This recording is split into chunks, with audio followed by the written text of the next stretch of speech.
What up, what up, what up? GM's in the chat. Oh, man. Feels good to be here. Just want to give a quick shout out to really the team, first off. The team that made yesterday happen and that's going to make today happen. So if you're a part of the Client Ascension team, the camera team, the content team, can you guys just stand up real quick? And can we all give a round of applause for these guys? I was going to say, none of them are even in the seats. They're working so hard. None of them stand up. I'm like, where are they at? I see Lucas in the back. He's like my security. Looking good, bro. And I also want to give a shout out to you guys as well.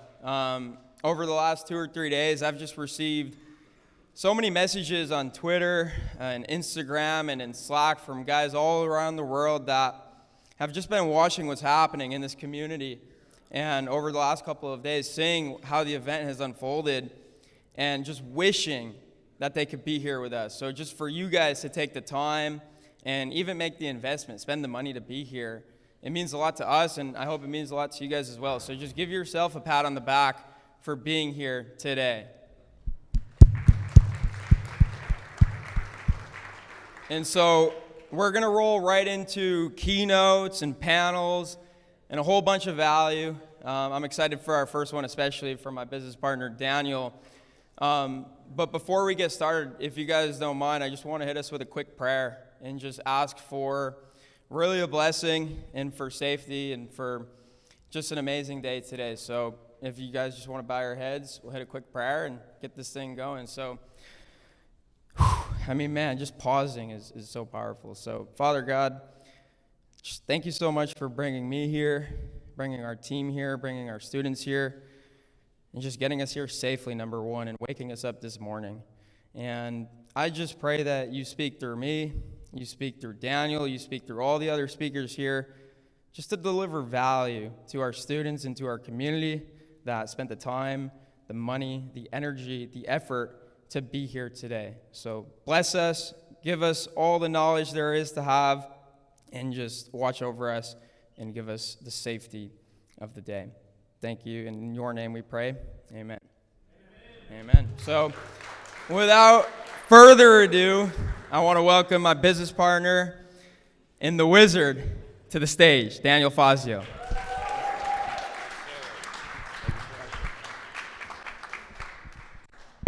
Is this on? Yep, there it is. No, I don't need that. I got the Tony Robbins mic. What's up?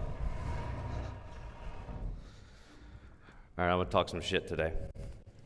We're going to Web Summit in 2 weeks. And I have to do this in front of 11,000 people. And we're all in the Slack with like Oliver, Christian, Dan, and Andre. And they're like, so who's gonna do the presentation? I'm like, I'll fucking do it. You know the Goofy meme where it's like the psycho Goofy? Where it's like, I'll fucking do it again. That's me. But anyway, I don't have slides. I just have like a bunch of stuff written in my notes, and it's definitely not going to take 45 minutes. So if you guys want to like think of some kind of like, at the end I'm going to take questions, some kind of like meta concept question that could be particularly useful to a large group of people. It'll probably be Eamon. But that would be dope. So first kind of concept I want to go over is if you let's say you have some offer, it has some promise, you have some landing page that says whatever, your VSL says whatever, your sales ability exists at some level. That's an instance. Like it's just an instance of reality where it's like that's your capability at that one moment. And you look at guys like, I don't know, like me, like Eddie back there, he's made a bajillion dollars. The only difference between me and him and anyone else who is lower or higher is they've tested way more instances. Like they've just existed upon so many different realities. Like they've just done more sales calls. They've made like 37 VSLs. They've sent like astronomically more emails than you. They've made way more offers than you. They've made way more clients than you. And it's just there's a direct correlation. The only thing that is the difference between you and people who make a shit ton of money is it's literally actually just experiencing a vast array of capabilities. And if you were to take a distribution, and this is fun to have, the fuck, we have, inclined, you have, what's wrong with this? Am I good? Let's put it closer to my face. All right. You know how we have the business health audit things with your student success coach, and you have like the Google sheet, and then you have a wildly important goal, and then you have the inputs for the goal, and then you get on with them monthly, and then it's like, what did you do, and then what's the output now? So if we take all those variables and just chart them on the graph, there's a 100% correlation between the inputs and the output. Like 100% correlation. So there's not reason to stand that if you want to make significantly more money, you just do significantly more inputs. And like, that's it. And it's so easy to think that there's got to be one super simple trick or some wild offer that's stopping me from doing this. It's just not true. Like it's literally just doing such an astronomical amount of marketing, and that's it. Testing different things. Where it's like, you make your first VSL and it takes like so long. And you're like thinking about it for like 4 days straight. It's like all you're doing. It's like the most strenuous task you've ever embarked upon in your life. It's like, dude, I've made like 50. Like just all the time. You just bang them out fast. You just get better at it continuously. And I think it's easy if something isn't working for you at the moment. It's easy, cold email doesn't work. Content marketing doesn't work. Ads don't work for me. Well, there's nothing else. Like there's only those three. That's all you can do. And it must work because I'm here right now. Like you literally purchased a ticket to be here. So like, and you arrived through one of those mechanisms. It was definitely one of them. So it obviously does work, right? But the problem with this is if you sit there and you go and you say that to yourself continuously, cold email doesn't work, content marketing doesn't work, this doesn't work, this doesn't work. You animate that into existence. I don't know who was in the conversation with me yesterday, but it was the dude who I went to high school with at ULA yesterday. Who was in that conversation with me? Raise your hand. Yeah. You know how he was saying? He was going, yeah, like we would all be sitting there like drinking a party, and like you were always talking about, dude, what the fuck? Okay, I'm gonna give you a new one. All right, that'll work better. Thank you, sir. And am I good? Hello. All right, cool. And he's like, yeah, he was always talking about money. He's always like, I want to be rich, I want to be rich, I want to be rich. And he was like, talking to other people, he's like, yeah, he's going to be rich. And it's like, you say it so much that not only are like you saying it and animating it into existence, like then other people start saying it. And it's like, oh, now you're just like injecting that shit into the ether. And there's like absolutely no way this isn't going to happen. Like if you just keep saying it, like, and you really actually convince yourself, it's like you just turn into the person, like, you're gonna make this shit happen. And you just keep saying it over and over and over again. It's so easy to go in that negative spiral loop where it's like, this isn't working, this isn't working. If you keep saying it doesn't work, it will for sure not work ever, at all. But if you're so irrationally confident, it can't not work just by raw nature of reality. Now, let me prove this to you. Everyone here, real quick, just try to think of a new color. You cannot think of a new color. It's functionally impossible. Like you do not hold the capability to create something. Now what I mean by that is now imagine this. Like you have a 10,000 square foot mansion, you have like a Porsche, a Lamborghini, you have like 18 kids. Right? And like you have a yacht. And like imagine yourself like you're on the yacht parked outside of the house right now. Like you can see that. But you couldn't see something as simple as a new color because a new color doesn't exist, but you with the yacht does exist. So therefore, that is an eventuality that could conceivably occur because you can think of it. Like there is some series of instances and some level of capability that you hold to where there's something you can do to have that. Like there is. And it's really just on the back end of you testing like in an absolutely absurd amount of instances. It just does exist.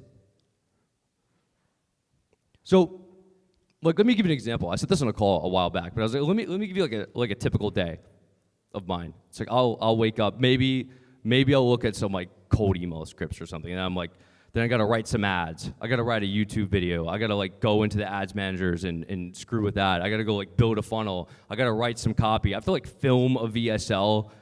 Then I have to like make the automations behind this, and I gotta use this platform and this platform and this platform, and then I gotta like maybe I'll hop on like a sales call, and then I gotta like, get in a call with someone and solve their problems. And what I'm trying to get at here is it took a vast array of like I had to know how to do a lot of different shit. Like I had to know many different things.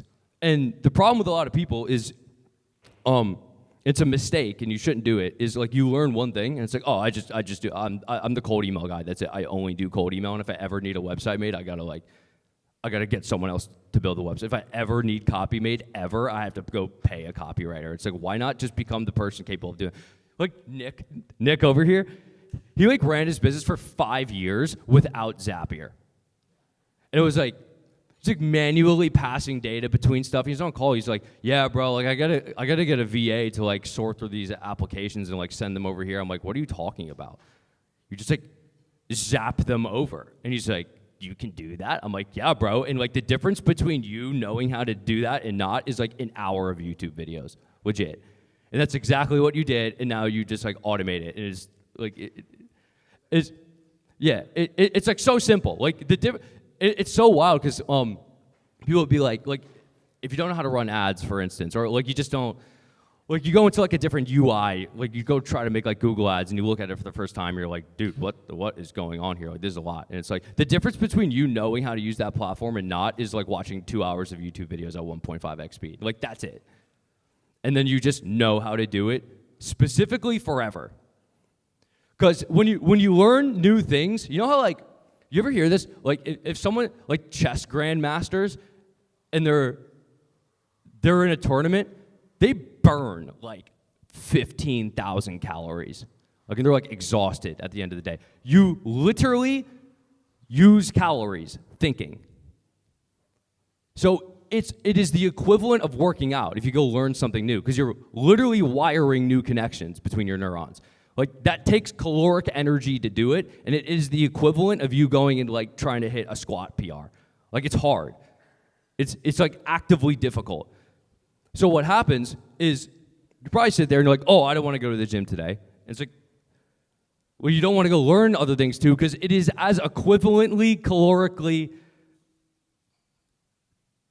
necessary.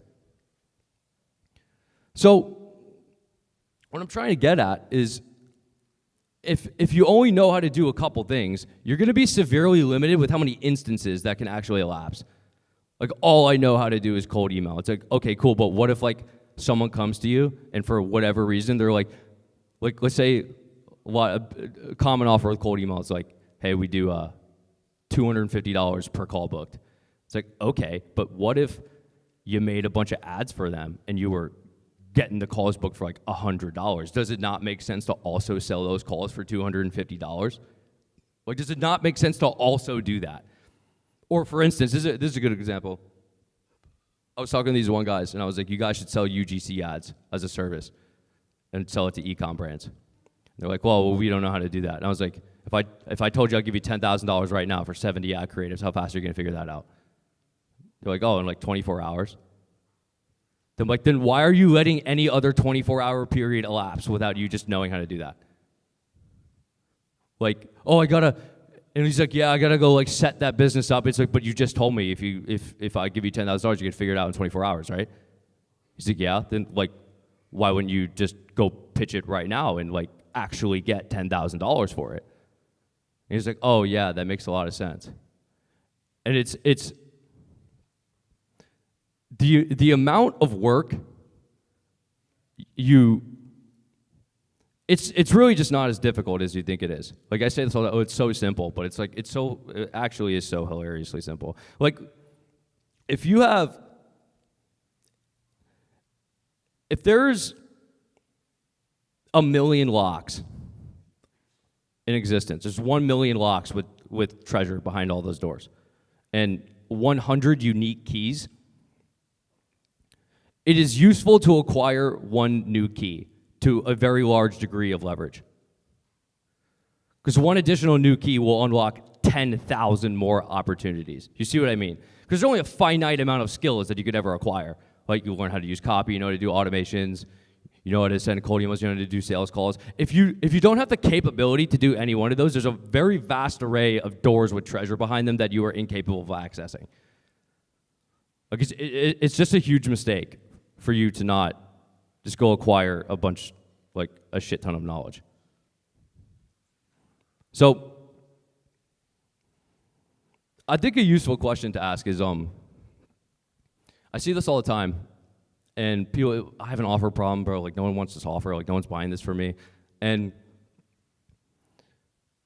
I'm gonna use like cold email lead gen as an example, and they're like, maybe their landing page says something like, oh, we help our clients get leads, and it's like, all right, cool. No, let me ask this question: would you sign yourself as a client? And then it becomes very clear to you, like what would be necessary for you to qualify them as a client. So like, for instance, what are you gonna tell them? It's like, you need a quantifiable offer, you need a risk reversal, and ideally you need case studies to back up the claim, right? So does it not make sense for you to also employ that yourself?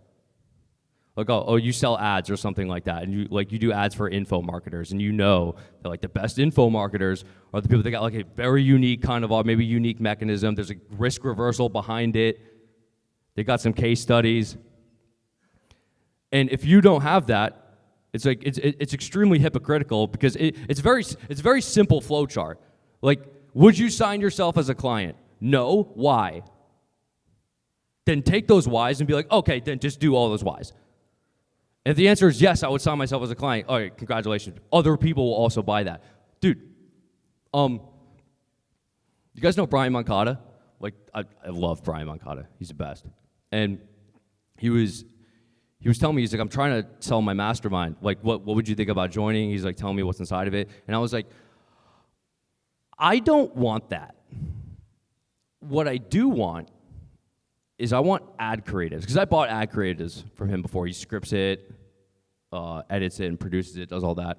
And I was like, dude, you need to, if you want to sell your mastermind, like you have to appendage this very specific deliverable or like quantifiable result behind it.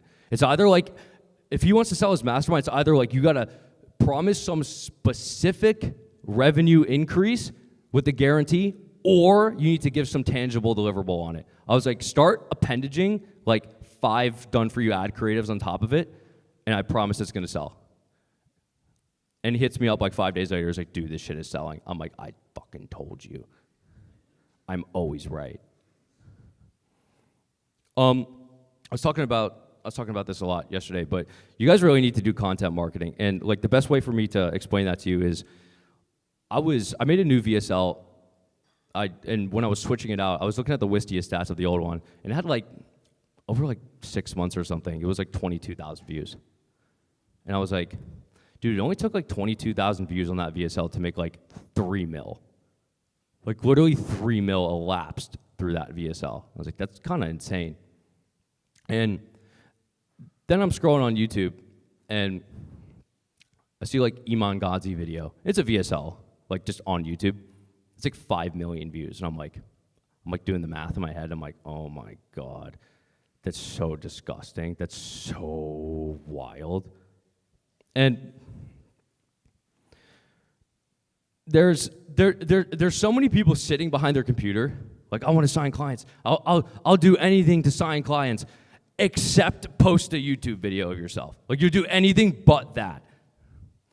And it's interesting because a lot of people might be like, dude, I'd love to do something like Client Ascension, like own a Client Ascension. But a lot of you guys, like, you're like, oh, look at Daniel up on the stage. And then, like, you have to get up on the stage. You're like, oh, I'm not doing that.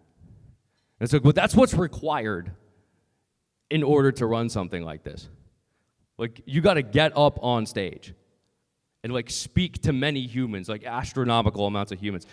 So I think most people don't make content because they're scared. But let me ask you something. If you just raise your hands. Have you ever gone to a club by yourself? Have you ever gone to a club with one person, like specifically nightclub, just you and one friend? Just raise your hand if you have. Have you ever gone to a club with 20 people and got like 2 tables? Raise your hand. What are more people? So let me ask you something. If you walk into the club, either by yourself or with one friend, how loud are you?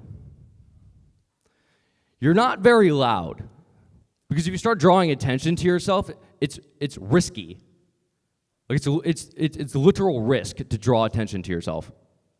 But if you walk in with 20 people and you got 2 tables, you are loud. You're making noise. You're drawing attention to yourself.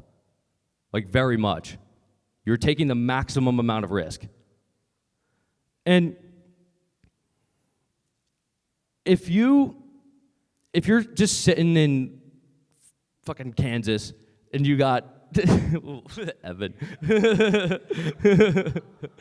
and you don't know anyone, or you're not in like any kind of community or something like that, and you post a YouTube video and you get a mean comment, that fucks you up for like a minute. Imagine you're at the club and it's just you or one friend, and like some dude tries to like, I don't know, he comes up and like starts talking shit to you. It's like, you're like kind of like, oh man, like shit. But you're with like 20 people, it's like, I don't care. It just doesn't matter. Because there's this force behind you. And it's the same thing as if, like, for you guys ever get like angry cold email replies or like dumb comments? You just screenshot it and put it in client Ascension because you're like upset about it. Actually, like it does screw you up. But then you put it in client Ascension or like any other community. You just screenshot it and then you get like 4 other people and they're like, yeah, that guy's a dickhead. And it like immediately solves the problem. You just don't think about it anymore. It's like that's the resolution to the problem. Like just show it to other people and just make fun of them and you're like, oh, you're good now. Right? And you don't want to be, you ever like that kind of club example where it's like you ever go out with a squad and maybe there's just like the one dude who's sitting on the table, he's just like not really talking to anyone, just like not saying anything. Like, don't be that guy in the group. Like, participate in the group. Like, actually. So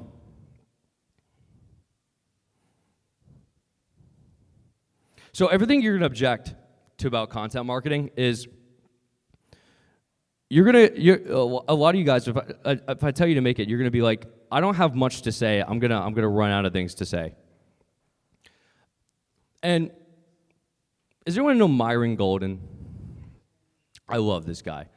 And he gives talks over in Tampa, and me and Andre, we go to them a lot. If you ever watch his YouTube, they're really good. And his entire principles that he talks about is here's all the biblical principles, and here's how to use them to get rich. And the assumption he runs off of is here are all the absolute truths.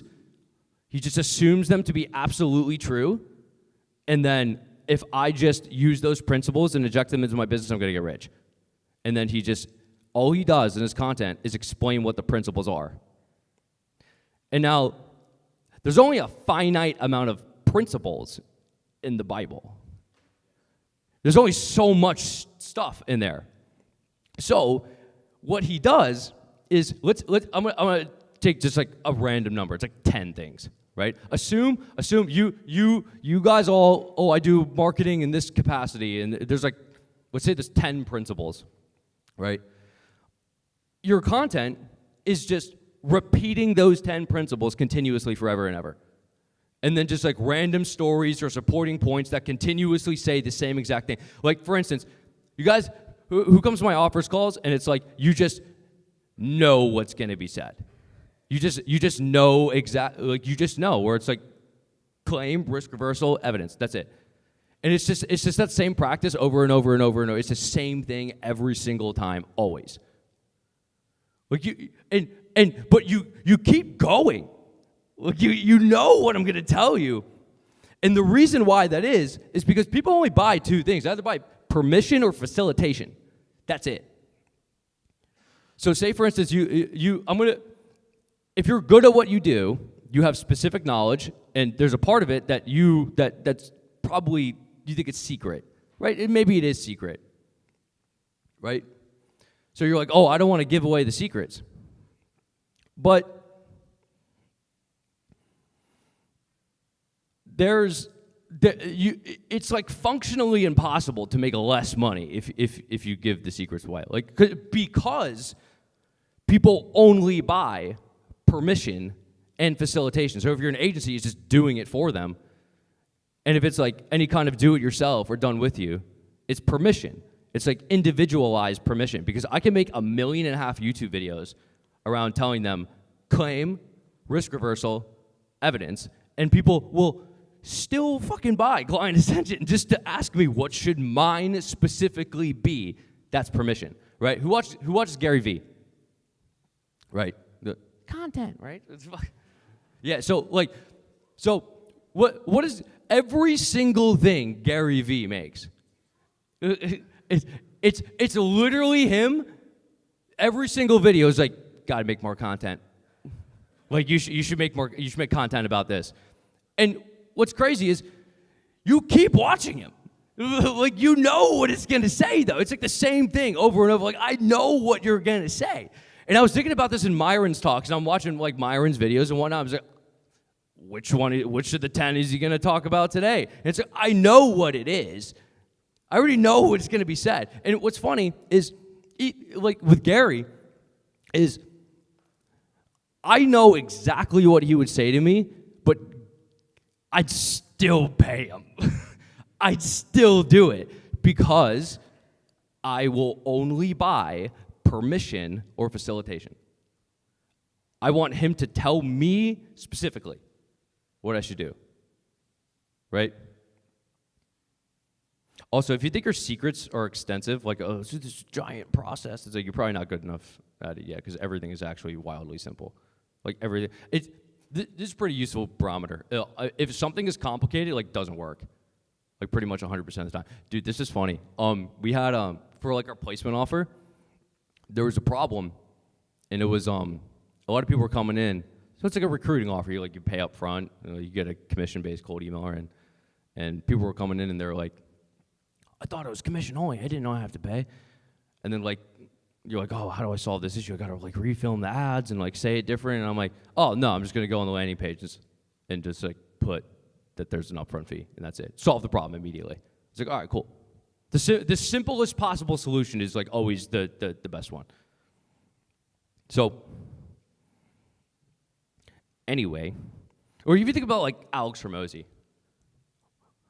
He says he doesn't sell anything, but he's like, oh, no, you're giving away equity in your company. It's like the most expensive thing you could ever pay. it's like, but still, I would consider doing it. But I already know everything he says.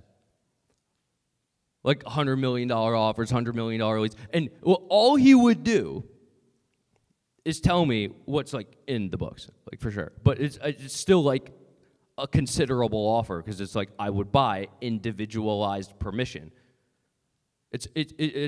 People, if it's info, kind of like agent, they only buy permission or facilitation. It's very interesting. So I want to talk about why bullying is the best marketing strategy of all time.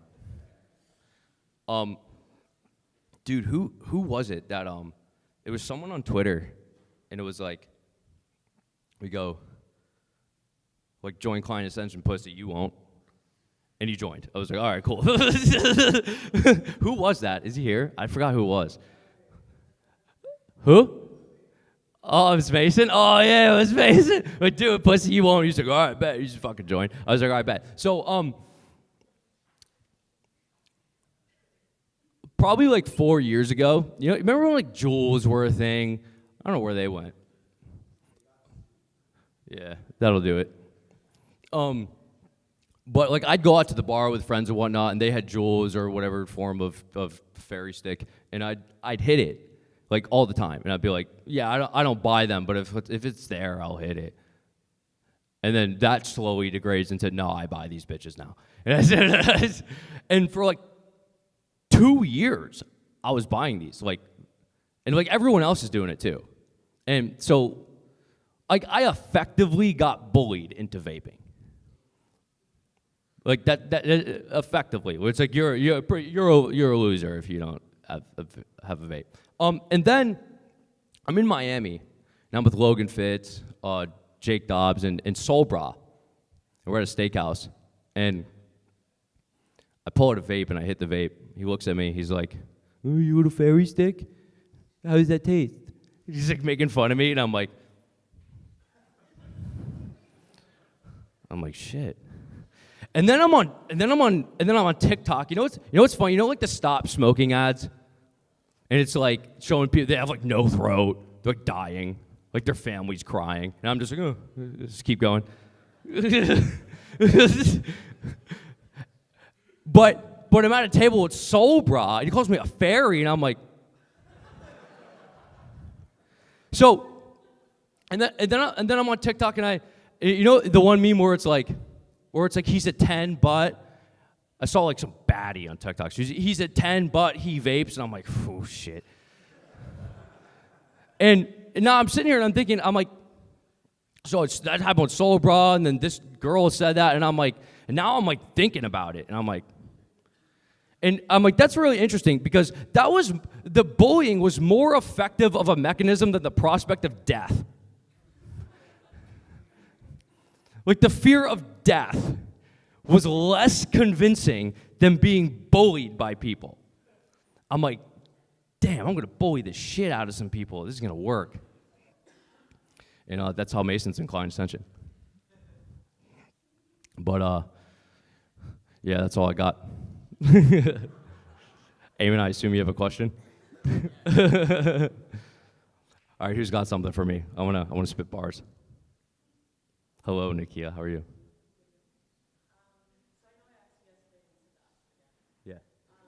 So one of my fears was, if I started doing YouTube videos or more content, how do I not lock myself in? So I think my fear is not that I don't like what I'm doing, but I have this fear oh my God, I'm gonna be stuck talking about lead gen. Yeah.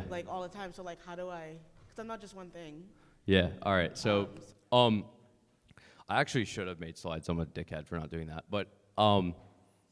Imagine there's a circle. It's like individual squares around a circle, and there's 3, 5 smaller squares in front of it, and those are supporting points for a specific. So lead gen. I don't know. For instance, it could be cold email copywriting is one. One is setting up the tech. One is LinkedIn automation, what to say in LinkedIn. So there's copywriting tech, and then there's response handling, and then there's sales processes, and then there's others how much volume you should send. There's all these random little supporting points around something. So there's this giant circle, and then you have examples or stories that support the point that I am correct. And that's kind of the frame you have to, you can't, if you make content, or just, even talk to anyone, trying to sell something, it's you can't be well, I think this will work. It's no, I'm correct. You see what I mean? And all these stories can, piece together, or they'll make, a bunch of unique combinations continuously over and over again. And it's you could make, an infinite amount of content if you just have, 20 examples of stuff. That's it. And you just interchange them, elements for money. All you're doing is you're literally picking a square, and it's I'm gonna prove myself right about this today. And then you just use an example to prove yourself right about something. That's it. Yeah. Anybody else got anything? All right, give it to me. All right, so Daniel, when you talk about problems, you always talk about business problems. Something's wrong with your offer, something's wrong with your emails, or something's wrong with the content or whatever. But I feel a lot of us also have maybe personal problems in our lives that might be holding us back in business too. Could you talk about that a little bit? Maybe what are some common personal problems you see in your students or in your peers, and sort of how we should navigate those? All personal problems stem from you feeling like you're not good enough. Where it's I don't know, let's say for instance, you're with a girl and she cheats on you or something. If you think so highly of yourself, it's oh, whatever. You know how people will be oh, well, like, you're the prize. But it's like, oh, sometimes you're, like, not. And, like, if you just, like, accomplish so much and, like, you know how capable you are, it's just like, it doesn't matter. It's like, I don't care. You know what I mean? And it's not like you're saying I don't, like, you functionally do not care. Like, you just don't. Like, you're incapable of caring about something like that. Where it's like, dude, you know how, like, you start tweeting, you get, like, a bunch of, like, dumbasses. People start talking shit, like, all the time, right? Maybe, and you say you got, like, 3,000 followers or something like that. People, like, comment dumb shit, and they just say dumb shit sometimes. It's like, imagine what that's like when you have 130,000. Dude, it happens, like, 8 times a day. Like, legit. Like, people would talk shit to me, and it's like, I don't care. But it's not like I'm acting like I actually don't care. It's people will be like, oh, this guy doesn't know what he's talking about. It's like, oh, yeah, of course. Yeah, definitely. And then he's just, see what I mean? So this is, people, you need to be confident in yourself, but it's like, well, like, sometimes, some people, maybe you're actually not a good bet. But you just become the person who is a good bet. And that kind of stems back to what I was just talking about, like, like a vast array of capabilities where it's like, I've done so much and I know so much and I can facilitate so much, right? And it's like, it's just indisputable at that point. I think Hermosi talks about this, where it's like, just, it's not that you have to, like, act like you know what you're talking about. You just, like, do know what you're talking about, and then that's it. You got something, Eamon? You on the mic?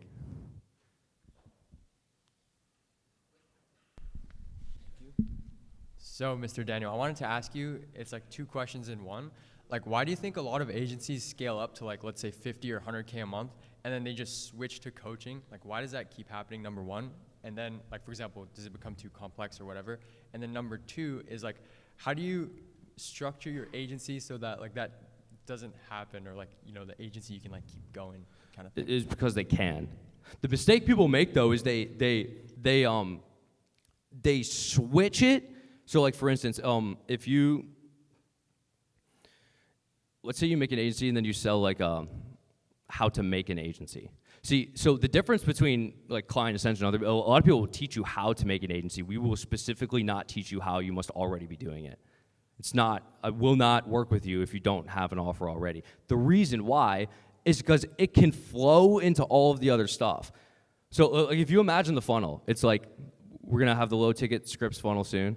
And then you have cold email mastery, we have Client Ascension, we have the Client Ascension Mastermind, and, like, random events, and then we have List Kit. And what's interesting about that is you can enter, and the placement offer, you can enter at any point and logically proceed to any of the others.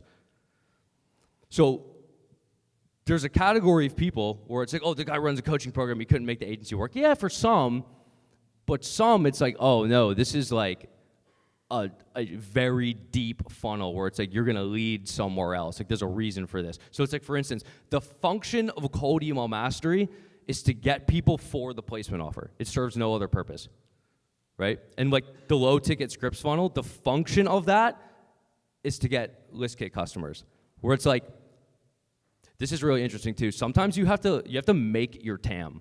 Like, your TAM is too small. So, like, if people try to sell it to, like, internet marketing type coaches and consultants or whatnot, like, dude, I'm, like, tapped out, like, can't really, like, get past 100K a month. It's like, bro, because there's, like, 10,000 in existence. Like, it's very small, and they all know each other. It's like, it's very, very, very small. Like, what you actually should do is, in that instance, make a biz op to create your TAM. Like, for instance, Vince teaches people how to make coaching programs and then sells them content marketing as a service on the back. He's making his TAM. He's literally making it. And typically what happens if you introduce someone to a biz op, like, they don't even know anything else exists ever. And they kind of just, like, they tend to stick in your funnel. It's very, yeah. So if you do make one, it has to lead to something else. You see what I mean? So, like, for instance, you could be like, oh, they run a video agency and they, like, outsource the work to you. Or it's like you do, like, a recruiting offer where you place video editors in other people's video editing agencies. See what I mean? There's no reason to do it unless it serves a specific function. Dude, I was talking about this yesterday. It was every action needs to lead to some other point. So like you make a TikTok video, the function of the TikTok video is to lead to a YouTube video. The function of the YouTube video is to lead to the landing page and an opt-in, which leads to a call. The function of the call is to get a client. The function of a client is to get a case study. And the function of the case study is to put it on YouTube to continuously move that process, right? The function of someone getting in cold email mastery is to be placed. And they could conceivably move to client Ascension. And the placement people, it's like contractually obligated that they purchase a list kit. You see what I mean? And like the function of the scripts funnel is to go to list kit and go to cold email mastery. It has to go somewhere else. Like it can't just stop. That's the mistake people will make if they make an info product, is they just make an info product to make an info product. That's incorrect. Got you. Max? Yeah, one more.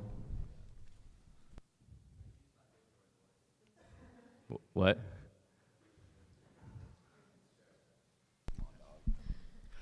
I love bullying. And I feel like we kind of glossed over that to like... We bullied you to join too. A little bit. yeah. But I want to like have it be more practical, like thinking of it to myself, like selfishly, because also I'm not just going to go to e-com founders and be I fucking... know. Yeah, I should have expanded on that. Yeah. You pussy, join, work with me. But, so I'm thinking of like practical ways to like apply that, especially inside of content marketing. And so I'd be curious to hear your thoughts, like what I think is like kind of attacking people that aren't doing like the new way of like the e-com funnel, like, oh, like kind of bullying people into being like, if you aren't doing this, like you're a boomer. And these are all the like, not like obviously saying that, but kind of being like the new thing. And it's like, if you aren't doing it, like you're just a boomer business and like shit like that, and like subtly mentioning that. Be curious to hear your thoughts on how you can incorporate that into like targeting towards like founders and like subtly bullying them. Yeah, like FOMO and fear mongering. Yeah. Effectively around like, this is my way of doing it, and it works so wildly well. And there's going to be a point where if everyone who isn't doing this, it's just not going to work. Like, No's such a good example of this. It's funny because Taylor Welch is going to be here later, but he taught Cole, and Cole made it like very mainstream. You have to have a setter, which is like kind of actually true to make ads work. So like we have YouTube ads running right now, and both our setters are here, so they're like obviously not calling the leads. Where's Kendra and Antoine? Yeah, they're just chilling. And I open up the Google ads, I'm like, why did my cost per call double? I'm like, oh, the fucking setters aren't working. That makes sense. But yeah, kind of like giving evidence around like, if you don't do this, it literally will not work. Like the market is shifting. Like if you don't have this, like here's evidence. Like I did it with this client. Look at this. Like FOMO, fear mongering. Yeah, that's how you do it. Got you. Is it even working? Is it on? Hello? Oh boy, here we go. Hello, sir. Sir. One of the things you said earlier was the instances and like, hey, you need to learn this skill. And I was thinking about this. I thought it'd be a useful question for everyone. What skills though are just not worth it to learn? Like, where is it you're doing something and there's no need for you to learn that skill? And I have a part 2 to that. Like coding, like developing. Okay. Yeah. Yes. The word, like we got Oliver over here as the CTO. He's like, no shot I ever learned like any form of like, like I'm just not doing it. So I saw with everyone doing it. Yeah, but the problem is that like it'll be something so simple, like using Zapier, and it's like, bro, the leverage around taking an hour to learn how to do this versus not is it's so outweighed. But like pretty much every like integral skill, you know, there's people like, oh, learn a skill, sell it as a service. Like all of those, you should know how to do all of those, right? Copywriting, sales, like cold email, you should know how to write ads, you should know how to build funnels, like you should specifically know how to like use every site. It's funny because they're all the same too. Like if you walk into Go High Level or ClickFunnels, it's the same thing. Like any website builder, it's basically the same thing. If you just functionally understand how each like category of thing work, you could just immediately figure out. And that you got to become the person capable of learning things. Let me give you an example. So I have like this like touch sink at my house. It's like battery powered. It just died, and I was like, oh fuck, I don't know how to fix that. Just go on YouTube and figure it out. And like, I couldn't find the exact model, but it's like, oh, you just do this and this. And I'm like, I'll fucking figure it out. I just did. Like, it's like some people are like, no, I gotta call the plumber or the electrician. He's gonna pay like $200 and wait like 2 days, have no sink. It's like, no, just figure this shit out. Like, and that's the equivalent of you like not knowing how to just write some copy. Where it's like, oh, you gotta go hire a copywriter now and wait to just, I mean, you just know how to do it. Like, it's just faster. Like, it just makes your life significantly easier. There you go. Do you know Mad Dog Mattis? Who? The general, Mad Dog Mattis. So the United States general, like fucking 5-star general. And he was saying that effective leadership is accomplished at 70% understanding of the topic. So you only need to understand something to 70%. What's your thoughts on that? Yeah, I mean, I don't think you have to be like a world-class copywriter to just make a VSL that actually works. Yes. So how do you know? How do you know when you're at like the competent amount of level of understanding? You put it up and someone buys from it. Beautiful. Yeah. These aren't my questions. Let's just ask useful questions. Yeah. There you go. What's up? All right, let's do one more. Or the thing to Ori. It's the last one though. We gotta move.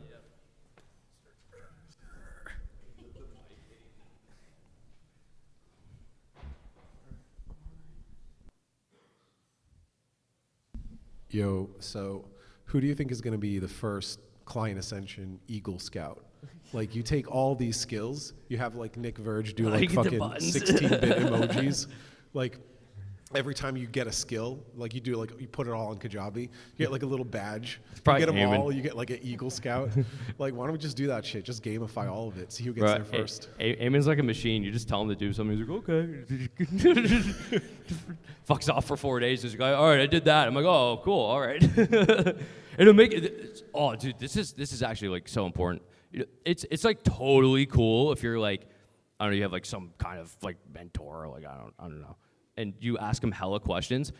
It's only annoying if you don't do what they say. Eamon is not annoying because I tell Eamon to do something. He's like, all right, got it, just does it. Like zero delta, like zero lag between that. Like, just fast. Yeah, Eamon's an Eagle Scout. Congratulations, brother. All right, guys, we're moving on. Thank you very much.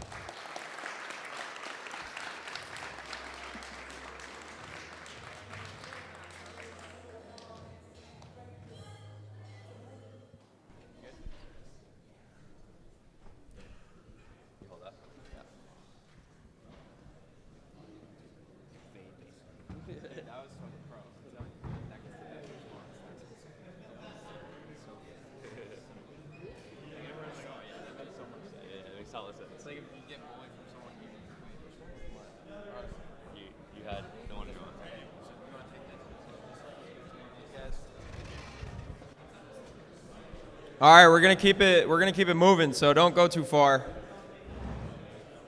Don't go too far.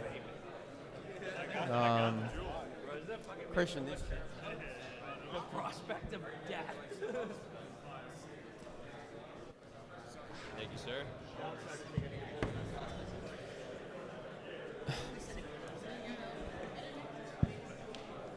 Yo. We have more chairs in the front. There's a bunch of open seats, so if you want to get closer, don't be shy. The what? Are these good?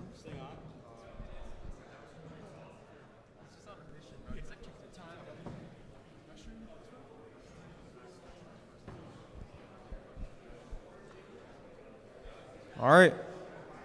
You ready? What's going on, guys? How we doing? I think this panel is by far the most fun of the day, so I don't want to waste any time. In the spirit of short-form content and going viral, you have to hook people in right away, so let's get Ben, Alex, Mason, Ryan up to the stage, and let's just do it. Let's do it. Let's get the gang. You gotta get the energy. You gotta get the energy.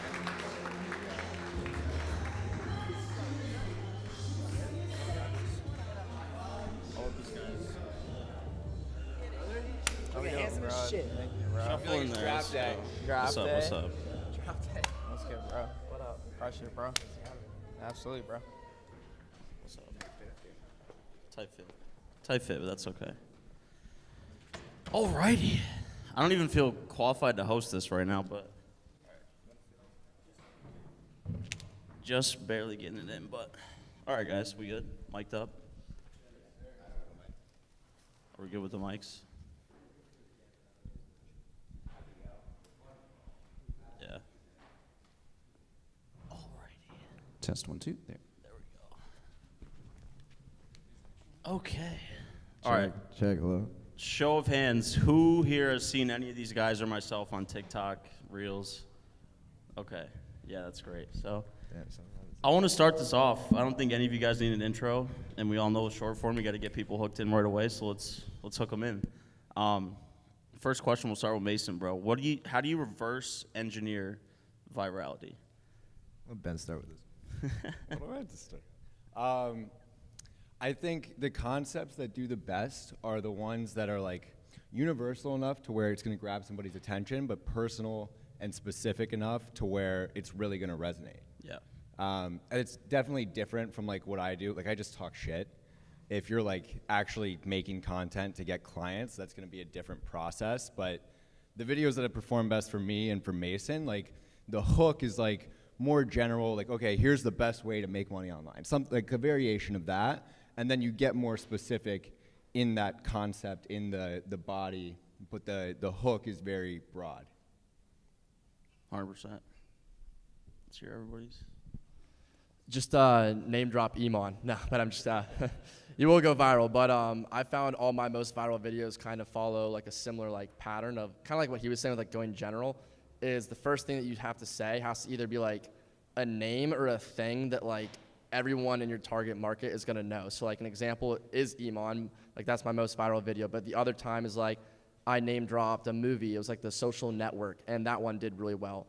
So saying either like a name or like a thing that will like appeal to like a very wide net, and then I like to say something slightly controversial, but not in like an ignorant way, but in like when I said Iman shut down his agency, like that was controversial because like I said it was to go all in on SaaS, and then everyone went to the comments and said no, it's for XYZ reason. And so I think that's the biggest thing is you have to like understand that you're trying to appeal to like a very wide net. If you're trying to go viral and you say like, here's 2 cold email tips, like you're probably only going to make it to the people that know about cold email. So if you're trying to go viral, I think you have to cast a wide net. To piggyback off everything they said, I've just found the less you talk about what you're trying to sell, the more views you're going to get. Nobody cares about what you're trying to sell, and to kind of talk about what they said, you have to talk about shit that the world wants to hear, like shoes, cars, money, women, men, people. If you try to niche down, that's where your views start falling. So I structure all my videos based on, like, I call it hobbies and interest-based content. I just look at what culturally people are interested in, and I try to make videos around that. Yes, the hook's important, the delivery's important, but if the topic is limited from the start, you're never gonna get views. Yep. I don't think I did this man any justice. Who's seen the short form clips with the big captions on social media? I know you all have. Raise your hands, every single person. This guy is the inventor, would you claim? Huh? The OG of the I mean, the I didn't short-form invent content subtitles, clips? but we made them obnoxious and put them on short form Right. videos. 100%. And then worked with some big clients that I can't mention. Yep. Yep. And they became famous. Yep. So if you need short form advice, I don't know if there's a better panel, but I want to talk about making content at scale, because I feel like the biggest question I get, I'm not even nearly as big as Mason, but it's like, how do you make videos every single day? How do you get the ideas? How do you keep coming up with ideas? So I don't know your process, Mason, but is there any way to systemize the process of making viral content, like opening up your phone and making a video every single day? Like, how do you keep the wheel turning in terms of ideas and things to say? Well, I don't make videos every day, and there are things that where you can sort of like think about like, all right, what do people want to hear, and just make sort of like canned videos where it's like, all right, like I haven't done one on like 5 tips to be a millionaire or whatever, something like that. But like I've found that like the videos that actually do really well, and maybe you can agree with this, is they're kind of like lightning in a bottle, right? Like the first, I guess like the second time that I ever went like really viral was like, I was like drunk in a hotel, and like it was like 2 a.m. and I suddenly had a great idea for a video, and I just made it, no script, and that one ran to like 8 million views. And like every other time where I've had one that actually does really well, it's usually just like killer idea that just hits you out of nowhere and you just make it right away. And so I think like it's not scientific by any means, but if you can just be a little bit more open to like hearing your own ideas and trying to open up your, you know, creativity gates and just letting yourself get those ideas more often, and then actually just make them wherever you are. Like even if you're at a coffee shop, just like, you know, go outside or something like that and just make a video. Like that's where the real like good stuff comes from. Bars. I agree. I think like your day-to-day life starts to become content. Like you just, when you're having a conversation with somebody and it makes you think of something, like you start to turn that into a video idea. Some like smaller stuff, like I walk a lot, and like you just let your mind kind of run when you just, I don't know, take a shower, drive, like just when your mind is kind of idle, your creativity flows. But then also, I think everybody goes through phases where it's just like, I do not want to make content. Like, I don't know what to talk about. I feel like I've said everything that I have that's useful to say. But I think pretty much everybody talks about like the same handful of kind of universal truths, or like the same core ideas. It's just different ways of delivering those messages. So like that will resonate with somebody. Like you telling a story in one way and telling you telling a story to prove a point in one way, and then telling a different story to prove the same point in a different way will resonate with two different types of people. So I think, yeah, there's times where you're just like, I have nothing to talk about, but that's just because you're not trusting your own voice enough to like think, okay, this is actually something good to say. And then also I'll get ideas just from scrolling through TikTok and hear somebody else say something, and I'm like, okay, do I agree with this or not? And then there's also like just concepts that usually perform best that I'll fall back on if I'm just dry and I have nothing. So my content schedules, I only record once a week, and I work with Cam and Presley, and like they could attest to it. I'll record like 30 videos in like an hour, and that's like all it takes for me. And I really just, it's kind of like Hormozy said, he's like, it's easy for me to make content because like I just do all these things and I just make content about it. So I would say like half of my content comes from that, of just like random things that I learned this week across the different companies. But then the other thing is, and I forget where I saw the statistic and exactly what it was, but it was like most of your followers actually like don't see all of your content, right? And so like most of the time you're putting out content, you're actually like, it's getting to new people. And so every time you find a video, or like Ben said, like a concept that works, like a concept that works very well for us is like any type of like 3-step easy tutorial, like how to do X, Y, Z in 3 easy steps. Like every type of video like that performs really well. And so when we find a concept or a video that works really well, we kind of just like obnoxiously run variations of it. And it's gonna perform every single time, and you're not gonna like annoy your audience because they don't even see every single video that you put out, or at least most of them don't. And so that's a big thing right now that we're doing, is we're really just remaking. You don't say the same video word for word, but you make a variation of it that's like very similar, and it's gonna perform every single time. And so I think a lot of people miss out on like a lot of easy views because they're like, oh, I can't put out the same video, but it'll perform every single time. Yeah, I mean, when it comes to scale, I mean, by show of hands, how many people go to the gym in here? Everybody. Did you bench 315 on the first day? Probably not. So when it comes to making videos, like bulk filming is your friend, but most people, it's like a muscle. You can only film, like, you know, he's got up to 30 videos in an hour. Like, you didn't start there. Like we tell all clients and everybody, and even myself when I started, like 1 video a day is like a start. Then that's 30 videos a month. And it's like, okay, next month, let me try for 45. Let me try for 60. Let me try for 90. I mean, to the point now, like, I mean, we did a test a while back. I was posting 10 times a day on my TikTok account. Like, that's like 400 videos a month or some shit. I can't even count that high. Like, I don't even know how that content comes out. It's just, you're a machine, you need to turn it off. And then we even brought that to clients to where, like, you know, if you have a plan, it's easy to stick to the plan. But at the same point, to like what he said, you know, you have to allow for creativity, because, you know, if you script everything, the videos are probably going to suck. Like, but you need to have structure, and it's a reps-based thing. And, you know, to piggyback on what he said, I don't live by the analogy that like I post a video once and it's over. I kind of hate that short form is kind of ingrained that like, oh, just because this video didn't do good once, like we've tested the same video with 10 different hooks posted back to back across my account. Like I want to give content the opportunity, and like he said, or like they all kind of said, if you have a video that does good, you guys are ad guys in here. Like you have an ad that makes money, you put more money behind it. If you have a video that goes viral and gets views, you keep posting the same video, and then you post it and milk all the fucking views out of it, then you redo it in the same video in a different spot and try it again, and you keep going. And you know, to say what he said, like it's like 98% of your people that see your videos don't follow you. So that's, you know, kind of back on what I said earlier, like niche content, like your followers don't give a shit about your niche. Like you're not even talking to your followers ever. But the nature of getting views is your followers keep seeing you. So they're just ingrained to see your face, so then they automatically trust you when they do watch the videos about what you talk about. So, you know, but again, you have to start making videos and make it easy for yourself to make videos. If that's just in your hotel room, if that's in your room, whatever, it doesn't matter. But you're not gonna start out posting 9 times a day like Gary Vee if you're just sitting in this room and you've never made a video.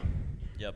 The funny part, I have two of my biggest TikToks are the same exact video, just rephrased. Like, same text, same hook, everything. Both went. We've seen where we just accidentally posted the same video twice and they both did 1 million views next to each other. I don't have a theory for that. It's just weird. It works. Yeah. So staying with you, I want to talk. You've kind of gone over it a little bit, but a lot of the people in this room probably have the limiting belief, like I'm not captivating on camera, I'm not interesting. Who would want to watch me, right? But I think I speak for all of us when like none of us are crazy, you know. I mean, we're all talented, but we're not like crazy artistic like singers and songwriters. We're just a couple guys that get on camera and talk. So like, how can you train your mind to be like, I can go viral, and then how can you get better at speaking on camera and actually delivering a good hook with like no pauses in between? Like, is there a way to actually practice and train that muscle? You want to go this way? Yeah, we'll go back. Yeah. I live by the adage like there's a lack of certainty and like confidence in the world. There's a lot of confident dudes in this room. I think that's breeding like the nature of like Amon Gadzi and Tate, and like they've kind of breed men to be more confident. But I think when it comes to making decisions and when you talk specifically on camera, a person doesn't want to talk to somebody who wavers in their opinion. So if you can't talk with certainty, especially in the hook, because it's wildly important in the hook, you're not going to hold somebody's attention to even get them to the next 6 seconds of your video. So if you speak with low confidence and uncertainty, that's going to transfer on video. It's going to be impossible for you to get views. So it's like you have to train your subconscious to like, I make a lot of money.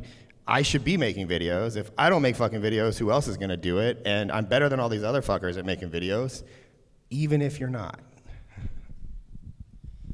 Yeah, I think the biggest thing that he said that I agree with is certainty. It's if you're talking about something that you almost like feel like a phony about and you're like, I don't actually know too much about this, or I don't feel like I'm super qualified to be putting out information around this subject. I think people are gonna feel that even through the screen, through your tonality and how you look. So I would say the biggest thing is certainty. The other thing that I would say is, I've talked about this before, is like there's a difference I think between being a content creator first and like a business person first. I think every single person in here is a business person first, so I think you guys have an advantage. A lot of people are trying to put out content actually before they have done anything. Like they're literally just haven't done any business, they haven't ran a business, and they're trying to come on and make a lot of content about starting a business. And again, I think people can kind of sniff through that now. So I think he really hit the nail on the head that you have to be certain in knowing what you're talking about. Yeah, I also, I don't think everyone's a content creator. Like, if it's something that like you just don't want to do, like you kind of have to have the desire to do it. Like I make content just because I want to. I make almost no money from it. Like it helps my brand. It helps me get clients, and eventually I'm sure I'll sell some shit. But I just started making content because I felt like I couldn't not do it. So like if that's not like that for you, I'd say there's other ways that you can go about getting clients, or like you can do other shit. But everyone in here is tweeting, so why can't they post videos too? That's true. Yeah, I don't know. I just think like if it's a force, then double down on Twitter, you know? But what was the original? What was the like? How can you become more confident on camera? Okay, confidence. I think in the beginning, like you're just not going to be confident, and that's fine. You're going to be thinking about the way your hair looks and how your eyes are too far apart and just all this random shit. And then you're probably gonna start talking to the camera like with one side of your face showing. Like, you know how people do that where they're like talking, they like hold the camera like this. So it's just like, because you can see that they're insecure about the way that they look, so they're like positioning themselves weird. So you go through that phase, and then once you get through that, like then you go through the stuttering phase, and then eventually you just kind of forget that you ever sucked. Like, it's just reps, it's anything. Yeah, it's gonna be awkward. There's gonna be a learning curve. You're gonna suck at first, and that's fine. I agree with Ben. It's definitely something you kind of either have or you don't, but that doesn't mean you shouldn't try. Like, everyone kind of starts off, you guys all know like the YouTube accent, where it's like you're a little too excited to be like on camera right now, but it's like totally fake. Like, what's up, YouTube? Like, no one actually makes content like that. But you start off sort of at the extreme, and then you like slowly over time, as you become more confident, just become yourself. I remember you told me to talk to the camera like I'm talking to a friend. Like, when I first started making videos, they sucked. And you were like, Ben, stop being an idiot. Like, just talk normally. You don't talk like that. And I did, and then it started working better. And now you talk to the camera like you're talking to the love of your life, bro. It's very intimate. You ever watch a Ben Bader TikTok and you're like, oh my God, like, you feel it, you feel butterflies, bro. What was my point? Oh, it's kind of like writing, right? When you start writing, you're kind of writing like a copywriter. Like, you're using like the buzzwords, like demolish this, whatever mechanism. And then, like, once you start to become more confident, like, you use your own vernacular and you use your own language, and it just becomes more you. But you have to go extreme first and, like, basically do, like, the default one, like, everything, like, the TikTok voice, because it does work. But to build a real audience and to build people that actually trust you, like, you will become yourself sort of along the way. Growth. Yep. Pass it. And also, too, kind of to go on what he said, like, TikTok videos and like reels, like, you have to amplify your energy to a bit once you get comfortable. And, kind of go on what you were saying, you guys in this room are probably smarter than all of the content creators, or 99% of the content creators on the internet right now, because you actually understand the fundamentals of running a business and agency and making money. Most people start making content, and to go what he said, they're not making it to start out to make money. And I think that framing is different for most people, that they're like, if you are literally gonna say, I need to make this video and I need to make money, you're not gonna make money. Like, it has to come from, you're a content creator first, business owner second. Right now, you're business owners first, content creator second. And when you make that shift, like, understand that content is a fucking job. Like, I don't know how many videos these guys make, but I'm sure it's a lot. You don't get a following. Like, we posted like 1,300 videos on my TikTok to get me to 300,000 followers. Like, that's not fun anymore. Like, and it won't continue not to be fun, but I do like the money and the shit that comes from doing it. So, looking at it like a typical 9 to 5, like, yeah, I need to make money, I need to fund my agency, I need to sell products, and to do that, I need to show up on camera. And nobody wants to listen to a boring dude show up on camera. And I think it's that decision that you guys can make in your mind, and a lot of that confidence that you might be lacking could also come from, like, what have you done in your actual life? Like, there are a lot of younger people in this room. So, like, I'm 40, I'm old. Like, I've done a lot of shit, and I have a lot of confidence talking about it. Oh, yeah, I'm young. Gary Vee. So much fucking time. Like, I don't know if I'm gonna live to 120 like Gary Vee says everybody will, but, you have to have that certainty and that confidence behind, like, yes, I have an agency that does this much money. This is how much we make. I bought this fucking car because I can afford it. I bought my parents this. I do this. I take girls here. Like, if you're not living that, then don't make videos about it. Like, because it's easier to make videos about shit that, yeah, like, I have this because I did it yesterday. Like, a lot of people talk shit about Ty Lopez when he started, because here in my garage is my Lamborghini. Lamborghini's fake, you rented it.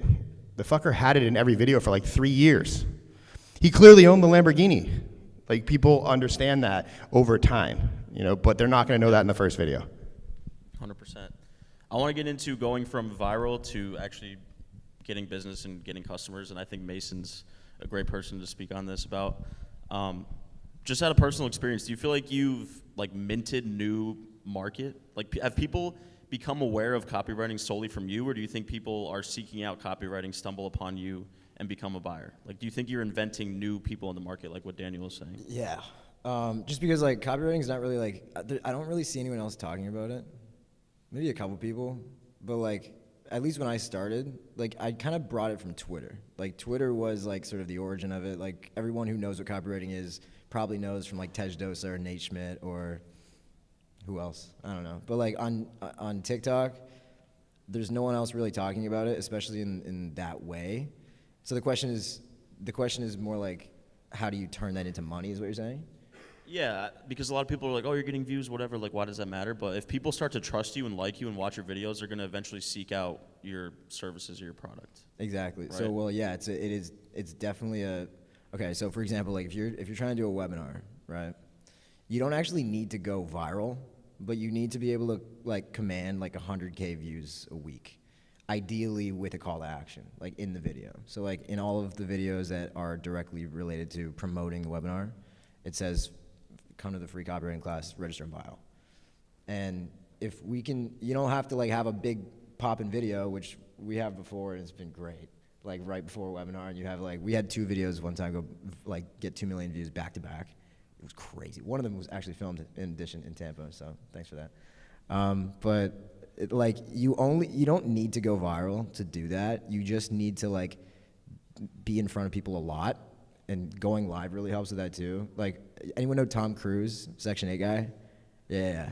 He is literally live like 8 hours a day now. It's insane. And it's because it helps. Like it really helps build the brand. Like engagement goes up across the board. It makes people feel like they know you. And should we talk about the trust hours thing? Yeah. I haven't thought about this in a while, but I told this to Daniel. We had this like theory of the trust hour theory. And basically how it works is like for every hour that someone spends with you, like trusting you, and that could be reading, watching videos, hearing about you from other people, whatever. 1 trust hour equals like $100 that they're willing to spend with you.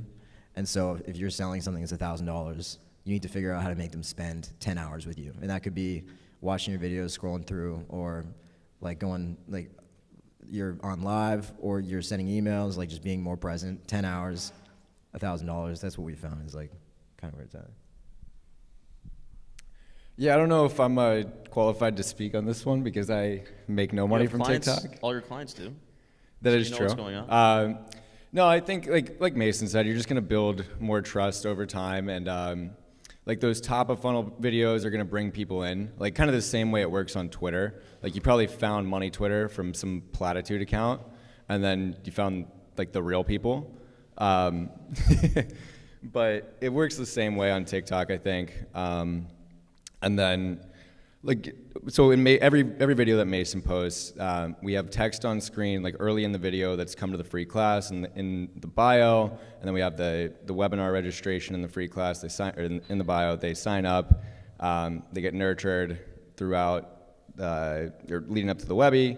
And then on the Webby, it's like for beginners, it's like, okay, here's how we did this, this, and this. There's 3 sales that you kind of have to make on the webinar. You have to sell them on the business model, on themselves, and then on you as the person to teach them. Once those are done, then they're gonna be in a position to buy if they have money. I could go into webinars and how all of that works, but I think that would be a whole nother panel. But yeah, I think that's anything. Like, you drive attention, top of funnel, get somebody to go somewhere, put in their contact info, sell them on 3 things, which is you, business model, themselves. And you do that through storytelling, you do that through social proof, you do that through showing them how the business model works and showing them that it's not gonna get wiped out by the recession or Joe Biden. And then they're ready to spend money. Yeah, I mean, just like what they said with the top of funnel videos, I mean, your social media is just another funnel. So basically, I posted a lot of top of funnel videos, gained a bunch of followers, and basically convinced them all they shouldn't do agency or e-com, they should get into software. But then eventually it was like, I can't just keep telling them you should do software. They're like, okay, you convinced me, but now how do I do it? And so then I started putting out more like middle of funnel videos, like how to price it, how to actually build it, like what builder to use, like all these different things. And then the bottom of the funnel is I put up a story post with a Calendly link or to a VSL, or I make a static post to come to a webinar, or any of these types of things. But I think people just like don't treat their social media profiles like they do. Like when you guys are reaching out to people via cold email or LinkedIn, whatever, it's like you're reaching out to them and you're sending them to, again, some sort of VSL or something to warm them up. And I just look at my social media profiles the same way. Like, it's all just one big funnel, and I have my top of funnel content, my middle of funnel, and then my bottom of funnel. And I'm very like strategic with it, and we plan it out of how many videos we do of each type. And so I think if you do that, then you're gonna convert a lot more people into actually buyers and not just followers. Yeah, I mean, we work with a lot of clients on my agency side as well as like my own personal brand. And I sell 2 separate services and like coaching. And my, social media is a funnel for that, as far as like I show it in 2 ways to help people to make money. To bring agency clients, I don't ever tell people I have an agency. I just continually show screenshots of my views from all my accounts. And I don't even show from my clients' accounts because most of them are so big that I have NDAs that I can't share their information. So I have to use my own results to drive clients. So it's very easy to sell somebody to help them get views if you're consistently showing screenshots of millions of views. So one, that's a lot of pressure on me to always be performing on my videos, which makes that even more of a job. And like, I'm sure these guys have equally as impressive screenshots that they can share. Like, and I share all that on my Instagram story. And then it's very easy for me to sell my coaching because, well, they see the screenshots. And I don't sell it, like, I've never really had luck with CTAs on the ends of my videos. More so, just, I think people just get confused, at least the people that I'm attracting, that, the TikTok DMs are a mess. Instagram is like the only place I feel that you can really, really sell hard in the DMs. And then Facebook groups. So like, I use TikTok to drive people to my Facebook group. And it's just in the bio, and it gets a few hundred, like 100 or so requests a day. I don't fucking talk about it, it's just there. I've tested some different headlines on the bio to drive more followers there.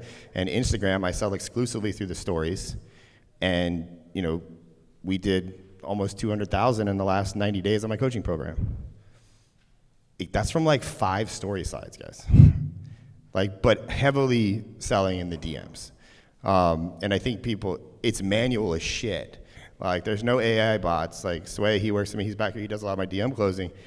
We're sending a lot of messages. Like, it's not, I mean, yes, there's chatbots and automation, but at some point the close comes in, and there might be some really good AI in here or on the way, but I've just found that he's gonna out-convert a bot, and then it might need a phone call.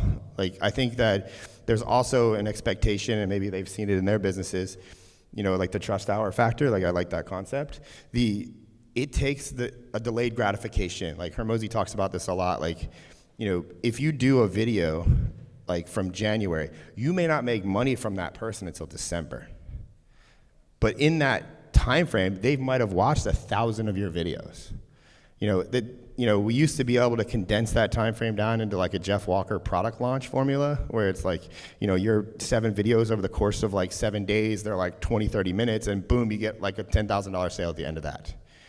I just think it takes way more time now, and people are just not respecting that, and they go for the close real fast. And in my experience, it becomes very easy to sell if you casually sell over the hard sells. Like, just casually having an image that says link in bio to join Facebook group is a lot less intrusive. It's like, hey, sign up for a phone call. You want to talk to me? Everybody in this room knows what the fuck's going to happen on that phone call. Like, the industry, everybody outside this room, while I always say in my content they're stupid, like, they're very savvy and smart on their phones. Like, they know what to expect. They know when they click a link, there might be an email thing there. And if they don't like you, they're not going to enter that email. Or they're going to type 1234xyz@gmail.com, send. They're still going to get your shit. If they want to follow you, they will. Like, I never understood the follow, like, say, follow me for more. Like, does anybody in this room need instructions if they like somebody to hit the fucking button? I don't think anybody outside this room either, but people feel the need to put that in the videos. I don't know. Like, just not my thing. I did that once. Everybody did that once. It doesn't feel natural at all either. Yeah. I want to wrap this up with like a workshop for somebody. I want to have us come up with like 5 viral ideas that they can go record. Anybody want to volunteer? Max. We'll do Max and Ryan.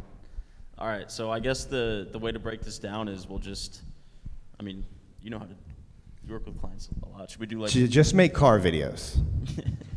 I guess so your situation, you run an email marketing agency, you're still in college. Yeah.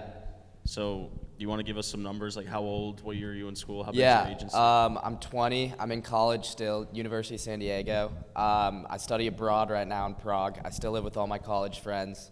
Came across copywriting and shit from the video Mason was talking about, the drunk first video. That was got me into the funnel. And yeah, went from there to like starting the agency, building it, joining client Ascension, and then now doing okay. You're pretty damn good. Don't downplay it. What? I said you're doing pretty good, bro. Yeah.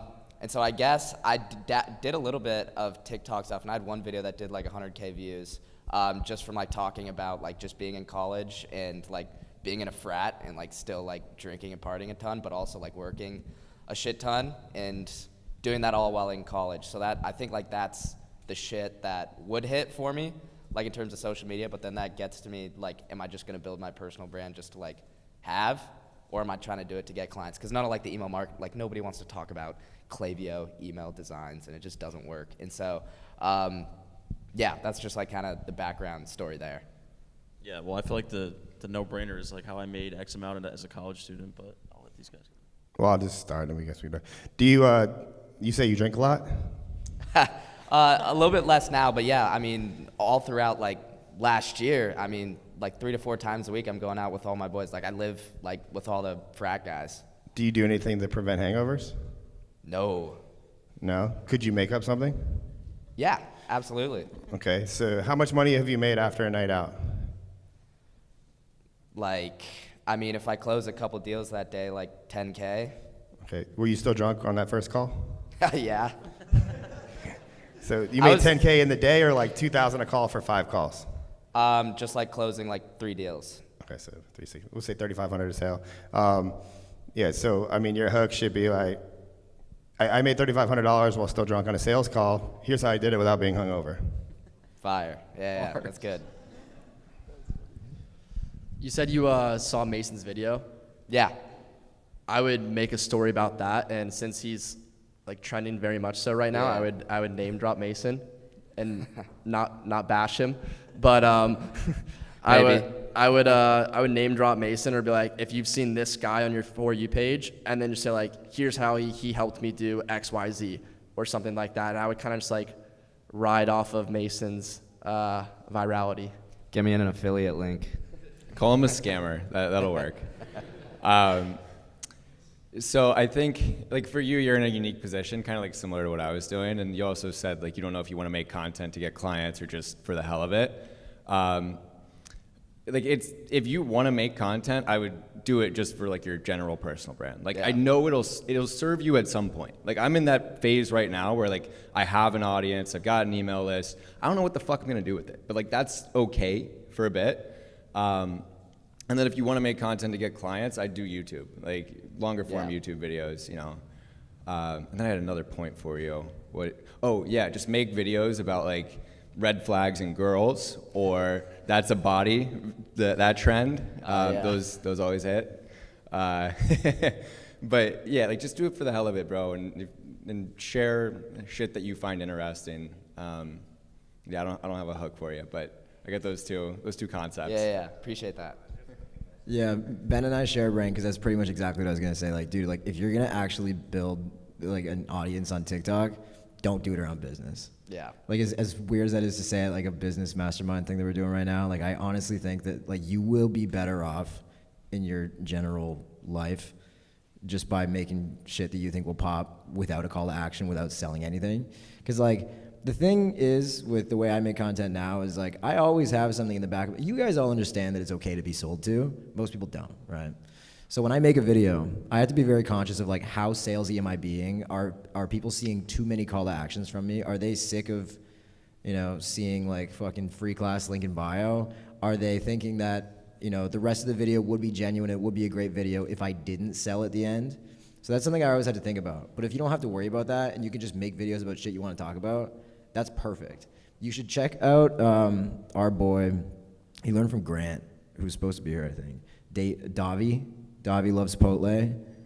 He basically just talks about how to like crush college, like how to pick a major with like the baddest chicks, or like how to, which everyone knows sociology, by the way, but whatever. I was in bio and that was pretty good. Oh, but they're all smart, like too smart though. It's nice. You know, or like how to, you know, rush or whatever. You know what I mean? Like make stuff like that. I think like.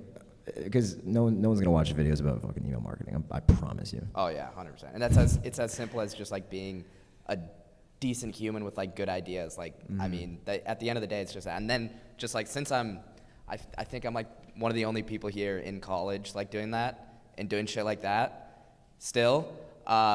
So playing into that too, into your unique shit, and then like the unique stories that come with that, like closing this deal while being still hungover, shit like that is just, at the end of the day, that's the shit that's gonna work.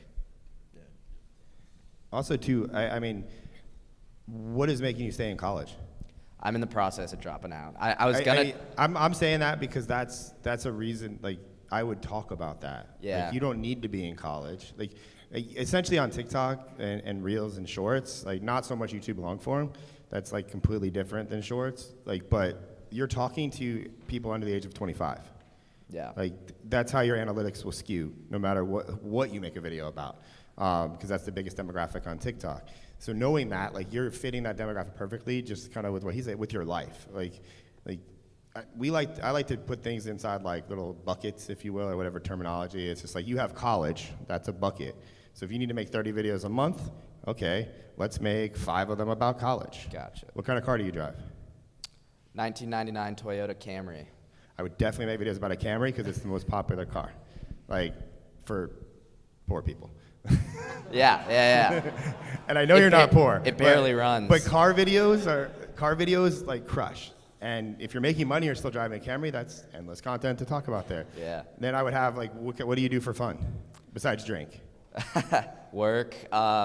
Besides work, that's watch, not fun for most people. Sports, basketball, gym, shit basketball, like, gym. Do you see how this like? Yeah. Like write all this shit down. And if you have like 10 buckets and you want to do 30 videos a month, you do 3 per bucket. Yeah, and then if you want to do 60, then you do 6 videos per bucket, and then every once in a while you slide in, hey, I'm able to do all this shit because I make money writing emails. So if you're interested, shoot me a message and I'll talk to you about it. It's pretty boring, so 98% of you are probably gonna hate this shit, so don't message me. Nice. Fire. Damn, that was good. Are we good on time? We have one more? Okay. Nice. Appreciate it, guys. Appreciate that. Let's give Ryan a breakdown. Oh, this is going to be a good one. He's been to like a gazillion countries. My name is Ryan. I've been to a gazillion countries. And my partner, Tony and I, business partner, not romantic partner, we do workflow automation and operations consulting for businesses. So mostly agencies. We have a roofing company that does about $2 million a month. But yeah, so I'm the tech and automations guy. Yep. How many countries to be exact? 61. Okay. So I would just say how I've been to 61 countries running my own business online, but this guy's going to have some sauce for you. I don't even know there are 61 countries, so I'd want a list of which ones you've actually been to. And just for Braid, I mean, and if you're looking at, like, I focus more on educational videos with an entertainment style of twist. Like, I can do entertainment, straight entertainment. Like, I can talk to people on the street about how many girls they've fucked. I can, doesn't matter. Like, I can say anything to get views. But at the end of the day, this is a business, so I want to drive, I don't believe in, like, bringing all the wrong people into my world, but at some point you have to make videos to get views because you're just not going to attract anybody into your world. So I think there's a misconception, especially with the, I make followers, or I make niche-based videos, because niche-based videos in my world, like about making videos and getting views, get like 4,000 views. So 4,000 people isn't enough for me to change anybody's life. So with what you said, I would do videos about, what's one specific country you've been to? I live in the country of Georgia in the post-Soviet Union, so I live there. Been to Kosovo, been to Morocco, been in lots of places. You can make Laos. You can make general videos about here's what I experienced when I went to Laos, or here's weird things people from Laos do. Here's how much money it costs to have dinner in Laos. Here's how much I spent on my flight to Laos. You can take each of your countries and make videos about, and at the end of the day, people watch enough of your content and be like, how the fuck does this guy go to so many countries? What does he do for a living? In my experience, you want people to have a mystery about you. How do you when you start getting those messages, and I don't know if you're getting them yet, it's a good sign, how do you make money? What do you do? That to me was okay, time to sell something. Because that means there's traction around you talking. And that's an indicator for a personal brand to be okay, I've hit a little bit of a critical mass to now it's okay, let's throw up a story and be here's what I do. if anybody's interested in learning more about this, shoot me a DM that says, travel. Like, and then you can start funneling through to do that. But like, you've been to 61 countries. That's a minimum of like 200 videos right there. Now again, I wouldn't urge you to be a travel guy. Like, you don't want to only make videos about that. But like in your case, because I talked to you in the back, like you make automation. So it's like rip apart big companies' automation funnels. Like do phone calls, call their salespeople, like chat with their chat bot with a camera behind you on the screen, and you're talking through what's happening. Like, you can get traction from big brands. Like, every one of these guys up here said brands and recognizable people get you views. So like Best Buy, Kylie Cosmetics, like rip apart fucking the Kardashians chatbot. Like, I guarantee you're gonna get views from that, because Kylie, I don't know why people like her, but they do. Yeah, if you wanted to make a video to get more clients, I would say something like, if you're a business owner, here's 3 automations to make more money or save more time. And I would put a specific number with that, like save 20 hours a month or make an extra $10,000 a month, like whatever's realistic, put a number on it. And then I would say like that I bet you haven't heard about. Like, that video will probably do well. And if it doesn't, it probably won't go viral, because like I said, it's a little niche of like business owner and automations. But the people that see it obviously are pretty inclined to like reach out to you at some point. And then exactly what he said, I was literally thinking the same thing. Is like, go find a business that everyone knows about and be like, if I were this business, here's 3 changes that I would make for their automation workflow to be more efficient. Something along those lines, just exactly what he said. Just break down a bunch of really big businesses that everyone would have heard about. Even not like changing anything, could you just point out like, here's why Apple makes so much money at the store? Yeah, Stuff exactly. like that, yeah. Like, you don't even have to say automation, like in your hook at least. And then you could like, that could be your hook, and then you could actually like kind of like flex your own expertise and say it's because they have XYZ automations. And then again, have some sort of resource in your bio, something those people are going to convert over some time horizon. Yeah, kind of like they're saying, like I just do a mix of more middle of funnel videos like that, where it is about business, and then other stuff that's like top 5 countries to travel to if you're in XYZ position. Like, that would rip. And yeah, I'd say just talk about your life and like what you enjoy doing, and the right people will find you. I wouldn't worry too much about being super niche. I know some people, like, I see that a lot with a lot of people that just like take this approach to like, I'm gonna be super niche, I'm gonna be the go-to guy for marketing automations. It's like, bro, okay, like that's sick, but nobody knows who you are. And I think it's a more of a long-term thing too, if it's more of a personal brand and not a marketing automations guy brand. Because then that you can eventually pivot to something else. Like then maybe eventually you have a travel course. Like, who knows? But I think that's the approach. Just go more broad, mix in the more niche targeted videos, and then you'll grow and get business from it. Yeah. I think, do you know who Vukum is? Watch guy. Anyone here know Vukum? Yeah, dope. One of my favorite creators. He's a backpack watch dealer in New York City. Young kid, 21, 22, making crazy money, and he's got a great brand on TikTok. Everyone knows who he is. He's crushing. And the cool thing about his stuff is that his like actual work integrates perfectly into TikTok. Like, everyone wants to watch someone haggle in New York over a date just or something like that, where this guy's trying to like make 30 and this guy's trying to pay 25. Like, everyone wants to watch that happen. And so for him to like use content for his business, it makes sense.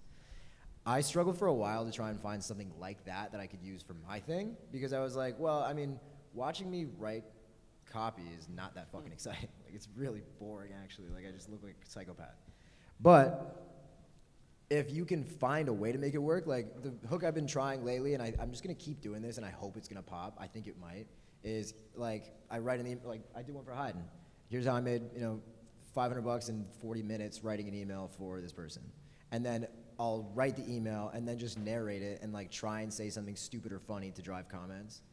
So you could do the same sort of thing with your thing. Like, if you just want to like do your work and narrate over it with something else, so like it's kind of relevant, and just find a way to integrate your actual work, like your real day-to-day, into content. It's a challenge, but like if you can make that work, then like you can do it for anything. You know what I mean? But I think I wouldn't rely on it for lead gen. Like, I don't think it's gonna be like a crazy like floodgates type approach to just getting a bunch of clients, but I mean, it'll be fun, and it'll allow you. Like, another thing too for content is like just connecting with other business owners. Like, the amount of people that Ben and I have met, and Hayden as well, I'm sure, actually no, you especially, because like your shit's really business. But the amount of people that we've met just because we make content kind of about business, it's pretty fucking cool. You know what I mean? Like, it's not money in our pockets, but like, you know, I think some of that can be more valuable. So You've probably gotten DMs of like dudes in Miami, like, let's talk shop, but they're not like the pick your brain types or like the we're already huge types. yeah, like we spent some time in LA with a bunch of male models. Which like it sounds like less fun than it actually was, but like it was actually great. Tom Cruise is another one. Not that. Tom Cruise, not the real Tom Cruise, but the Section 8 one. Yeah, and does anyone? Nah, never mind. No one knows who that is, but that's all I gotta say. Just do it because you like it. Do it because you're gonna make friends. Don't like count on making money with it. Yeah, just to piggyback on that, like, content will open up doors that you don't even know you could walk through yet. Like, just by making videos. Like, just as a byproduct, I mean, a lot of young guys in here, I'm engaged, I have a child, so I don't go out that much. But if I was trying to get laid in my local area, I would definitely be making videos about my local area. Because you'll get into every club for free. You'll get into every bar and they'll know who you are. I made one video about the Don Cesar Hotel in St. Pete. Like, it's my favorite hotel. I'm actually going there tonight, going to the beach tomorrow. Like, one video about that, about tipping the bartender $100. Everybody in that hotel knows who I am when I walk in because they've seen that video, because they work at Don Cesar and the algorithm's so scary that it puts that in everybody's pocket. Like, you can make content and the algorithm is just so strong. Like, if you wanted to make a copywriting video, you could, and you're gonna reach the copywriters.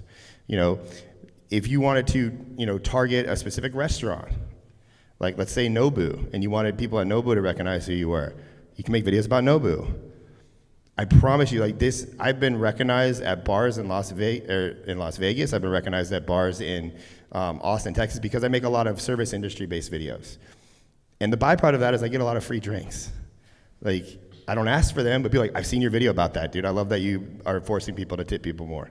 Like, it's like a for the people style video. And this is, obviously, there's no benefit for AI or like chatbot automation or anything in this for you, but that type of, like, when people see that, let's say you're taking somebody out that you might want to close as a client and you happen to take them to the hotel where you have clout, do you think that's going to help you close a deal?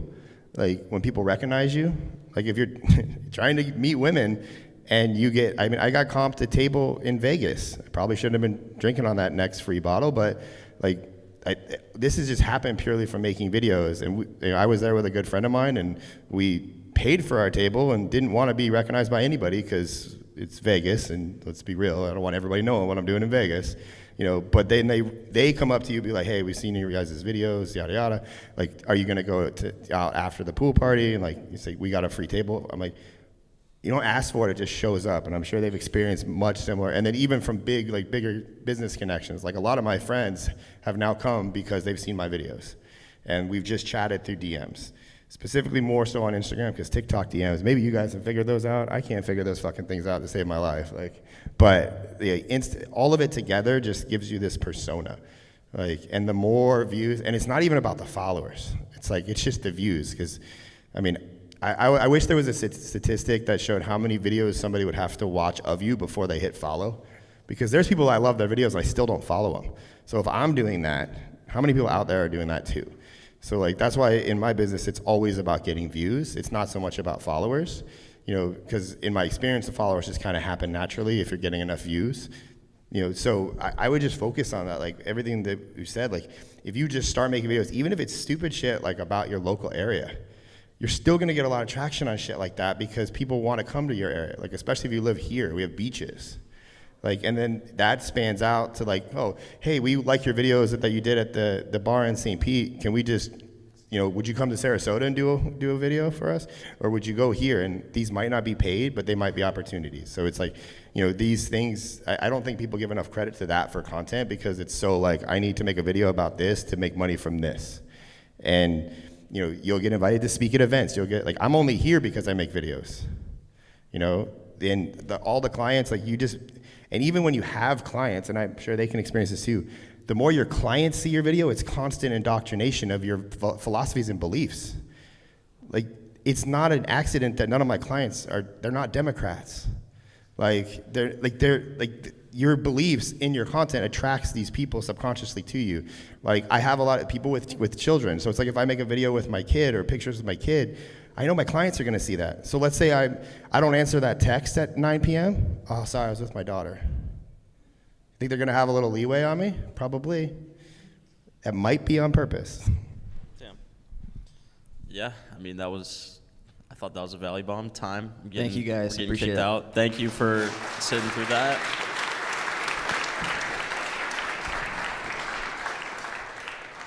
Huh? Can we get a photo of us? You want to do a jersey swap? Yeah. That light is brutal. I don't know if you're sweating. I can't see anything out of my left. The sun kind of came behind the left. It started with him and he was getting blinded. And then Mason, quick photo. Yeah. Yep. Thanks. It's still on. How we doing?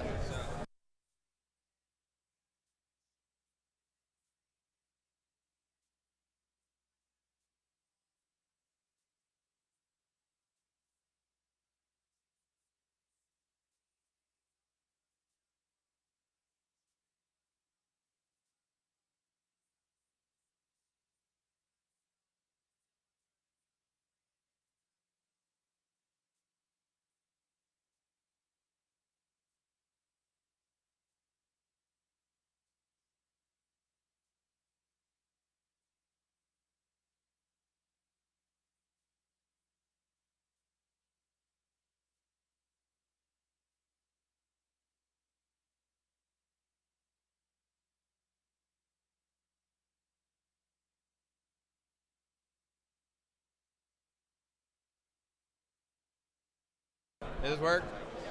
Yo, oh my God, that was loud.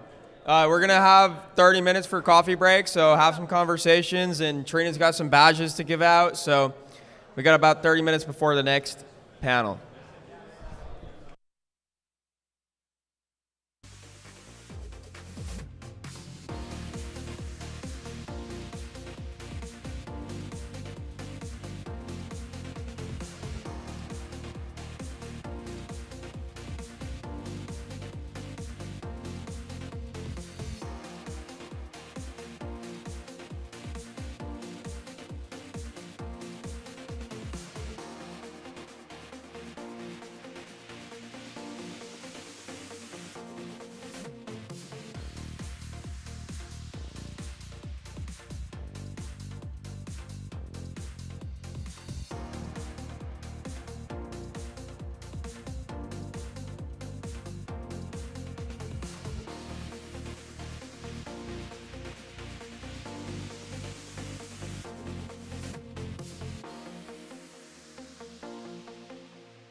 Hello.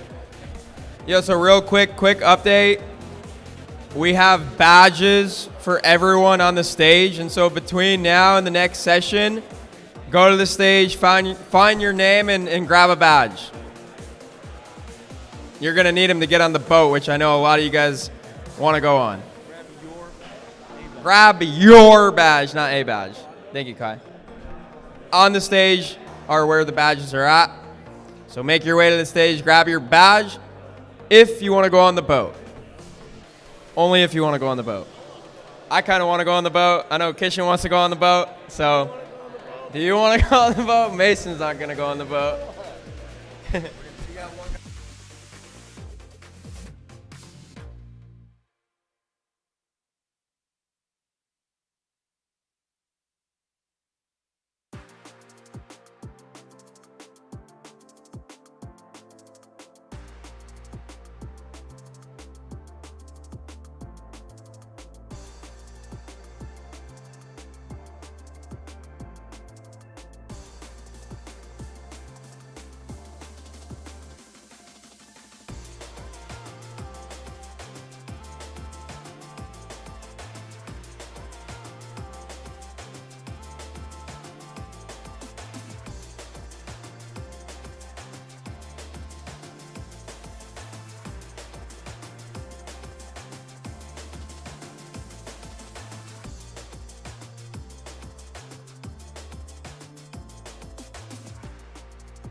Of course, bro.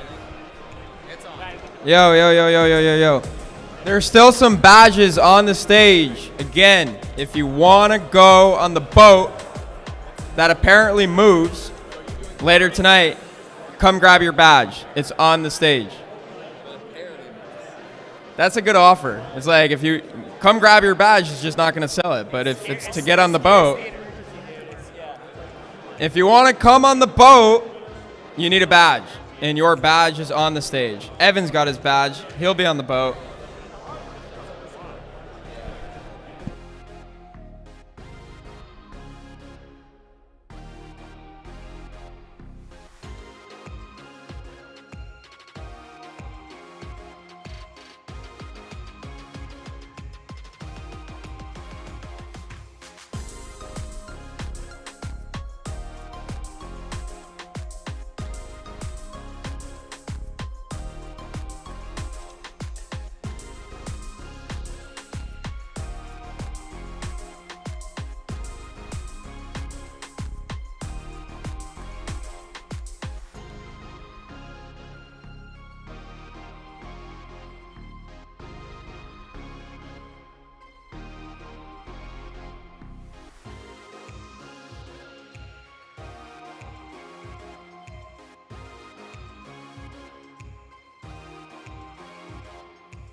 Thank you. All right, guys. We got to keep it moving, so find your seat, and we're going to get the next segment started. Me neither. We don't actually need it for the phone. I just want people to take it so they get the QR code. Find your seat. Find your seat.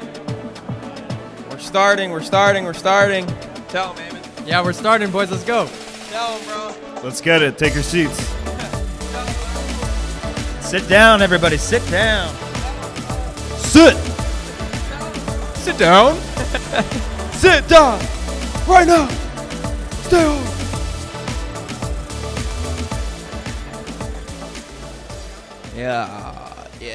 Yeah. Should I sit close to you? Come here, sir. On your lap? I put all the ones right over there. Hello, sirs. Hello, good sir. Wait, could we do a handshake? Oh shit, dude. Now we're stuck. Damn. Who's gonna lose? We'll not stop shaking hands until everyone sits down. So please sit down. Please don't sit down. Please. Everyone get out of their chair. Is this working? Yes, it is. Sir, please, sir, please. Please, sirs, please. Get down. Come on, sirs. Come on. All right. I think we're good. Most people are. Who's gonna let go? You let go. Okay. You first. No, you. No. No, you. Fuck. Let's go. Let's go. Fucking dub. I'm taking dubs today. Wait, you want to start the drum? No, no. We'll do. Well, just gotta make it natural. You gotta make it natural. Okay. Okay. So, all right. We're back. What? Sirs, please take your seats, sirs. Come on. You gotta turn it on first. Now it's good. No? Slap that. Give it a good slap. Just 1, 2. We're good now? Oh. Yo. I'm here with Now the it's client just accession crew. They don't even exist anymore, man. You got cease and dismissed. All right, yeah, so on this next session, really what we're going to do is tell the Client Ascension founder story. And so we get questions all the time about how Daniel, myself, Dan, and Christian all got started in business together. And you hear me talk about all the time in the community, like the reason we're so successful, I believe, is because we have such a great team of founders. And a lot of you guys in the audience are solopreneurs or solo founders. And I'm going to do a panel later specifically on how to find a business partner. But this panel is going to also inspire you guys just to hear and know more about how this partnership works so successfully and how it all got started. And no better person to interview us than the man that led the marketing campaign for the boat, the man himself, Nicholas Verge. Give it up for Nick.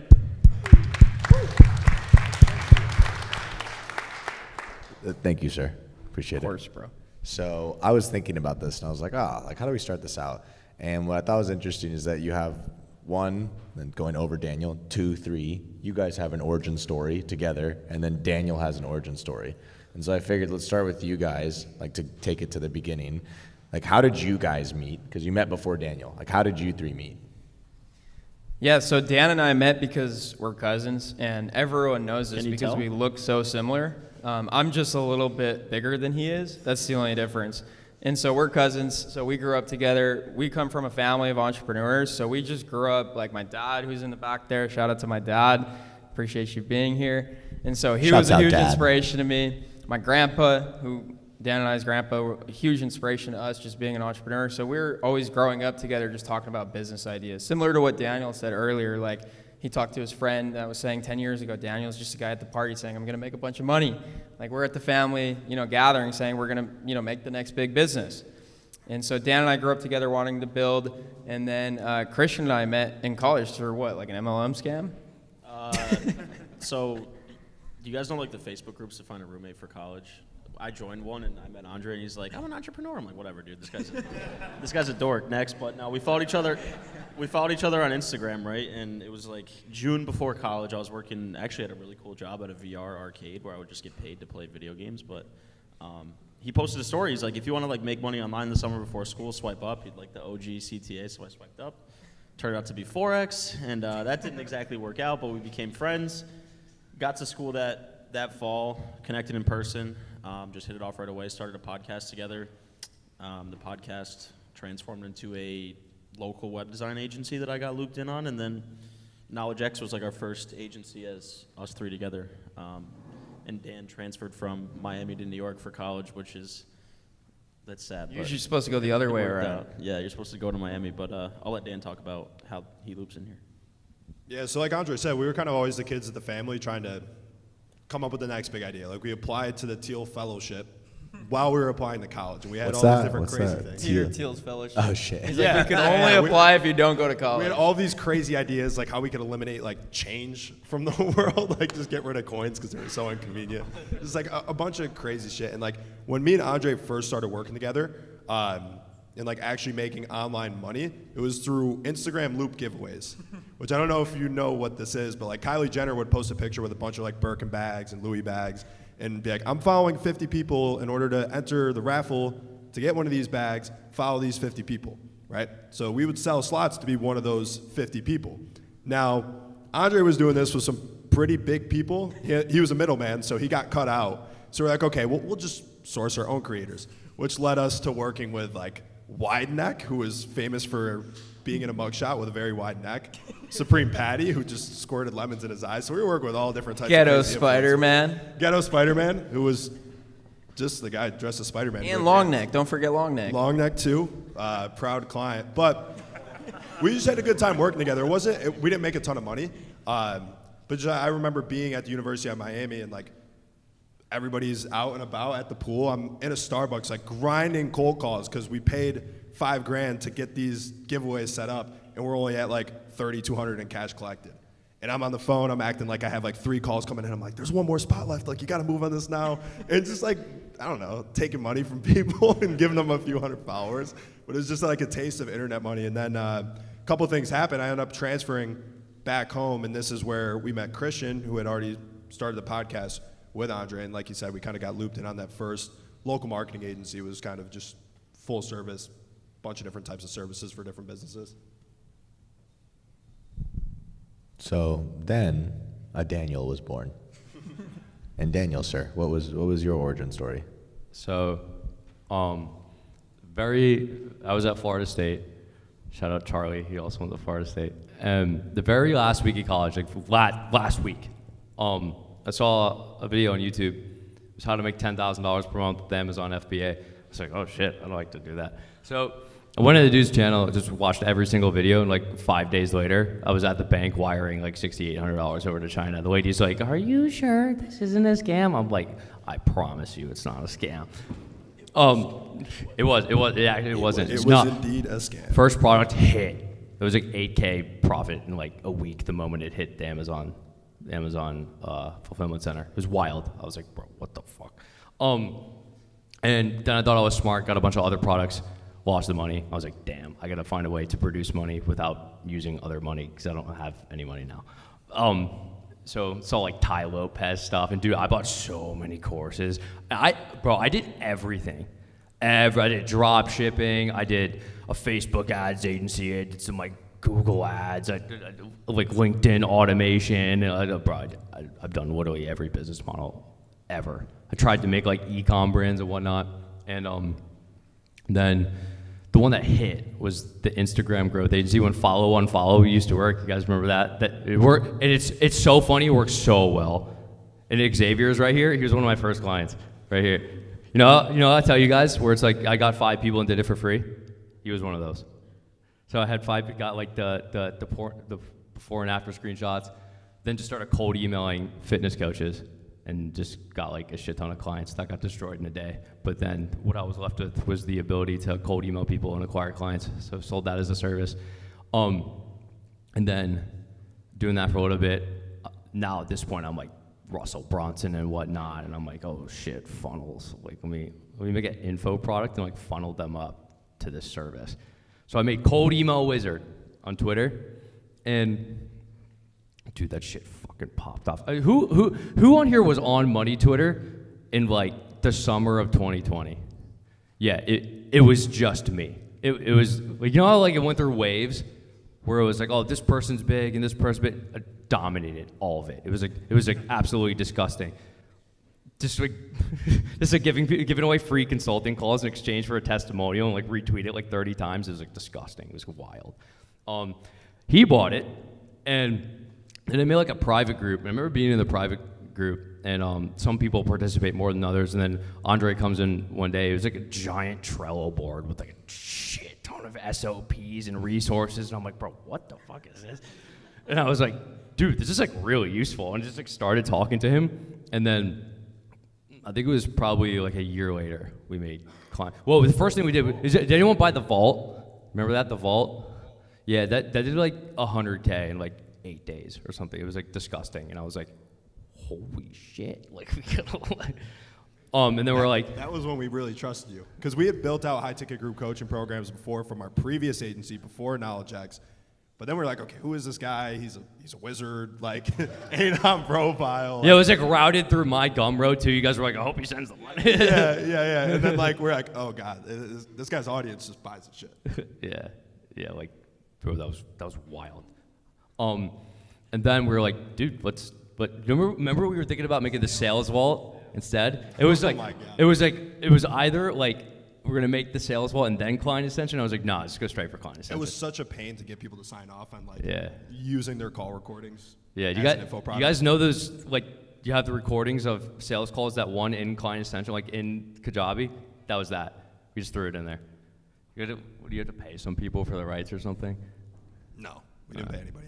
Yeah. We just emailed it like 50 people that I closed, and then like 6 of them were like, yeah, it's cool. Yeah, and then made client ascension. And Oliver over here, who's the CTO of Liskit, he was in. We let 12 people in, just like what? The first cohort of client ascension. Oh, dude, this is when I was like, because we just let anyone in, and it was like particularly people with no offer yet, and like what I learned from there was like, we're not doing that. We're not doing biz op. You have to have an offer already. Bro, that sucked.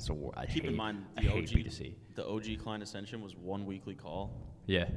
Now there's like 17 or something. But yeah, Oliver was in there, and it was so funny because it was like all these other dudes, and Oliver's, I booked 80 calls this week. I'm like, what the fuck?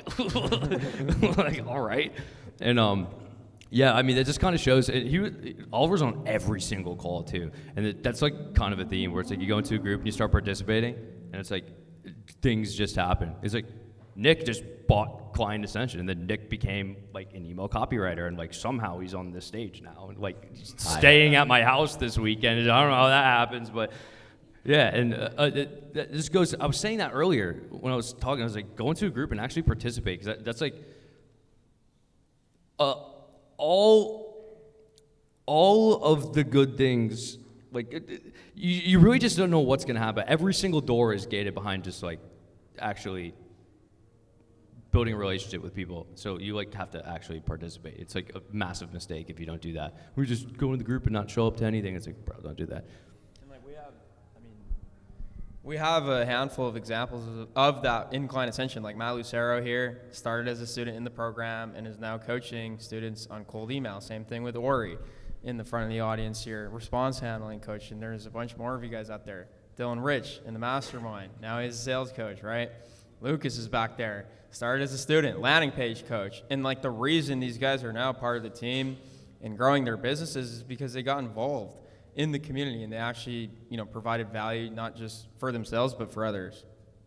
Yeah, just in general in life, go to more business events, talk to more people. I remember after the first cohort of Client Ascension, we were at some random business event down in Miami, and I just meet this guy at the open bar, similar to how we do our event, and I start talking to him about what he does, and he's like, oh, I run a group coaching program. And we had just finished the first cohort of Client Ascension. We probably did like 80K. It wasn't anything crazy.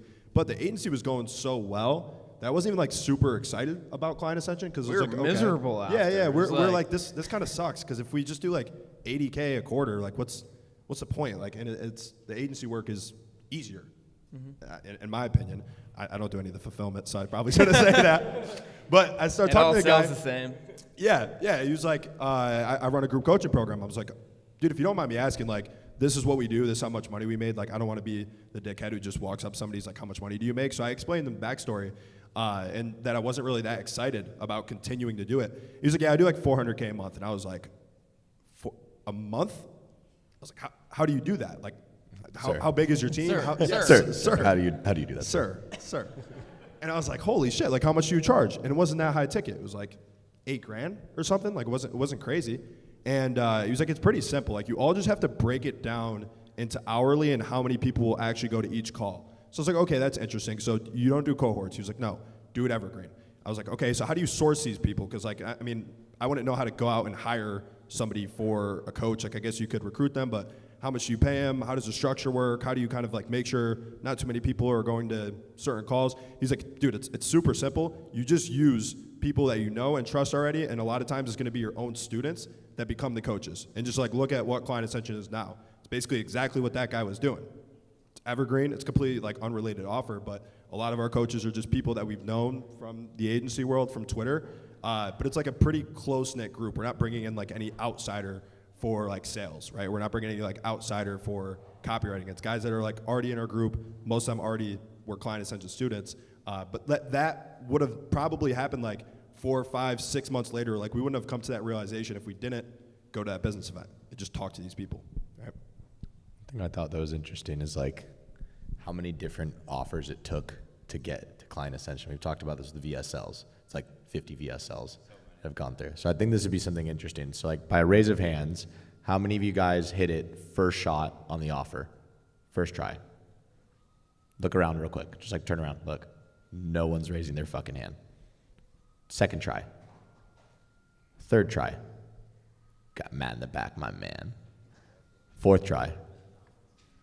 Now more people are starting to do it. Fifth try. Like, I'm not even at 10 yet. And it's like, that's how much it takes. I think this is something really interesting that you guys are really good at, is adapting. All of you guys adapt in your own way. I think that'd be something interesting for you guys to each talk about, like the process of adapting Client Ascension and changing it over and over again. Yeah, I think it's just testing and iterating, right? Like, we ran the first cohort based on what we thought would serve students the best, and we quickly found out that just wasn't the best way to do it. And so what do you do when it doesn't work? Well, you go back to the drawing board, and where do you get the insights from? Not just the team, because obviously we didn't know how to do it the first time. How are we going to know the second time? You just go to the students. And so, like, the target market has all the answers. And I just think speaking to your audience, speaking to your customers, and figuring out what they actually want is the secret to all of this. It's like every time we roll out a feature in Client Ascension or a new coaching call, everyone's like, oh my God, like, I've been needing this. And it's like, yeah, I know, you've been telling me. And like, now it's here. And they're like, well, how do you know I wanted it? It's like, because we're reaching out in the DMs with surveys. Like Oliver was talking yesterday about for ListKit.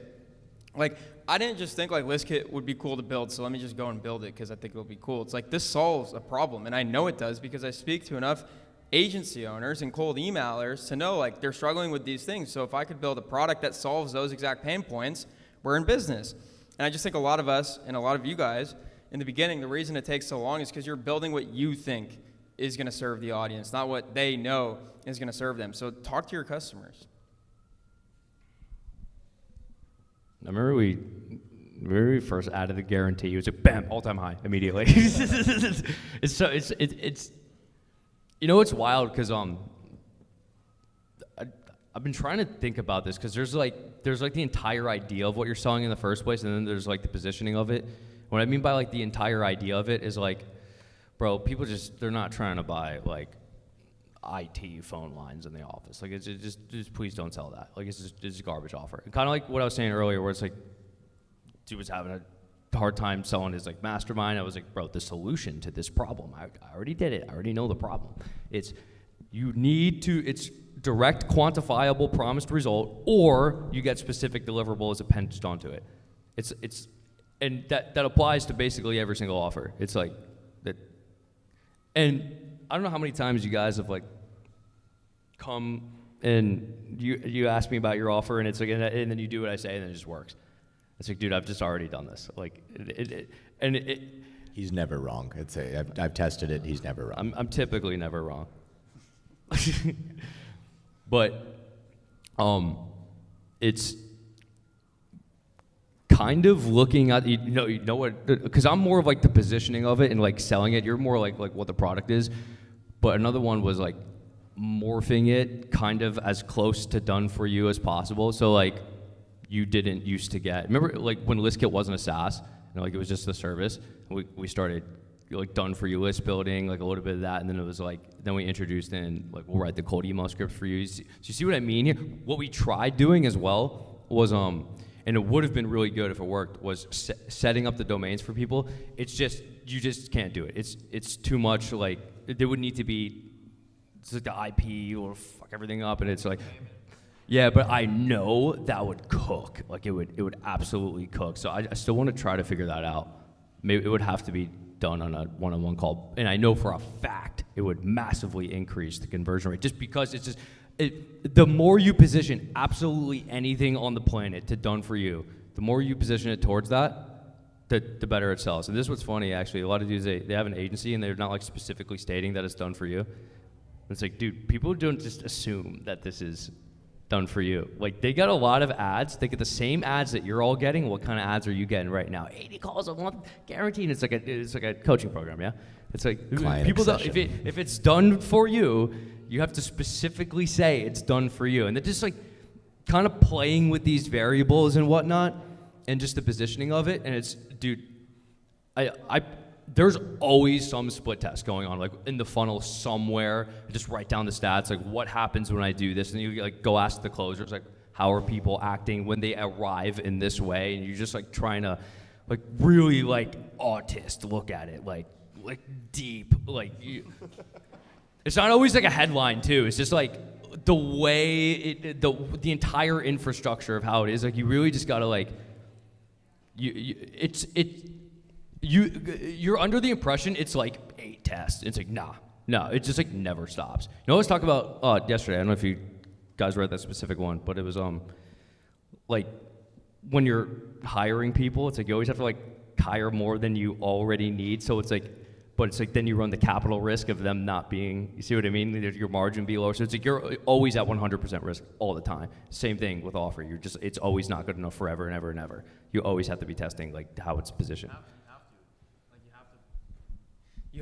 That's the thing. I don't know if Eddie's in this room now, but he'll be giving a keynote after lunch. And the first thing he said when we sat down at dinner last night is like the reason he's been able to scale so like fast and aggressively is because the pressure is always on. So I feel like you have to create that urgency and pressure. Like that's what we do with the sales team. It's what we do with the product, the marketing, the offer, everything. And so you have to put pressure on yourself to perform. And that never stops, right? Like I think the most dangerous thing for a business owner is to coast. Yep. I think the biggest iteration we made was, Nick kind of brought this up, like we were an entity of 3 people and Daniel was his own. Like we had our agency KnowledgeX for a while, and Client Ascension was like the other thing that we weren't all in on yet. And then we all sat down one day and we're like, all right, we have to go all in as one unit.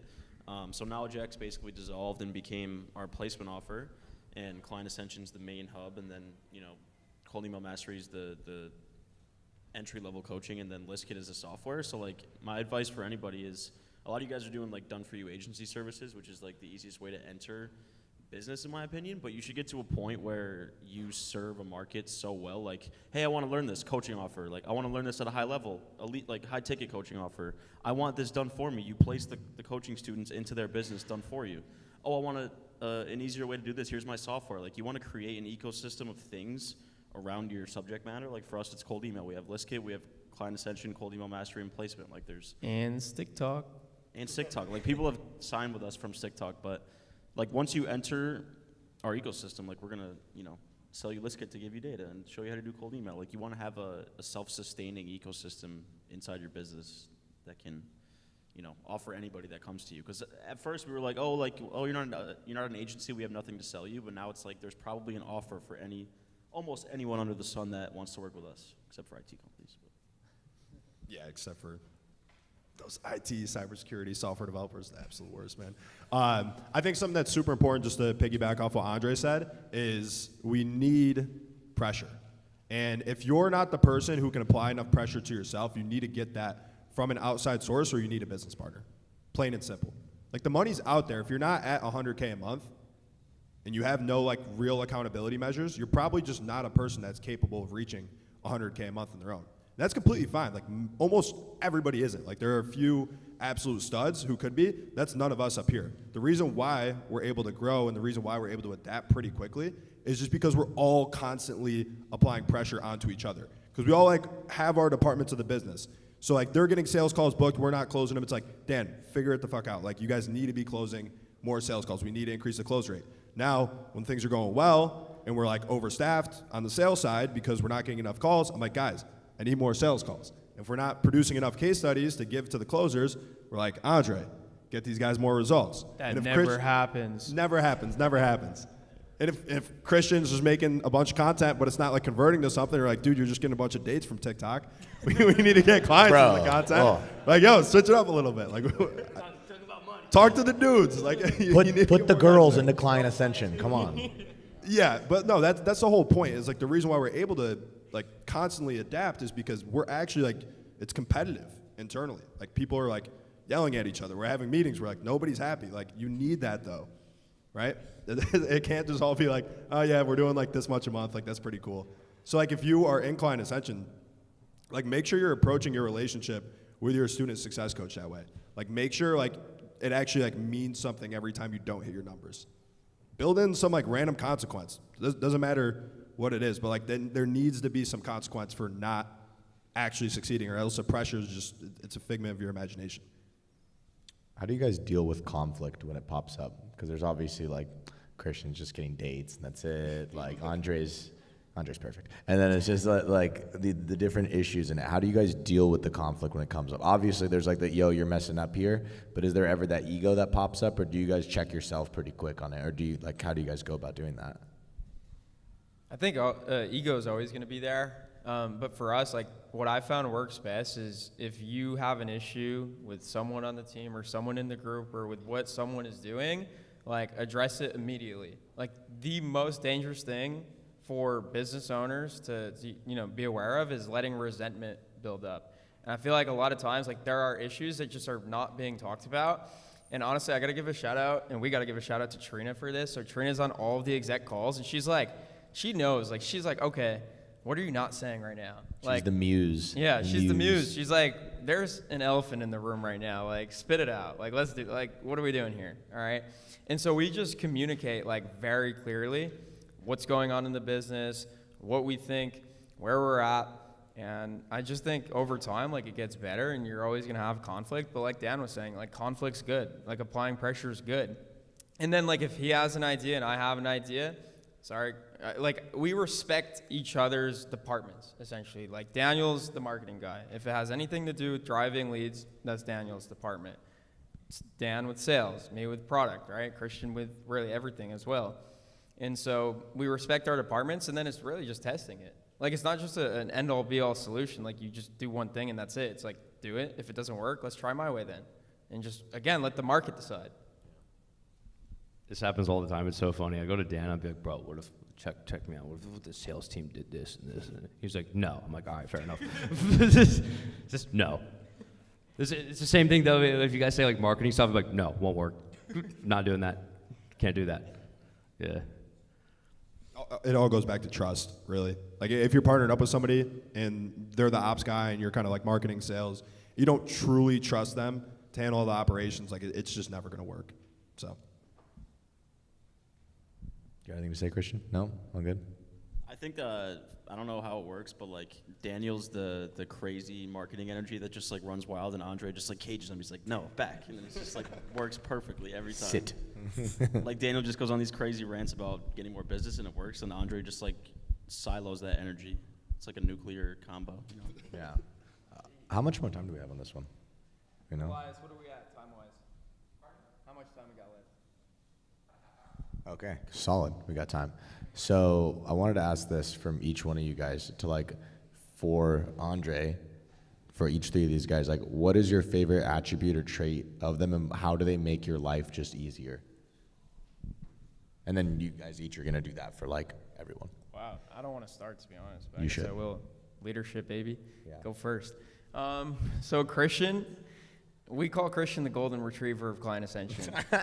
So, and like people like hear that as like an insult, but like it's the biggest blessing, honestly. Like he's just always carrying positive energy. And like we call him what? The chief of fun, right? Like he's the chief of fun as well. And so Christian just knows how to entertain clients and have a good time.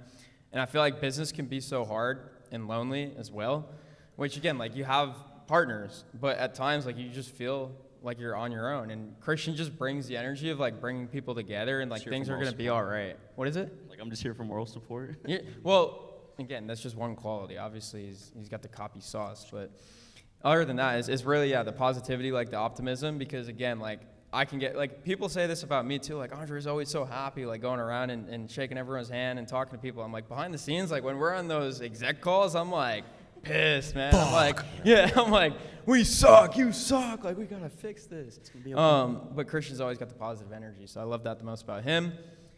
I think Dan is the hardest worker on the team, to be honest. I think Dan puts in the most work consistently, and he also has the highest standards. And that's really it. Like, if something's not working, if he needs to get something done, like, that takes precedent above everything else. Like, I've seen this dude, like, wake up on a family vacation at, like, 4 a.m. just to get back at his desk to take a call that might not even show up, right? And so I think Dan's just the most dedicated in terms of, like, hardest worker and just really holds a high standard to everything that he does.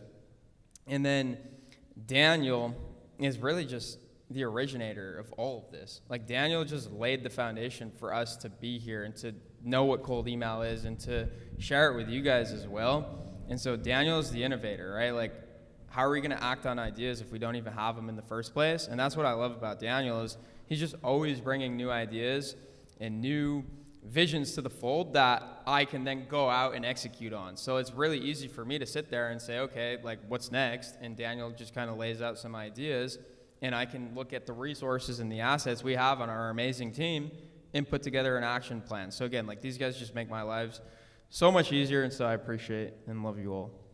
Very wholesome. Oh. My eyes are sweating. So, you know, what's the book? What's it called? Rocket Fuel?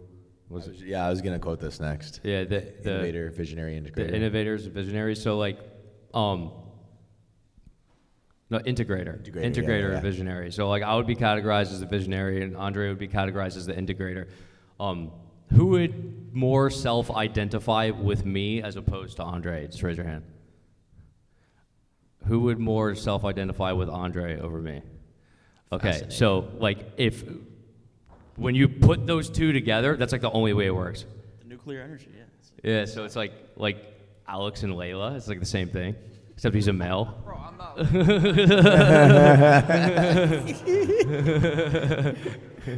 No, it's like the same thing though. It's like you don't want to put like two visionaries together because then it's like all your clients churn, you get 0 results. I mean, like you want to be capable of doing everything, but you'll pretty much always be like, if you're a visionary, you pretty much always be miserable if you're perpetually doing client work, and if you're an integrator, you're pretty much always be miserable if you're like marketing and trying to do sales. Like, it's just not what you want to do. For instance, like on ListKit, I'm not even like customer support channel, not even in it. I am not in that channel. That's not. I don't need to. I'm not concerned with anything. I'm not in the. If there's any bugs, don't know about it. Did you say there's like a moat to get to you? There's like 6 as far pages. as I'm concerned, there's never been one complaint ever. That's all. You set up like a 16-page type form or something to get to you, or what was it? You were telling me in the car last night. What? That like if someone has a complaint on ListKit, that like there's a on the no, it's at the placement. Like if there's a problem with like someone on the placement offer, you have to like fill out a type form and like a form to even like request my insistence at all, or it's like if it's a problem, or it's like if it's an offer problem, it's like, no, you got to go to this form and like give me all this stuff and then I'll go do it. So how does this? So what's the traits? No, what I'm saying is that Andre handles all of that, and it's just like it's there's no shot I could ever be successful to the capacity I am right now without an Andre. It's literally functionally impossible. Couldn't work. wouldn't work. Dan actually is the hardest worker on the team, like 100%. Indisputably, yeah, like probably like consistent 15-hour days and shit. So I appreciate that very much. We also would not make any money without you. So thank you very much. Paste. Yeah, Christian. People. I think it was yesterday. It was like, so what do Christian and Dan do? I'm like a lot. Like, I'm thinking about it. I'm like, it's kind of a lot. Like, there would be issues if they weren't here. No, Christian, like you also do like hella client work. You're like very good at helping people get results. So like you kind of morph into the Andre role. Oh, you know what I like about you too? It's just so nice. Where it's like mercenary deploy you into specific things. Where it's like Christian, go do a webinar for Call to a Master. He's like, bet, and he just does it. And I'm like, nice. And you can like morph between roles too. So it's really dope. I like it a lot. Yeah, I was gonna say I have one of the coolest scenarios ever where I can exist in like several different capacities, like front-end YouTube videos, webinars, back-end client fulfillment, cold email stuff, content, TikTok, Twitter, where like Dan, he's got the sales covered. I don't need to worry about that. I've never taken a sales call. Well, I've taken one sales call for Client Ascension. Piffed it. Piff. Daniel, like if we need more leads, he just cranks up the YouTube spend and we get more calls on the calendar. I'm like, oh shit, calendar's booked, good shit. And then Andre's the integrator, so I kind of exist like in every aspect in some capacity. So these guys handle everything, and I get to just like exist as a golden retriever, just running around and doing work. So, I mean, yeah, I wouldn't trade this for anything because I don't want to sit there and do zaps. Daniel can do that, and I just want to write copy and help students. Zapier. So that's what I get to do. Love it. Zapier. I mean, most of you guys don't even know who I am. And you're still here. So that's why I love these guys in a nutshell. Is like they're the reason that we have people to sell on our team. So like they give me a ton of opportunity. They give all my team members a ton of opportunity, which means a lot. Like it's super cool, especially with sales. It's like the one profession where you will get fired if you're not making enough money. But it's so cool to have these guys that just make sure that I never have to set up the opportunity myself. I mean, I don't know what I'd be doing without a bunch of sales calls. I'd be broke, number one. I'd probably be at like Starbucks trying to get my cold brew down to like $4 instead of $4.50, like just for the sake of negotiating. But no, I would say I love Christian's ability to just be a Swiss Army knife. Like he can do a little bit of everything. He does a ton of the client work. Like he's I don't know. You've probably like realistically written more cold email scripts than anybody Maybe in the on world. earth in the past 3 years at least. If we're looking at like that time horizon, and just like whenever we need him to do something, he's like, "Yep, got it, cool." He's, you know, he could be fucking out partying in Amsterdam, and he'll be like, "Yep, I'll get it done today," and he gets it done. Right? It just works for him. So it's cool to just have kind of like that wild card that you can just parachute into any situation. He's like, "All right, I'm with it." I mean, Daniel just has that sauce that a marketer needs. Like that's super rare. Like Mason was talking about this earlier on your panel. Like you kind of just have it or you don't. So like being partnered with somebody who kind of has like that weird. It's annoying that you started your Anon account as like a wizard because like it's actually a good adjective. It just sounds so corny. Like this guy like actually kind of is a wizard. He just has like that weird sixth sense where he's like, oh, let's fucking try this. You're like, damn it, that's really smart. But just like having somebody on the team that's good at all of those like different creative things that like you're creative in a different way, but like that can reach the masses and like actually like permeate through a market is just sick. Like that's an X factor that most people don't have. And then Andre is just a fantastic leader. Like leadership is like the clear number one strength that he has to me. Like way more than like operations and automations. Like all that stuff is cool, and of course like he's the most well versed on the team. But like his biggest strength, like if you're looking for help from Andre, is just like how to be a really, really good leader. Like he doesn't just lead all of the people in his department, he leads us, really. Like the vision of the company, the values, like that is primarily all driven by Andre. So just like having somebody like that who kind of just like holds everything together and make sure we're generally going in the right direction. Like sometimes we fuck up, but that's life. That's super important too, because without him, if we just started a business and Andre wasn't there, like we'd be flying in all different directions. Like Daniel would just be like coming up with a different offer every week. None of you guys would be here. No one would be here. Yeah, exactly. But yeah. Okay. Now, what is your least favorite trait of each? I'm joking. Don't do that. You don't need to do that. You want to do that? No. No, that's very meta. Okay, so here's what I got. So I think what's really interesting is I really love seeing markets evolve because it's the most interesting thing. Like, how many people have you ever seen Mad Men? Like the show Mad Men? Wow, come on, guys, what the fuck? So, like, they talk about with cigarettes, where cigarettes back in the day, like, doctors used to promote cigarettes.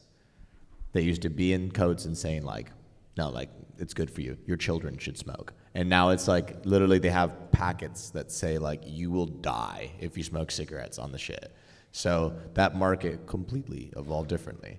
And it's really interesting because I came to Twitter from Facebook, and I was here and I was like, what the fuck is this? It's just like everyone's like either A, really healthy, or two, like really based. And I'm like, this is awesome.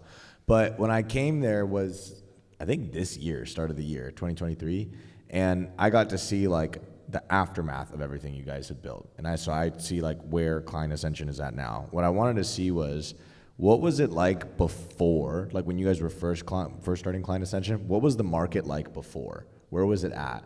And then where do you see the market going? But let's start first with like, where was the market at before you guys started Client Ascension? Because you guys literally have shaped the market. I mean, guys, we have Client Accession. Like people are trying to copy that. So where was the market at before? In terms of like Twitter, I mean, I feel like there weren't a lot of like even just coaching programs. Like there were, but it wasn't very sophisticated in terms of like the angle, like the value propositions delivering. It was like a lot of like e-com shit. It was all biz op is what it was, mostly biz op. That's pretty much all it was. And then we make it, and then you just get other people popping up to, oh, that works, like I want to do that too. And people just, and then you're like competing in Twitter, and it's like, okay, well, like what is, then you start competing on the mechanism, where it was like, well, what's the better way to get clients? Is it through Twitter or is it through cold email? And then it's like, oh, then you start getting like competitors among each mechanism, and then they just introduce a claim, and then the claim goes higher, and the claim goes higher, and then the guarantee goes higher, and the guarantee goes higher, and then people start getting case studies. It's really interesting. And then I feel like it gets to a point where oh shit, it's a banger. You get to a point where it kind of all degrades into like case studies and personal branding. And I feel it's still in like wild guarantee area, like 100K a month. Yeah, guaranteed. Yeah, you need a boat. Yeah, we should get boat guaranteed. You get a boat or you don't pay. But yeah, it's still around there. It's still like, and that's like every market though, right? Like especially like agency services, where it's like, dude, like if you just like Google marketing agency right now, just like click the first organic result. It's like, what is it going to say? It's like, we help our clients grow. It's like, what? Cool. Like this would never work on cold traffic. They sell like ever. $80,000 like PR packages, and they get you onto Forbes for like $200. And they charge just a stupid amount. Yeah, it's dumb. But yeah, I mean that's just what I'm seeing. It's like, dude, you gotta like if you by definition, like if you're on cold traffic, you have to be better than the other option. Like if you're using cold emails, like bro, they're getting like 8 cold emails a day. Like I get 8 cold emails a day, and I've got like 2 good ones in the past like 6 months. It's not even that hard. Like if the offer is good, it really is not, because they show up at that small of a frequency. They're all garbage. None of them have like a quantifiable promise. None of them have risk reversal. None of them have case studies.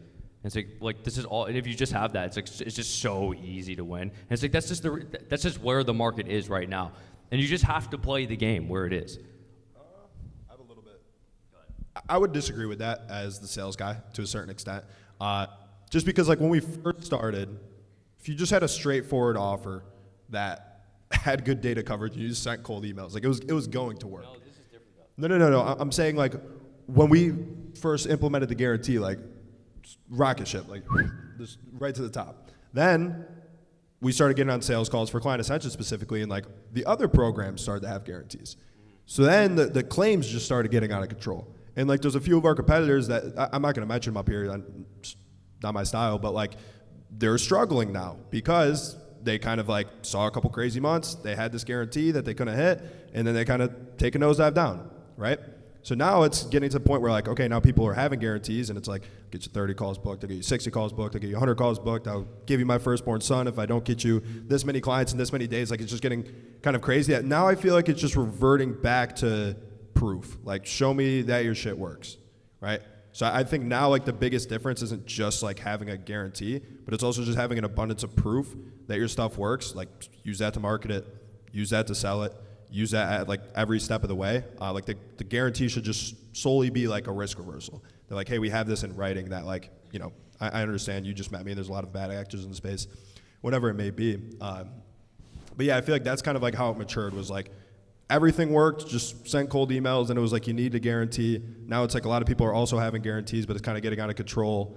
And now they're like, okay, I just want to make sure this isn't a scam and that it actually works. I'm going to go off completely on a different tangent than both of you. I think we're moving to a place where you need to have a personal brand to win business. Like back in the day, you could make a claim and you would sign the client, but now it's like, I want to work with Presley for clips because I see him on Twitter and he's funny. I want to work with Ben Bader because he works with everyone in Miami and he's really good at webinars. I want to join Client Ascension because I saw how cool the event was and how often they do these in-person events that no one does. Like, eventually the claims, like they said, are going to get so outlandish that they don't even matter anymore. Yeah. And people are going to pick the guys that they resonate with on a personal level and trust. So I think like personal branding mixed with a service and an outcome is like the hybrid that you need moving forward. Dude, like having an optimized personal brand is like a differentiator in and of itself, because there's so little people are actually willing to do it that it just entirely puts you in a different realm. Like it's like you just, that game I was just talking about, you just exit that game. You just don't have to do that anymore. It's like whatever. Like you can work with me or you can't. I don't care. You have like 1 million YouTube subs. It's like, bro, it's just. It's the condo. We were at the Heron yesterday. It's like the equivalent of owning those apartment buildings right there. Yeah. Yeah. Because we were up in the tower yesterday. I was looking at the condo building. I was like, if you have like even like 30,000 YouTube subs or something like that. So you guys see that condo building? They're like, yeah. I'm like, it is as equivalently a good asset as that. It will cash flow the same. Like actually. Yeah. And it's like, you guys just aren't. You're not. It's literally digital real estate. Like you just have traffic. Everyone, to the point where actually people buy ads. Yeah, they're buying eyeballs. It's literally real estate. Like there's a finite amount of real estate that exists via how much people are scrolling. Other people have to pay for that. If you just own the traffic, you do not have to pay for it. Therefore, it is real estate. So just build real estate. You know what I think, you guys, like the big differentiator between you guys is from everyone else in the market? Just you guys raise your hand. How many of you have a Lamborghini? How many of you guys live in a crazy, just like $10,000 a month penthouse? 50% of us don't have a car. Yeah, so like I do not own a vehicle. So like I've had a very interesting experience observing markets, and we said this yesterday when we were, it's like 1 a.m. We're like just ranting on the couch. Daniel says the second I see them start doing lifestyle marketing, I go, there it is, it's ending. Like it's just downhill from there. And people create this perception that like business success is like, man, it's cars, it's women, it's bottles, it's like all this stuff. And, you know, I even went down that route and tasted it and was just like, this sucks. I'm like, this is just so like empty and just void of like any meaning.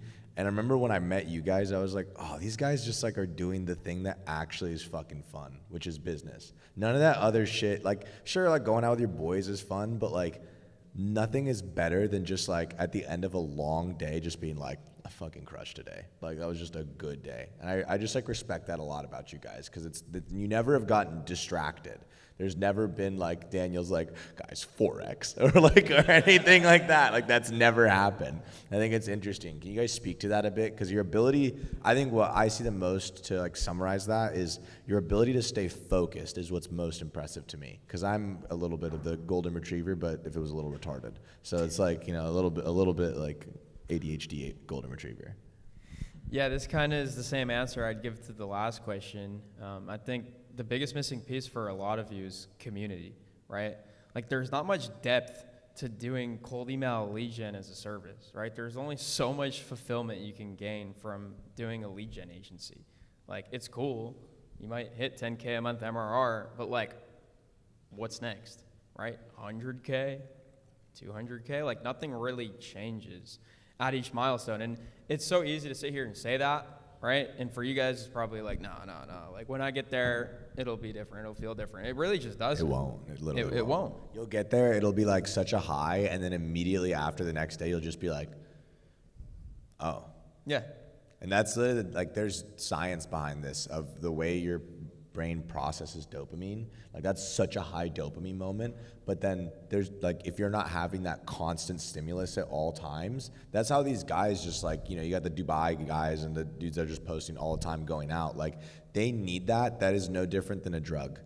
Like they have to have stimulus, otherwise they can't like function. If you took them away and put them like in a small town, they would just like collapse entirely. Like they couldn't live that life. Yeah. So it all goes back to community for me. And I heard this on a podcast by Ed Milet, and the way he broke down fulfillment, right? Because that's what everyone's really after, is feeling fulfilled, living a happy, joyful life. And he said that you find fulfillment by using your God-given gifts in service to others. And that's exactly what community gives you the opportunity to do. And that's really why, like someone asked a question earlier, is like, why did you start Client Ascension? Like, why do you go from agency to coaching program? And the agency continued to grow and scale, and I feel like that's why we can deliver such high-level coaching in Client Ascension, is because we're doing the thing that we're teaching. But the reason we started Client Ascension is to help that past version of ourselves. And I feel like that's where so much fulfillment is drawn from, is helping yourself that is 5 steps behind, because you are now in a place where you can help them get to where they also want to go. And that's literally what we're doing here at Client Ascension, and that's where I draw all of my fulfillment from. So it's not even about numbers or MRR. The reason we stress about numbers is because we want to maintain and grow this so much. Not just because we want to hit certain benchmarks and buy the Lamborghini or whatever else there is to buy us, because we want more of this. Like the energy this week, I've gotten like 4 hours of sleep in the past 4 nights. And you're chilling. Like you're straight chilling. I'm just feeding off your guys' energy. Like that's it. Like that's what we do this for. So appreciate you guys being here. No, I need neuro, man. Yeah. You ever hear how like there's like a 75-year-old dude, he's still working, and then he retires and he like dies 3 months later? Yeah, so I'm just trying to not die. And no, what I mean by that though is let's say you make like a bunch of money and you like theoretically like literally could just sit there and live off like dividends for the rest of your life, like just public markets, you don't do anything. You're like, and you like watch TV and like you don't like do anything. Like you are the effective equivalent of dead. You're literally dead. There's nothing to do. And dude, I think it was Marcus Aurelius in his book. It's really funny. It's like, do the bees not rise in the morning till, I don't know what it was, but he's talking about bees, and it's like they just... That's Ecclesiastes. Yeah, something like that. It was like, they just make the honeycomb. Like they just build the nest. Like they just do that. It's like you break the nest or just build the nest. Like you just do that, right? And it needs to be structured in such a, like you shouldn't like hate yourself when you're doing it. Like, I mean, it's gonna be hard. Like it's gonna be very hard at certain points, but I just like to do this. Like that's it. I just actively enjoy doing it. I finish at night and I'm like, oh, that was cool. Pretty excited to do it tomorrow. I'm gonna fucking win. I think that's huge there, because if that's not the case for you, you're probably just doing the wrong business. Like, what was the guy's name? I can't remember who it was, a successful business owner, but someone was trying to pitch him. Like the dude's like a multi-billionaire, he's on like Shark Tank or something like that. I don't remember which one it was. And the dude was trying to pitch him like telecom communications or something like that. And he just asked him, he was like, hey, dude, you already lost my business. Like, I'm just not going to do this because you're just not in this. And he's like, what do you actually give a shit about? And he goes, like, honestly, bro, cooking. He's like, I just love cooking. He goes, just stop doing this. And he's like, just go get a job at a restaurant. Dude owns like 50 franchise restaurants now and is like super successful. And it's like, if you're doing something you hate, like we started this with like the group offer. Daniel was like, dude, you should try doing a group offer. And I did it and I fucking hated it. And I was like, this isn't right. And just stop doing it and go do something else. Like it makes more sense. I thought it was a good point. I just wanted to add that. No, yeah, I feel like we're all brought up on similar values too, which helps, is just kind of partnering with somebody who has the same beliefs as you. And it's always like about serving people, right? It's all coming from a place of like, I want to help as many people as possible. And I feel like the whole thing with the Lambo, like, yeah, when I was younger, that's exactly, like, precisely what I wanted. But then you start to make like a little bit more money and you kind of hit like these different benchmarks that you had in your head, and you realize like, nothing really changes. Then you also at some point realize, like, if I have to get the Lambo in order to make myself feel good, I don't respect myself at all. Because if I need to supplement me with the Lambo to seem like a person that I would think is cool, you're probably kind of like a loser, right? Like, you just need to kind of look in the mirror and be like, okay, like, what else can I change about myself that's like actually of substance? And I feel like the last thing is business in general. It's always been kind of like a team sport thing for me. Like, I would never be a solopreneur and just go out by myself. Hats off to all you guys that do. It's incredible. Just because I miss playing team sports. And like in this, like, I guess the revenue is kind of the scoreboard, but I'm trying to run up the revenue for the sake of just doing it, because I think we're capable of doing it. It's not to like get a Lambo. It's not to, get the girl. Just it's playing more, the game. Yeah, it's just to play the game. It's like what can our high score be? Like this year, what's the high score going to be? Just for the sake of doing it, because like, why not? Like, what else is there? There's nothing else to do. Kind of like Alabama with that just streak where they won the national championship just like 6 years in a row. Like, Clintus and same colors too as well. Like, yeah, and if you asked any player on the team or anybody that went to that university, like, did it get boring after a while? Like, fuck no, it's super we fun. win. That's it. Yeah. It's awesome. It's awesome. So yeah, no, I feel like you start to mature, and like, it wasn't always that way. Like, we weren't always like, I don't know, the way we are now. But like, the more you grow, the more you realize that all that other stuff isn't as important, or you don't, and it kind of just consumes you altogether. Yeah.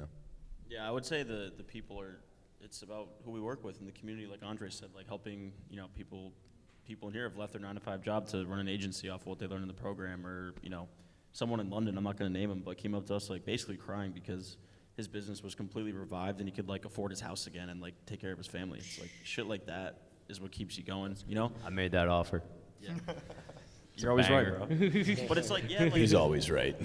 I feel like the money and the cars and stuff is like a frivolous pursuit, because no matter how much you make, there's always someone that's going to have more. And you're always going to be like, oh, I got $1 million, now I need 10, now I need 20. Like, someone's always richer than me with better cars. Like, there's never an end game for that. But just being able to help people and genuinely, give back to others. It sounds corny, but it's really true. When you, someone messages you on Slack and says that they signed a client from your cold email script, that hits way more than like an invoice or, a bank account wire or whatever. Like, money hitting your account just hits different. And I always say, like, relationships.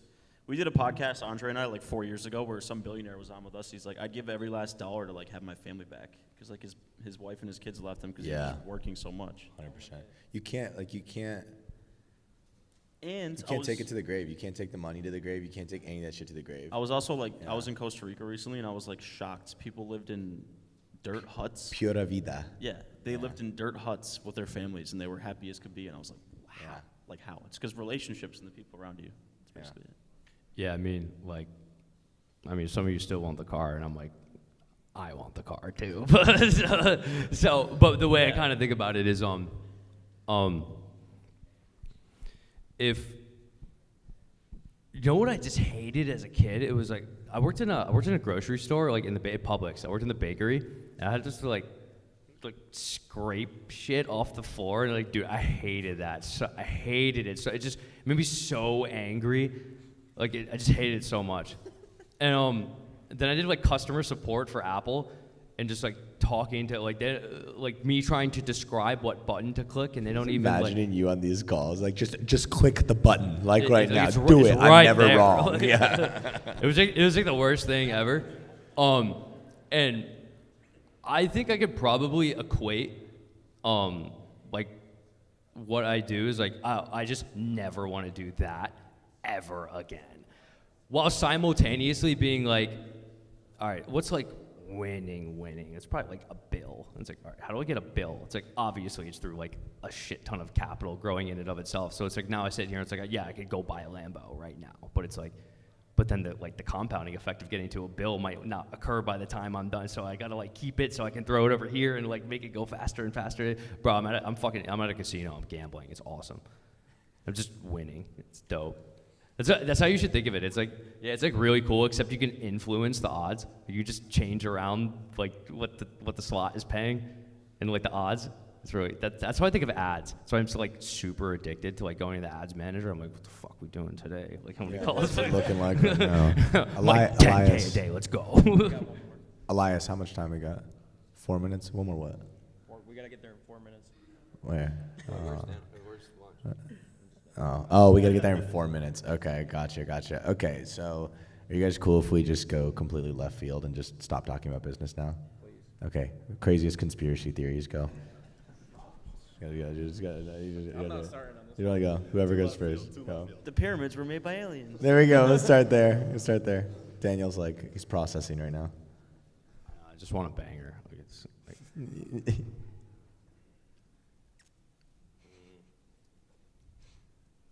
the moon is a spaceship. It's hollow. This is hollow. The giants are real. It's the Nephilim. The angels came down. Excuse me, source. Made it with humans. They made source? giants. Do you have a source for that? Source? Myself. Oh, Christ. The meme, Yeah, can't I get made it along. up. Yeah. What about Q&A? I feel like we should open it up. What's up? Some Q&A. I think so. That's probably more productive than that. Anyways, guys, who's got some questions? Any questions about giants or Any Nephilim? questions about giants? They were real. It's like the 7th line of Genesis. What's up, Eamon? Yes. Hey guys, so Christian mentioned earlier, and Daniel as well, like, setting up that whole like spider web funnel, let's call it, where you have cold email mastery, then list kit, client ascension, etc. Exactly, offer ecosystem. At what point does it make sense to like start setting that up? Because I remember one time I asked Daniel the same question. I believe he said at like once you're at 200K a month, then you can launch something. But Nah, you're probably you're at 60. Yeah, 60. Yeah, you can start playing around with it now. Yeah, I don't feel like there's a hard number. It's like when you start getting questions that you don't have. Like, hey, how do I learn video editing? It's like, oh, you go watch this guy's stuff. It's like, you should have a course. You sell it when you can. Specifically ask for it. Yeah. Like, when people ask for it and you don't have an offer for them, that's when you should implement. Oh, dude, like, people ask me, like, hey, bro, like, I'm trying to make, like, I want to kind of make, like, a coaching program. Like, what's the first step? I'm like, get an audience and have people ask you for it. Like, that's what you do. What are you going to try to do, fucking sell it with cold email? Like, they're not buying your coaching program with cold email. But then you get to a point where you have a team of video editors that are trained by you. You place them into businesses to edit for them. You have a software that does the editing. You have a done-for-you coaching program. You help people scale their editing agencies. Like, every single area of video editing or YouTube is, like, covered. You know what I mean? And one quick follow-up question to that, like, do you think doing some sort of, like, biz op where it's, like, teaching people how to start content agencies, like, that's bad, right? Like, I should avoid that, right? Okay. You will hate your life if you go to B2C. Okay. Go talk to Brady. But I think as a piece, as a cog in the system, it makes sense, though. That offer would rip. I just don't think you'd be happy. I think a placement, no one's done this. No one's cracked placement for video editors. If you crack that, bro, that's a fire offer. Like, that would work really well. So I'll think about it. Wait. I just want to recognize Eamon, guys. Like, this guy is an absolute killer, and like he never stops asking questions. Let's go, Eamon. Let's give it up for Eamon. There's a reason. I think Daniel tweeted this or like put it in the general chat in Client Ascension. He was like, guys, if you want Eamon type results, you need to have Eamon type inputs. Like it's plain and simple. Like, this guy never stops. And like, I'm like the only one up here of the co-founders that's not super involved as a coach in the community. Like, I'm not the sales coach. We have 2 other sales coaches there. So I don't have like a direct line. Like, a lot of people never hit me up for help, which I love. Like, I just don't like the whole customer support side of the business. And this guy follows me on Instagram. I was like, oh, sick. Like, Eamon followed me. Like, this is a cool guy. He just uses it as a support channel. Like, I'll post a video like out at a club, or like I'll post a video at a restaurant, or just like anything. It could be like a sunset. It could be What like are you eating? It could be a picture of like What are you eating? What? Just be like, what are you eating? Yeah. No. He'll literally, no, it's the exact opposite. He'll be like, how quickly did you guys scale Knowledge X from 50K a month to 100K a month? What MRR do I need to start buying ribeyes? Like, he asked me out of the blue. I posted a picture like out in Ireland, I think it was, and he was like, how many sales calls did you guys book last month at Client Ascension for placement and coaching combined? He just uses it as a channel to ask me questions. I love it. So I know we went off the rails there. I just wanted to give him some recognition. He's like a dream client. It's like, and there's something really interesting. There's this concept of the mirror. And it's like, if you want what you want from the world, you must be. And so it's like, why did Eamon scale up so rapidly? Because he just is that motherfucker. The reason why he gets good clients is because he's a really fucking good client. He shows up to every fucking call all the time. So it's like just you can't escape that. If you're a super shitty client, it's like you're gonna attract super shitty clients. If you're like, can I put this on a payment plan for 6 months? It's like, expect to see that from clients. If you want piffs, you got a piff. With great transition, boys. I think we have something to talk about. No, I'm joking. Give a shout out to Nick. Thank you. Time to eat. All right, time to eat. Let's eat some food. Good stuff. Oh, okay. Oh, Never mind. It's very not time nice. to eat. Thank you, sirs. Thank you, sirs. Thank you.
What's up, guys? Lunches are out. We have Cuban sandwiches, kale Caesar salads, and smoked chicken club wraps.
If anybody is getting a little cabin fever in this room, you're welcome to go out to the courtyard. Just make sure to be back for the next speaker at 1:30.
Yo. Quick update. So, two things. We're going to get started with the afternoon session in about 10 minutes here.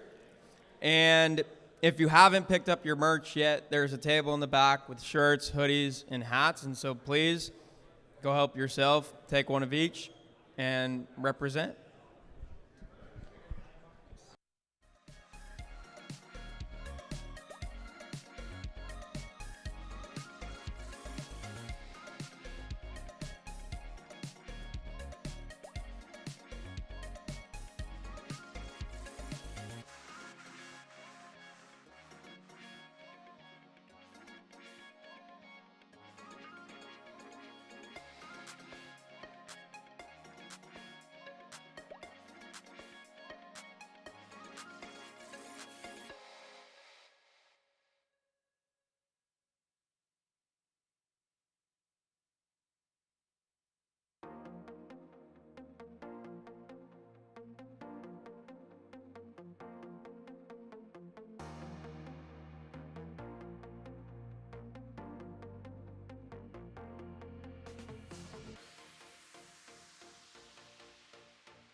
One floor.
All right, guys. We're going to be starting in just a few minutes here. We're going to need that door in the back closed. And so either you're in or you're out. And you're going to want to be in because this afternoon session is absolutely stacked. And so get in here, find your seat, and let's get this thing going. Let's go, let's go, let's go.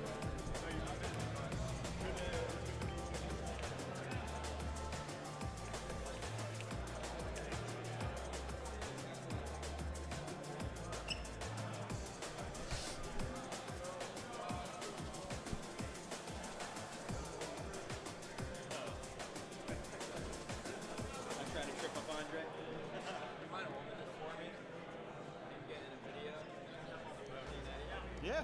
Appreciate you. And then I'll just grab it on the way down. What do you want? You want like the whole thing?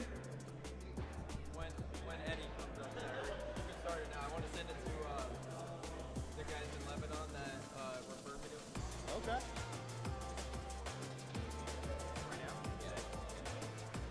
So you're gonna intro him and that's what you want? Yeah. Gotcha.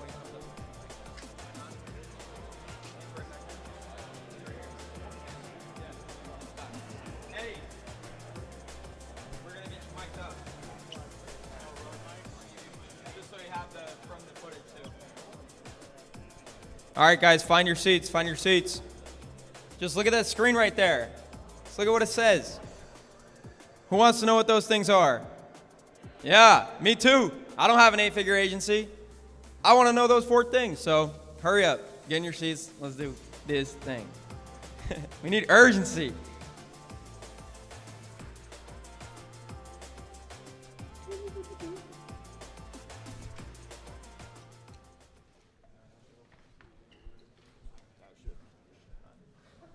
You don't have a password? Wait. Figured I'd lock it before it was actually necessary just to make sure. So I need to not do that. Just getting mic'd up back there.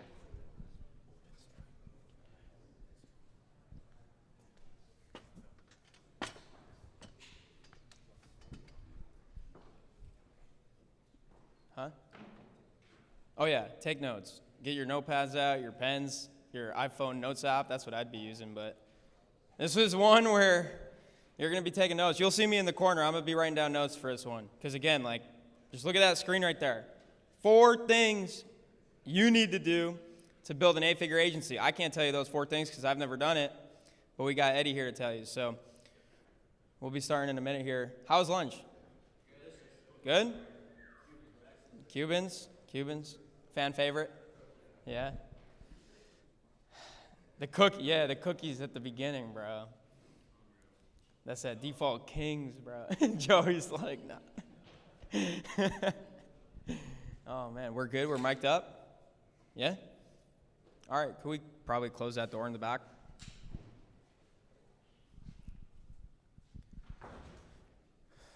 All right, so welcome to part 2. We're going to start the afternoon session. And I was walking around at lunch just telling these guys, like, you've heard from me, you've heard from Daniel, you've heard from all the guys in the community before, and we're great. You know, I love our content. I think we do a good job. But, like, the afternoon lineup for this event is absolutely insane. Like, these guys are the real deal. These are the guys that are scaling to 8 figures a year, 9 figures a year. And they're going to show us, and I say us because, again, I'm not there yet, the roadmap to get there. So I'm absolutely pumped. You're going to hear from myself and Dan as well from the Client Ascension team, so we'll mix us in as well. But we got some very exciting keynotes for you guys. And so to get us started, we're going to have my boy Eddie Maalouf with a keynote. And I want to give a quick backstory. And so we've talked a lot about team. We've talked a lot about community and culture and how important that is. And so my background is I'm Lebanese, and so, you know, I have all the inclination to want to hire Lebanese talent. So I hired my cousin from Lebanon, and we found Jod and Kanan and just an amazing group of guys to work for us out of Lebanon. And so Eddie is also from Lebanon, which is why he's qualified to teach you all these things, number one. And so he hosted a little bit of a meetup in Beirut this summer, and he connected with Kanan and Farouk and all the guys out in Lebanon that are representing Client Ascension, which is pretty cool. And right away, they're like, dude, you got to meet this Eddie guy. And so Eddie and I connect through IG. I go down the rabbit hole of his YouTube and his Instagram, and his content is just off the charts. So I'm like, almost like how you guys feel with Hormozy probably. Like, how is he sharing? Why is he sharing this for free? Like, it's so damn good. And so I'm like, we got to get this guy to our event. Like, hopefully we can afford him. And I just want to say, like, Eddie's that kind of guy. Like, he's the most qualified speaker to be here, and he's the only one that didn't ask for anything to be here. And so that's the kind of guy Eddie is. I'm sure there's a lot of other achievements that you'll hear all about, like managing over 160 employees at his agency, which is absolutely wild. I get overwhelmed with just like 30. And so I'm excited to just tune in and hear everything that Eddie has prepared for us today. So let's do it, bro.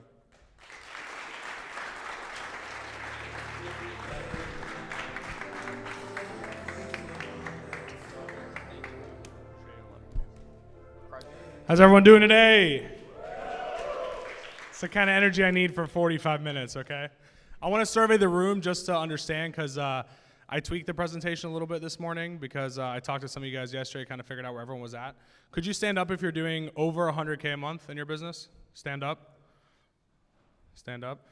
Okay, if you're doing, stay up. If you're doing 50K a month or more, stand up.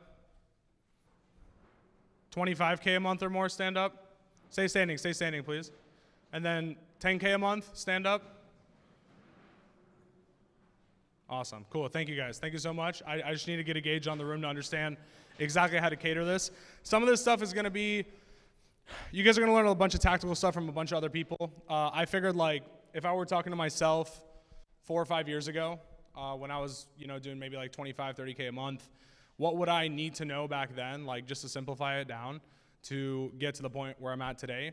For reference, we're at about a 20 million run rate per year. Hopefully by next year we'll get to about 25 plus. And just like Daniel was saying this morning, let me just real quick, this is the intro slide. I go by Dada, first and foremost, my beautiful daughter, my wife. And as you guys grow up, you'll understand this is actually the priority. When I was in your seats, it was all about this bottom stuff, CEO, founder, how much money I'm making, blah, blah, blah. But I'll tell you, as I get in richer circles, this is what people respect a lot more about me. And so it's always up there, number one. Number two, I'm the owner of Bad Marketing. I already kind of told you a little bit about it. We have 180 employees as of right now, this moment I'm standing up here. We work with some of the biggest brands. I'm not going to put their names on here. You can go to our website. It's not what this is for. If you want, follow me on Instagram. I highly recommend it. I put this on this morning because I was listening to Daniel talk, and he was saying the only difference between me and you guys is time and reps, and it's 100% true. So I tried to pull some old screenshots while I was in the back of the room today. This is me in August 2019. I'm in my parents' bedroom, super diligent. There's like 3 notebooks in front of me, all filled with notes from speakers like myself, who I used to listen to at the time. And I was literally doing nothing. I was maybe making like 10K a month, 15K a month max, working out of a bedroom. 2020, January, me, my now wife at the time, she was my girlfriend, my best friend. This was the entire team, January 2020. By the end of 2020, we got an office. We could only afford 3 double desks, so we fit 6 people in that office. By then, we're still doing like sub 50K a month at the time. Sorry. Then I couldn't find any photos between 2020 and 2023 in time. So for what it's worth, between this time of having like a team of 5 or 6 people and now, which is exactly 3 years later, we've grown to over $1.5 million a month and about 180 team members as of today. So I've done this all in a 3-year span, and it's because I spent so much time sharpening my axe before I swung it, is how people like to put it. And so today I want to share with you, as simple as possible, the 4 things that you actually need to care about in your agency to get to the point where I'm at, okay? And I know at a high level view, we all understand the agency model. It's get more clients than you lose, and you scale up. But I'm going to break it down a little bit to certain metrics that we track in our company, which has allowed us to jump so quickly in just the past 3 years. So 4 things you need to build an 8-figure agency. Write this one down. Customer lifespan. This is the most important one. How long does a customer actually stay with you? A lot of you guys are just focused on getting a customer, and I think now you're starting to understand how much work it takes to get a customer, and the easier part is just keeping the customer. But we spend so much time trying to figure out how to get the customer instead of how do we keep them longer. If I have a customer that leaves every 3 months on average, then every 3 months I have to find a new customer. If I have one that leaves every year on average, I have to do 4 times less work to find customers to grow my business. And so obviously I need to reduce my churn percentage. This is like the most important number in our business. We track churn per service, per team, per department. Like not like company-wide, we churn 10% of clients a month. We're saying like this team churns 5% of clients a month. This team churns 12.5% of clients a month. Why are the numbers off? And so this is like one of the most important numbers for our finance team, more than anything. The lower the churn, obviously, the longer the client stays, right? So let me give you a perspective of why churn is so important. At the scale that you guys are at in the room, it may not feel like a big deal if 10% of your clients leave, right? If you're doing 100 a month and 10% churn every month, that means every month you lose 10K of customers, okay? Which is kind of easy at that scale to go get 10K more customers every single month. But let's jump to 800K a month, which is an 8-figure business. If I lose 10% of my customers every month, I have to sell 80 grand a month more of new business revenue just to be able to match what I had. And the reality is, as you guys know, you start hiring ahead.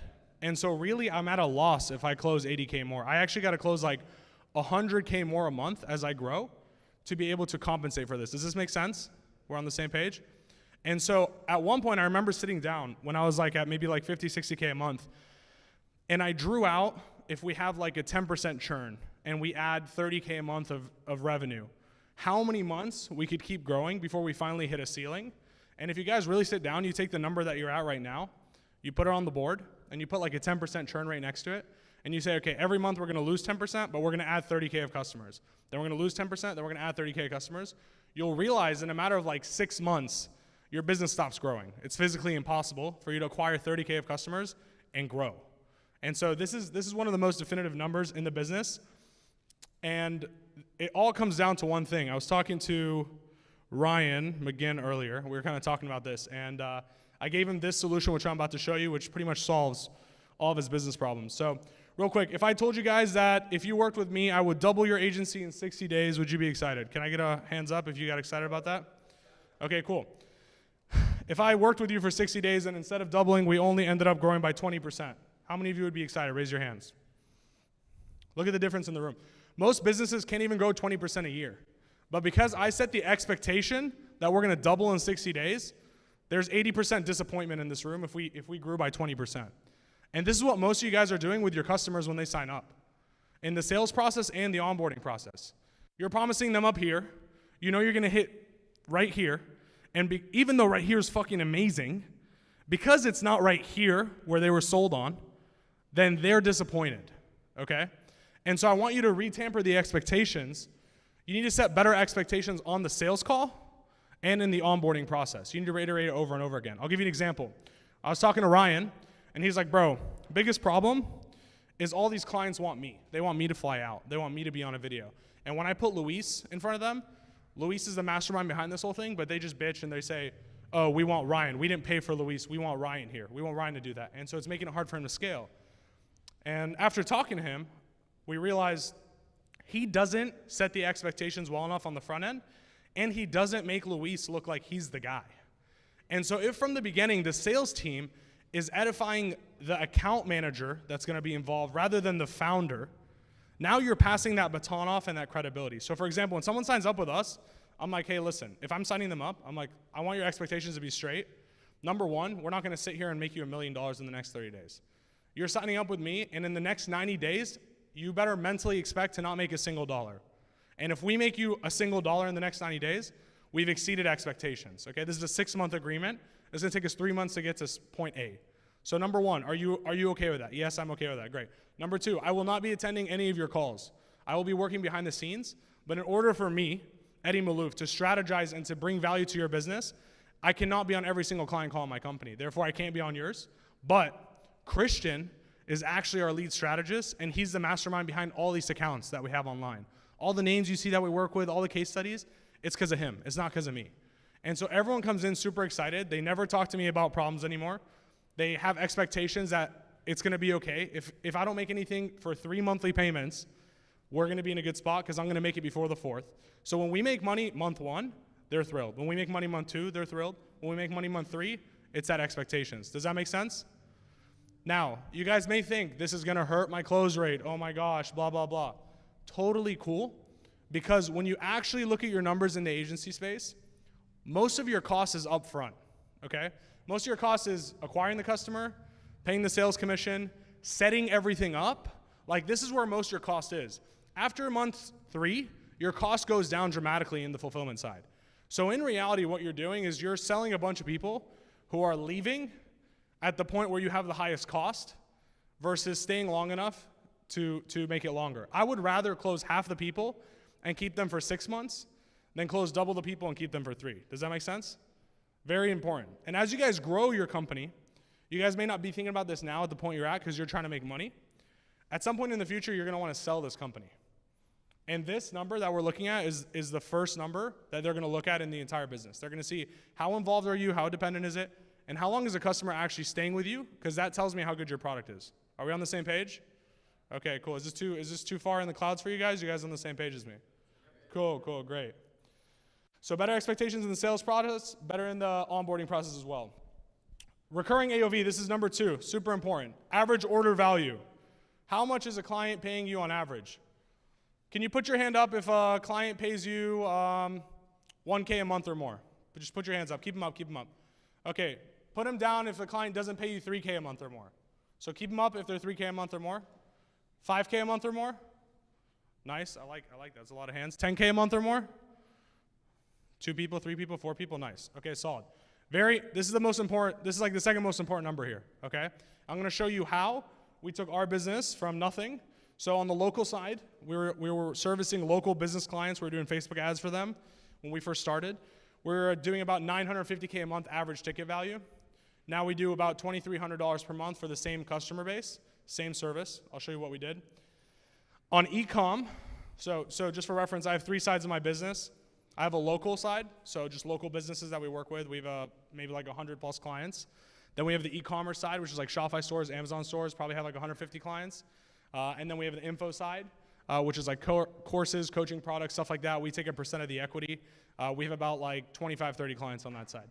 So just kind of giving you a perspective. So e-com, we started doing $2,500 a month as a retainer. We thought that was a lot of money because at the time we were charging $1,000 on local. Now we charge over $13,000 a month average on e-commerce. On the info side, our average retainer is $75,000 a month. I want that to sink in. It took time to get here, okay? I just want to be clear. But I'm going to show you how we did this. Very simple. We started doing Facebook and Google ads for one audience, okay? I'm not telling you go and find 10 different kind of people to market to, okay? If you sell to chiropractors, just sell to chiropractors, okay? That's the trick here. It's not to get your attention divided. When you start dividing your attention on different people, I want to talk to chiropractors, I want to talk to roofers, I want to talk to dentists, you can't do this, okay? Because now you're trying to sell to 3 different people. Versus if I can make more from the same customer, I can spend so much more to sell a customer. So I can take over an entire marketplace. So we started doing Facebook and Google ads. Then we added email marketing. We went from $2,500 a month to $5K a month, okay? Then we acquired an Amazon agency. I'll show you at the end kind of what I'm doing here. But long story short, I got to a point where luckily we had money, we had a good infrastructure, we had good brand. And instead of going and like hiring someone to be an Amazon strategist, because I tried that multiple times and hope that they know what they're doing, I just went and bought a company that did Amazon. That was really good at it. And now we own them and now they're a part of our brand. And then so if you think about it, $2,500 a month, let's call it $5K a month, let's call it $7,500 a month. It's a bit more, but I'm just gonna keep it easy here. Now we're making $7,500 a customer. From an ad standpoint, I can spend so much more to acquire a customer now. Does that make sense? Okay, cool. So while my competitors maybe can only spend $1,500 to get a customer, I can spend 5 Gs. Like there's no way I can lose to those guys. And so what happens at that scale is now I start getting so many different people applying that I can't work with all of them because we want to work with people who maybe pay us $5K a month or more. So I had to figure out a solution to all my excess leads. Some of you guys, you know, this is called a downsell. Obviously you guys know what that is at this point. But for some of you guys, that's like a done for you course. Like you guys can just go download this course for $1,000. You're not qualified to work with us, but we'll teach you what to do. For us, I was like, how do I turn it into a retainer? So basically I went and I found an agency that was all based in Europe that was doing the same services that we were doing. And because their staff was all in Europe, I could charge half as much as I was charging in my main agency. So now I just took 90% of the leads that we're all turning away because they couldn't afford us, and now I had something else to sell them. This added a few $100,000 a month right away to our business. Does that make sense? Yeah? Cool. I'm seeing enough heads nodding, which is what matters. And then this next thing that we did is something that all of you guys can do in the room right now. I went back and I ran the numbers with my CFO this week just to get an accurate number. We grow about 7.5% a month. Think about our size, okay? We grow at 7.5% a month just from this one thing I'm about to show you. For perspective, that's 100% a year. We double our entire business from this one thing I'm about to share with you. It's gonna sound so stupid and so simple. You guys are gonna be like, why the fuck did we not even think of that? Or why aren't we doing that? And I commission all my account managers for upsells that they bring to the table, just like a salesperson. I pay them the same amount a salesperson would when they go and close a new customer.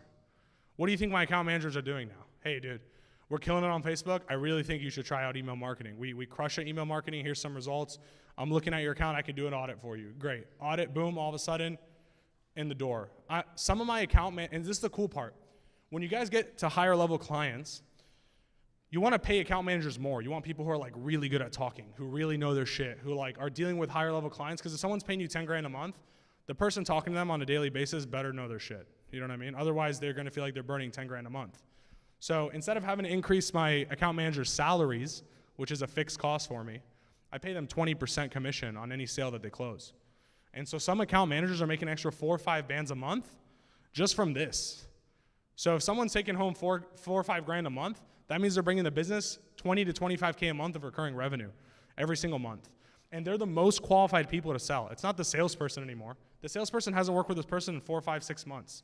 They just sold them. But they're talking every single day to our account managers. They have the most trust. And so now, because I have more products for the same demographic, that's the key here, okay? Now it's very easy for my account managers to go when they're doing well and find other opportunities. The other part that's not in this presentation that makes it cool is if someone's working with us on Facebook, Google, and email, and ads aren't working, in a normal situation, client will fire us. We're done. In our situation, they'll stay on 1 out of the 3 services because they like our email marketing team. So I'll still retain a third of their retainer for a long ass time after they quit with us on ads. So it makes my business a lot safer. Instead of me losing a 15 grand a month retainer, I'll lose 10 grand out of the 15 because I can keep them on one service. Does that make sense? Okay, cool. AOV, that's number 2. Number 3, acquisition cost per customer, CPA. You guys already know this one, but I'm gonna walk through, I'm gonna change your psychology on it a little bit, okay? Questions here, how many can I acquire and how do I reduce this cost? So, 3 main ways that I feel like you acquire customers as an agency that's probably the fastest. So, quick and cheap, cold email. All of you guys, raise your hand if you do cold email. Hey, a round of applause, I like that. Thank you, Client Ascension team. Social outreach and cold calling, okay? These are the cheapest. They basically cost virtually no money except for maybe like $100 to pull a list, whatever it is. And you can do these all day long. This is how I started my agency as well, okay? What's the problem with quick and cheap? Can anyone guess? What is it? Scale, not the answer. What else? No. Someone else guess. Everyone can do it. Quick and cheap, everyone can do it. You're competing with Johnny in his bedroom at home. You're also competing with corporate companies that make $1 billion a year. You're competing with both sides of the spectrum. Quick and cheap is cool to get started, but it's not cool to scale because it doesn't give you a moat. My man Taylor Welch back there loves his moats. Quick and cheap, no moat. Everyone can do it, okay? Number 2, quick and expensive. This is a little bit harder to get into, right? Because you're gonna fork out money. So you eliminate some of the competition. Paid ads plus a great offer, okay? This is level 2 to acquisition, quick and expensive. The faster you can do quick and expensive, the better off you are. I'd recommend getting some clients in the door through email. As soon as you have them take all that money, figure out paid ads as quickly as possible. Because you can only do so much with the cold email strategies you guys are doing. You can't go and put a closer full time with cold email because you can't fill up 40 hours a week of demos. So you're not gonna get a savage closer because he doesn't have enough demos. So that's why you gotta start getting into paid ads, because paid ads will fill up enough of your calendar on top of the emails to be able to bring in a savage closer and be able to close more people. Does that make sense? Okay, cool. Number 3, slow and expensive. The hardest one, the one most of you guys in this room are not doing, which is why you can't compete with me, because I built a slow and expensive brand. Okay, this is organic content on YouTube. This is going out to events. This is everything that is not tangible from just outreach and paid ads, okay? This is the thing that takes time. This is the thing that takes money. This takes the most effort, and it has the slowest return. But when it starts returning money, you are on your own moat. People can't compete with us. I'm not competing with the same people I was competing with 2 years ago, not to be cocky, but because we have a brand. You know what I mean? Someone's coming to me and they're asking me for a proposal. I can charge 20 grand a month without blinking, and they'll take it. We charge 20K a month plus 30% net profit share for our clients. And there's no negotiating. And I have some of the biggest names, people who would never think to give a percent of their business up. All of them give us a percent of their business because we built brand. If I ran a paid ad with a great offer, they wouldn't come in. If I ran cold email, they wouldn't come in. But because I built brand, they can come in. And that's why we used to charge $950 a month, cold email. Then we started running paid ads. We started charging $2K a month. Then we started building brand. Now we can charge 20 grand a month. Does that make sense? Yes? Cool. Building brand, building referrals is obviously going to reduce your CPA over time, but here's where I want you to shift your mentality a little bit. Is it easier to reduce your cost per acquisition, or is it actually easier to get a customer to just spend more money with you every month?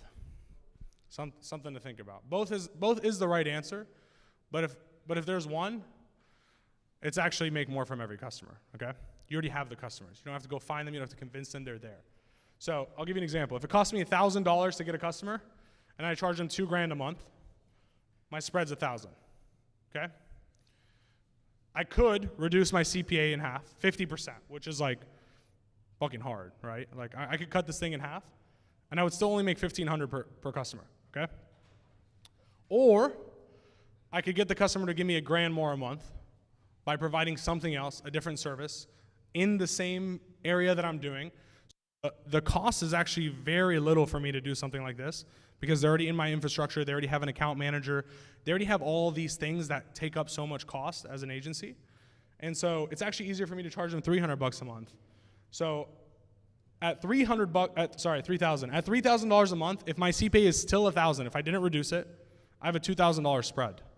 This is a much better business than me sitting here and trying to work my way down and always reduce CPA. Now, don't get this twisted. You should always be reducing your CPA for new customers. It should be one of the biggest objectives in your business every single day, okay? But I want you to understand that as difficult as that is, it's so much easier to just find a way to get the customer to give you more money. Does that make sense? Give me a yes. Awesome, there you go, still alive, okay. Tip, one of you guys was asking this earlier, when should we do this, when should we start? I kind of went back. I would say like the only time you're clear to go and start another service to the same industry is if you have at least 40 active clients. There's a reason for this. And then less than 10% monthly churn. If your churn is higher than 10% a month, your product is not good enough. Product one still sucks, okay? If product one still sucks, launching product two is a horrible idea. We're just gonna lose more clients. We're gonna have more churn because they're gonna be on 2 services that suck. Does that make sense? Cool. 40 active clients, because at the end of the day, if you're gonna launch a new service, you're gonna need payroll, you're gonna need more people on it, you're gonna need its own little infrastructure inside of your company. Even though the cost may not be that big, you're gonna have your own infrastructure. So if I can get a quarter of my clients at 40 clients to sign up, that's 10 people, that's worth building an infrastructure for. If I only had 10 clients, there's no chance I'm gonna go sell 100% of my clients on this upgraded service that we're gonna charge. But 25% is very reasonable. So I like to be sitting at about 40 active clients so that I have my own ecosystem that I could sell other things to. We on the same page still? Nice. Cool. So again, like I said earlier, if I can acquire one customer and sell them multiple things, then therefore I can afford to put more effort into acquiring a customer. It makes it more worth it to start a YouTube channel. It makes it worth it to shoot ads. It makes it worth to spend money on ads. It makes it worth to build an entire team just for outbound email marketing because I can afford to spend more than everyone else. And so I might as well take advantage of that and spend more than everyone else to acquire a customer. And for me personally, I'm willing to spend, and probably more, but I'd say safe for you guys, if you're in a recurring business model, you should easily be willing to spend 100% of your retainer to acquire a customer. If I charge $5 grand a month, I'm willing to spend $5 grand to get a customer. I don't care. Next month I'm gonna make profit. Month after I'm gonna make profit. Profit, profit, profit. In reality, I'm willing to spend 10 grand a month to get a 5K customer. But I know my numbers. I know my customer value is over 300 days. So on average, a customer is gonna stay with us for over 10 months. So I don't care. I could spend 2 months of cost. I don't care because No one else against me can do that. They're all worrying about how much money they're going to make this month. I don't care. Does that make sense? Yes? One more time, yes? There you go. Nice, nice. Thank you, guys. Best part is I do this all to the same market, right? So like I do it to e-com clients. I build the whole ladder of all the services. Then I do it for info clients. I build the whole ladder of services. And the reason is now I'm advertising to the same market. And because I'm not trying to sell services to multiple different people, my AOV goes up per customer. They're all the same type of customer. It allows me to afford more. Now I can send team members to events that I can't go to. I can spend way more money on ads. I can spend way more money on cold outreach because it's all the same demographic. I can take over an entire marketplace rather than spreading myself too thin across the board, okay? And so, yeah, so basically that's pretty much it. I'm not diluting myself in other marketing. It's all going to the same exact people. And number 4, talent, okay? Taylor's gonna give you a whole speech about this at the end and go into this a lot more detail. I'm gonna give you some high-level stuff on the talent side for you guys. Based on everything we've talked about, if I can afford more profit, I can afford to pay better people and have less headaches and better service, therefore reducing churn, okay? I want you to write this down. This is the metric that I measure my entire life with as an ROI. Headaches per dollar earned. Write this one down. This will change your life, okay? Not all money is good money. The amount of headaches per dollar that I earn is what I measure. I can make $100,000 a month net from a business. If that shit drives me crazy, I don't want it. I'd rather take a business that gives me $30K a month passively and I don't even worry about it. Okay, headaches per dollar earned is the most important metric of your entire fucking life. Whether you're in agency space, I don't care what else you do, this is the most important metric for you guys, okay? So number 1 rule for me for acquiring talent, and I'll give you guys kind of a caveat to this for you guys. Do not hire based on potential. Hire based on experience. This will change your life, okay? I talked to a lot of you guys yesterday. Number 1, a lot of you guys need to hire in the first place, okay? For those of you guys in the room that are making like 20, 30 grand a month plus, and you don't have an actual solid team, it's time to take your money that you've saved up in the piggy bank and go get a savage and put another savage on your team, okay? No NBA team wins a championship with 1 man. They always got 2, 3 people on the roster that are absolute savages, okay? Same's gonna go with the agency space. And so when you're first getting started, you can't afford to hire based on experience. This is the reality of the situation. I understand that. So you need to save in your piggy bank as much money as possible to be able to finally go and afford a killer. And wherever your weakness is at, that's where you're gonna go pay the killer. So if you're a savage salesperson, you need to go get a savage ops person. That doesn't mean you get on an interview, you're like, man, this guy's really organized. He knows ClickUp. Like, this is a savage, man, I can tell. No. You go and you get someone who's like 10 steps ahead of you, okay? If your agency's doing 30 grand a month, you go hire someone who's done it for 250K, for 300K a month, and then you bring him into your business, okay? The reality is the difference between the dude who's done it for 250K a month and the dude who's been in an agency for 50K a month is like a 2 to 3 grand salary per month, okay? And that is the spread of talent that you get for the extra 2 to 3 grand a month, 30K a year extra. So save as much money as you can. This is all I did. All I did was just save money. All my friends were buying nice shit, Lambos, Day-Date watches, the whole 9 yards, $500 t-shirts, $7,000 shoes. They were buying it all. I didn't give a shit. I stored as much money as I could, and now I own the talent pool. There is not a single person who worked for another big company that was fucking elite that I don't go and headhunt and I pay them more every single time. I've gotten senior executives to leave Hyros to come work with me on 1 call because I have the money to do it. They go, oh, I can't be hired. I go and I get people who are running an agency making 75 grand a month, and I go and I hire him the same day because I have the money to do so. I have it in the piggy bank.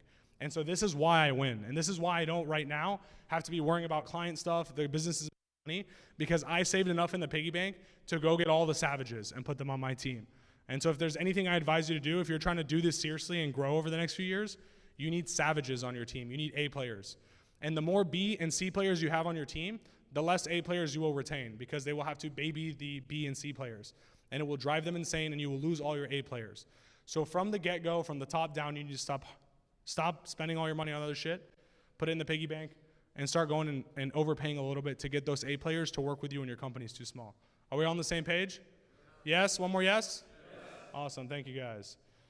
Cool, and just like you have a client onboarding process, you need to have an employee onboarding process. A lot of you guys don't have this. I know it. I've talked to a lot of you guys already.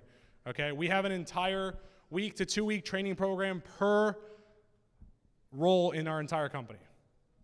If you come in as a client success manager, you have an entire training period of 1 to 2 weeks of watching videos, of specific meetings, of tasks that you have to do to get on board with a company. Same with a media buyer, same with an email designer, same with a salesperson. We have an entire onboarding process. You could join, not know anything, and by the end of the 2 weeks, you know everything. But again, I don't hire based on potential, I hire based on experience. So I bring people in with these skill sets that are already good. I'm not gonna go and train someone how to copyright. I'm gonna go get a savage copywriter, and then I'm gonna spend a week training him on how we do it here at our company. But he already has the skill sets to think for themselves. He already has the skill set to bring his own ideas to the table. He has all those things, but I need to give him the box that we play in. You can play anywhere you want as long as it's in this box. Does that make sense? So this is the biggest ROI on your time as a founder right now, I promise you. Because what's happening, I talk to a lot of you guys, you hire someone and then you train them. And you train them in person or over the calls, whatever it is, and you're exchanging your time for training someone that could potentially not be a good fit and leave in a month. But if you just turn this into content, you turn it into a Kajabi course, a Google Drive program, a Google Doc with SOPs, you do that one time, it takes you a couple days, and you never have to train another person in your company. Okay, this is like the most valuable ROI to scale. So many of us are so focused on how do we get more clients, we neglect how do we get more talent. And how do we keep that talent just like we keep the clients? It's a two-sided coin. We gotta get talent and keep them as long as possible, and we gotta get clients and keep them as long as possible. And that's the agency game in like four words right there. You know what I mean? So let's talk about some advanced shit. This is pretty cool. You guys know what mergers and acquisitions are? All right, cool. I'm gonna forward you guys a few years if you don't. So basically, my entire strategy, I don't even know how much I have written here, but contradictory what most people say, I think it's actually faster to build 3 agencies at one time than to build one agency 3 different times back to back, okay? I'll tell you why. I don't have to run any of the agencies that I acquire, and all I do is just go and get them. So I'll give you an example. I was talking about the low ticket guys that I acquired in the Amazon agency I acquired earlier, okay? I tried to sit there and try to figure it out in-house. I was like, okay, how do I don't know shit about Amazon, but I know Amazon's a service that we can sell to everyone. Let me hire an Amazon guy. I went through 3 different Amazon guys in my business that all ran circles around me, pretending they knew what to do. And then I found out that they didn't know what to do and they sucked, whatever reason, they didn't have that responsibility. And then I ended up kicking them out. I wasted an entire year trying to figure out Amazon. Instead, I just went to an agency that was really sick at Amazon, but sucked at running an agency. They couldn't get clients, they couldn't hire people, but the results were exceptional. The dudes knew exactly what to do. They knew how to scale an Amazon store. So I went up to them and I didn't say, hey, I'm gonna buy 100% of your company. I said, hey, listen, I'm gonna take 70% of your company. I'm gonna pay you $0. I'm gonna give you a salary that's more money than you're taking home. So for example, that agency owner was taking home $8K a month. I said, I'll pay you $15K every month. You own 30% of the company still. You make double take home every month. If the company loses money, you still make 15 grand. It doesn't matter. Your take home's secure and it's double what it is now. You're gonna come in as a 30% partner. We're gonna own 70%. Do the hiring, we're gonna do the marketing, we're gonna do everything. You just need to deliver the best Amazon results possible. That's it. And so I did it for Amazon. I went and did it for the low ticket e-com side. And now we just went through a merger with Heeman Group, which is Ash and Shanks. So now we merged into a bigger company. So now we have one big company and a bunch of little agencies under us, but they're all named bad marketing. And from the outside, no one would know the difference. We're all partners. Everyone has a partner title. It doesn't matter. But I have I'm talking 0% of time in any of those agencies. And they make 6 figures a month each. 0 time. And we own 70% of all of them. And so as you guys grow, I want you to think outside the box. A lot of your problems are solved by teaming up with someone else. And most of the time, someone else doesn't actually want to own 100% of something. They just want a certain amount of money that they can take home with a certain amount of headaches. I was talking to someone yesterday here in the group. They have 2 kids. And they were like, I make over 50K a month right now. But like, I think honestly, I really just want to make 20K a month. And I was like, why? He's like, I want to spend time with my kids. And so if you think about that scenario, most people would see, oh, dude, this guy takes home 600K a year plus. Like, no way I can go hire him to work with me. But what if I went to him and I said, hey, dude, I'll pay you 20 grand a month, every single month, guaranteed salary, and you don't have to go find clients. You don't have to do all this shit. You work the hours that there are. You don't have to work off hours. You go spend time with your kids every single day. You go to their tournaments on weekends. You do the things that you want. But I know you're worthy of 50 grand a month plus that you can bring to our company because you've done it for yourself. And so if I put you in your zone of genius, you got to be able to make more money than that for the business. So I'm willing to go pay you a 20 grand a month salary to come be a part of my company. Does that make sense? Okay, I know this is like future stuff for you guys, but I want to kind of expand your mind because I learned this too late in the game. And if I learned this 2 years ago, I would be at 400 employees right now with $5 million a month in revenue. But I just learned this last year. And so my first acquisition happened last March, then it happened last May, then we just went through a merger again like a month ago, okay? And so this is a way to speed up the entire process because one day, whether you like to think so or not, you're gonna sit down, you're gonna say, I wanna sell this thing. This isn't something I actually wanna do for the rest of my life. 10 years is a long ass time, trust me. By the time you get 10 years of doing this, you're gonna be like, bro, I don't care how much money I'm making, look at all these gray hairs, guys. Like, this came from this, you know what I mean? And so you're gonna think about that one day. And so when you're all compiling yourself into one bigger company, you sell for a bigger multiple. You sell for a lot more money. And the cool part is I'm not doing it alone anymore. I have partners in all these companies. We're all friends. We all bring value to the table. The brand is getting bigger because now I have 6, 7 partner heads who are all generating business. It's not all dependent on Eddie Maalouf anymore. I have multiple partners, and all of us bring deals to the table every single month. So on top of the sales team, on top of the ads, on top of the organic content, the outbound, all the stuff that we're doing, I have 6 people just like me who are bringing revenue to the business every single month, which makes my life easier as well, which makes us grow faster. They each deal with the responsibilities, and we grow a lot faster. Does that make sense? I know this is kind of out there, but cool? Yes? Okay, cool. Last thing, blah, blah, blah. Was this valuable? Yes? All right, cool. With that being said, Andre gave me permission. I have an event in January. I'm going to do a soft pitch here for you guys because I think it's the most valuable thing you guys can do. It's called Agency Founders. I bring everyone who does 7 figures a month or more in their agency. You guys can scan this. I made a code for you guys. You don't need to buy it today, but I would scan it and save the link. The code is CA23. You can guess what that stands for. And it'll give you like a couple grand off the ticket price. Ticket prices go up in like 4 days at the end of the month. And there's a split pay option. I'd highly recommend it. Go read into it. I'm not going to sit here and hard pitch you more than this. But I think it's the best thing that you guys can do for your business. And I spend over $500,000 on this event. Taylor was there at the first one. He saw the level of production at this thing. We rent out like full-on places for, I'm not even going to go into it, but I drop bands on this event. With that being said, do we have time for some questions? Yeah, cool. Any questions? Yes, no? I'll start with you. Okay, there you go. You got the mic. Yeah, what's going on, man? So when you're hiring an A player, how do you put your ego to the side and hire someone that's better than you to do work under you? How do you put the B players to the side? No, how do you put your ego to the side? Oh, I mean, what do you care about, compliments or money? Right. It was a rhetorical question for the whole group because I feel like the biggest limiting belief for a lot of guys here is like hiring someone that's better than them. Like, I don't want to give away control. And then if they do better than me, it's like, shit, like, am I actually, why do I deserve to be the boss of this guy? Yeah, look, at the end of the day, if they could do what you do, they would go and start their own business anyways. And the fact that they haven't means they can't do what you do. And I think a lot of people underestimate how hard it is to run a company. So don't be scared to go hire someone better than you for your own ego or whatever the reason is. At the end of the day, it's your company. What's most important is the bottom line of the business. How well does this business do? And if you going and getting A players means your business is gonna make more money, that means you're gonna make more money, and I don't even care. So like, I was in a situation where someone asked me to change my job title to bring in someone else. And I was like, my answer was immediately, I was like, I don't give a fuck what my job title is. It could be janitor. As long as I own this company and the money's coming in, I don't even care. As long as we're doing the best thing for the company, I could be janitor. I don't really care. It's not like I'm losing my equity. I'm just changing my job title. And so like, a lot of times we as CEOs are like, I have to be in charge, I have to make the decisions. Dude, I don't care. I'm hiring someone to come make the decisions so that I don't have to make the decisions. And the more that you grow, the more decisions people are gonna ask for them. And so the better it is to go and get those people early on so that you don't have to sit there and make those decisions for them. Is that what you're looking Solid. for? Yep. I'm going to go to Eamon and then right back. Quick jog in here, man. Thanks. Hey Eddie, so I had a question about mergers and acquisitions. So let's say like the day you started your agency, you already knew everything you know now about mergers and acquisitions. When would you say it makes sense to like start looking at that? For example, is it like 100K a month, 500K a month, or maybe it's not even MRR? I'd say like over 100K a month for sure. So for example, you and your brother, right? We were talking yesterday.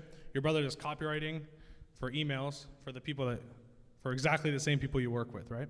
So let's say you go and get a pool of 30 clients and your brother goes and gets a pool of 30 clients, okay? Different clients.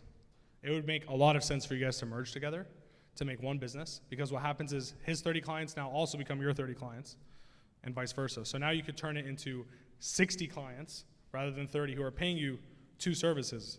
You get what I'm saying? Rather than paying 1 service. So you don't double your company by merging 2 50% equally companies. You actually like add another 50% on top of it by doing so. And now you and your brother can cross sell. So like some people might be more bought in by email marketing. And that's how they're gonna come in as a customer. And some of them might be more bought in by YouTube organic, which is what you do. So like now you have 2 sources of revenue pulling in. So for example, like last month was a slow month for e-commerce acquisition for us, for Shopify. But I ran an Amazon funnel, and that brought in most of the business for the e-commerce side because people wanted Amazon going into Q4. And so because I had a different service that I could sell, whether it's through cold email, whether it's through ads, whatever it is, it gave me an opportunity to go acquire the same customers I wanted with a different bait. Does that make sense? Yeah, makes sense. Yeah. Let's go to Matt next, and then Max. Yeah, I got a quick question on talent, because you were talking earlier, you're like, yeah, if you're at like 20, 30K a month, just drop the extra money, get someone who's like a killer, just get them in your business. And in this space, especially, I know it's really common, like hire overseas talent, get a VA, do this and that. What percent, and I guess it varies, but like, for example, my situation, like I'm running a high margin business, like cash flow is really good, but what percent, like how much can you realistically afford to pay for talent per unit? Or like, how much can you afford to invest in talent in an agency type business? You can't quantify a set number. It's on what their role is and what their ROI is to the business. Like, how much would you pay for me to bring in a top sales guy that could close an extra 50 grand a month for you? Oh, a lot. You probably pay 50 grand a month. To Yeah. have that guy come in. You get what I'm saying? Yeah. Versus like, how much would you pay for like the sickest operations guy in the world? Probably like 10 grand a month max, because like your business can't really make more out of that 10 grand a month based on your size. You get what I'm saying? Yeah. So like, based on the needs that you have, that's how you evaluate what it is. So I look ROI based. I have probably like 20 people in my business who make 200 grand plus a year, and all of them make me probably double to triple that at least every single year, right? So like, but like I can't just go and pay like an account manager 20 grand a month.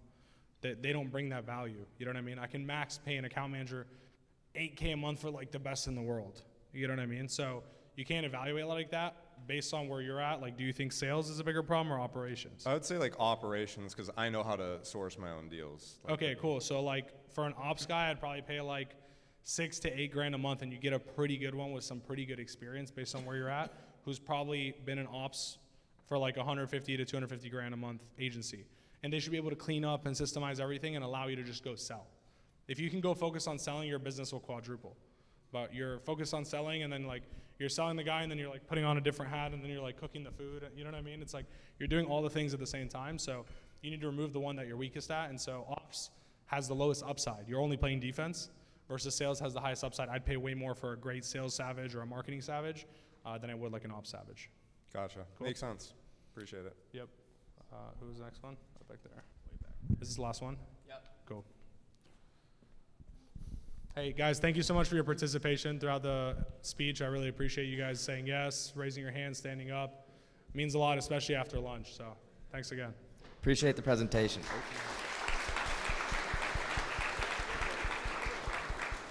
Appreciate it. It's been super helpful. My question is specifically talking towards just using contractors in your business, like an agency, because that's super popular, versus like paying up and then buying like full-time people working in your business. And then second part, how do you get people, because it changes, it's different for each industry, but how do you get your employees to actually be passionate about what you're building, and how do you cultivate that to where every single day they're excited to create emails? Okay, so why are you creating emails? To make clients more money. Okay, but there's more to it. What are clients doing with that money? They're satisfying their customers and their needs and wants. They also have a team, right, that they're paying? Yeah. Okay, who's buying those products that are making money? Customers, regular people. Great, what are the products that you're selling? Give me an example. One of them that I'm selling? Yeah.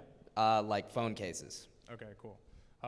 You do e-commerce email? Correct. Okay, are your team members not passionate about the brands that you work with or the products that they're selling? Probably, I mean, decently, but I wouldn't say they're. Okay, so they love phone cases. there's two answers to this question. Number one is your company culture. Okay. Okay, do you have core values in your company? We do. Are you reading them like every single week to your Nope, team? not even close. Bro, to my it. team is a cult. Yeah. A cult. I'm telling you, they read them every meeting. They start their Mondays off with them. They end their Fridays off with them. They embody them in and out of the company. And when we have core values that are that strong and they embody them, it is like, I'm telling you, it's like a cult. Like my team, like every time they do something outside of work, they'll like recite a cult culture. They're like, nobody's bigger than the team. That's why I'm doing this shit. You know what I mean? Like they're all about it. And so like when you have that, when that's strong enough and you pound it enough in their heads that they pound their chest about it, that makes them very, very strong about the brand and about what you guys are doing, number one. Number two, you're not painting a vision far enough that allows them to be excited about where they're going. You think my team was excited, bro, when they left a corporate job with like 1,000 people in a booming company to come work for like 5 of us sitting in an office? Like, you know what I mean? Just to get a lower salary? No. Yeah. But they did it because we said, hey, I know we're here, but we're trying to go there. And I need you to understand where we're trying to go. And if you're on this rocket ship from now, you'll be at the top with us when we get there. And so like being able to paint that vision is super important. And then number 3, I guess in this case, the brand side. You need to just start working with better brands. You as a founder need to make a better effort, whether it's charging more money, whether it's going out to events, whether it's finding different strategies to find better brands to work with. When we work with when we used to work with shit brands, I used to lose people all the time on my team because like they're like, oh, I'm so tired with working all these shit products. Like I don't even feel ethical selling these. I know their product is shit, all this stuff. Yeah. Now the brand doesn't have to have a big name, but if the brand that we're selling has a purpose and like is really doing good shit in the world and delivering good products, my team is like so excited about that. They buy the brand's products, they use them themselves. Like now we sign up people and people like fanboy, like fangirl all over the comments, like in the onboarding channel. Like we'll sign up a client that's like a big bikini brand, and then like everyone, oh my gosh, it's my favorite brand. I have like 100 swimsuits. You know what I mean? And so like now they're not only pounding their chests about our company, they're pounding their chests about our clients. They're like, I work with that brand. Like it's cool when I go through the airport and I see like brands that we sell and I see people wearing that shit. I feel proud every time I see it because I'm like, I sold you that motherfucking shirt. Yeah. You know what I mean? I write those emails. Yeah. So it gives you like a different sort of pride. So 1 is pride on your company, and 2 is pride on the stuff that they're actually selling. If they're working and selling in an industry they don't want to sell in, if it's a dude selling cosmetic emails, he's obviously going to hate it. Yeah. You know what I mean? So try to be conscious of that, and I think you'll have no problem getting them excited to work. That was fire. Thank you. Of course. Thank you, guys. Appreciate it so much.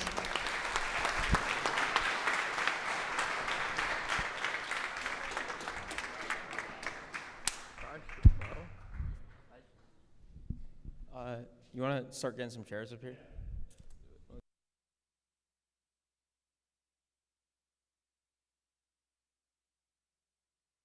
That was some fire.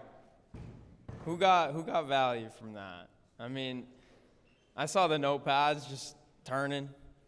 Everyone's writing. You gotta send me those notes after. I was running around. But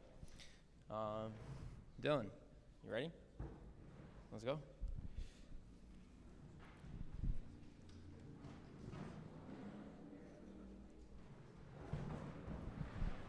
What do you got, Dylan, Kishan, Drew? All right, so we're going to keep it moving. Got a couple more things for you guys before Taylor comes and closes it out for us. Next up is essentially what I think is very, very important for a lot of you. I guess the first question that I want to pose to you guys is like, who thinks it's harder to close deals on a sales call from cold email than from inbound from somewhere like Twitter? A lot harder, right? It's a lot more difficult to close deals that come from cold email. And so these guys, Dan, Kishan, Dylan, and who else we got? And where's Drew? Here he is. These guys are the experts, and I'm excited to have them share with you guys how to close more deals through cold outreach. Let's get it.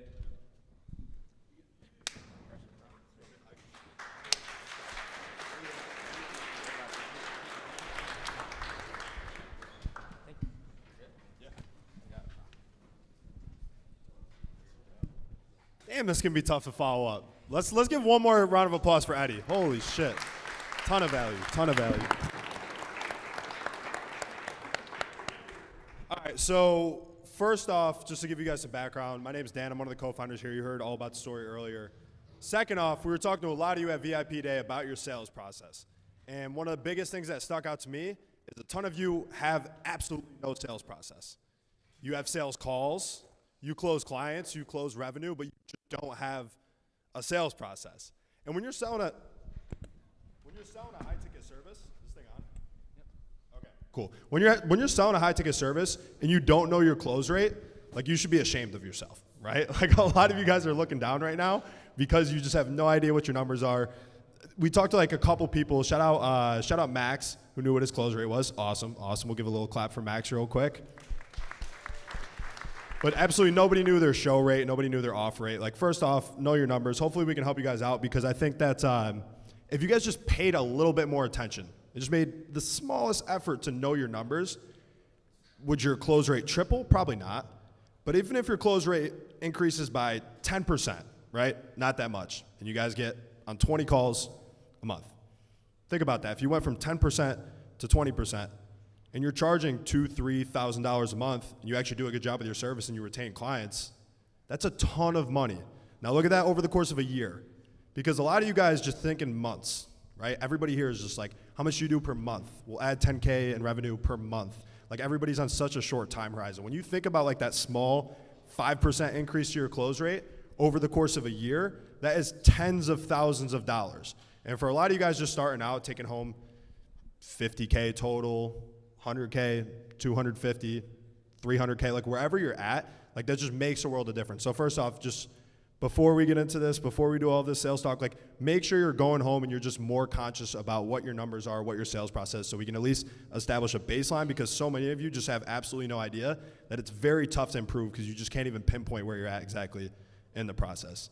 That said, we're up here with the guys. Dylan Rich, who is an absolute stud. I mean, you can look at the guy.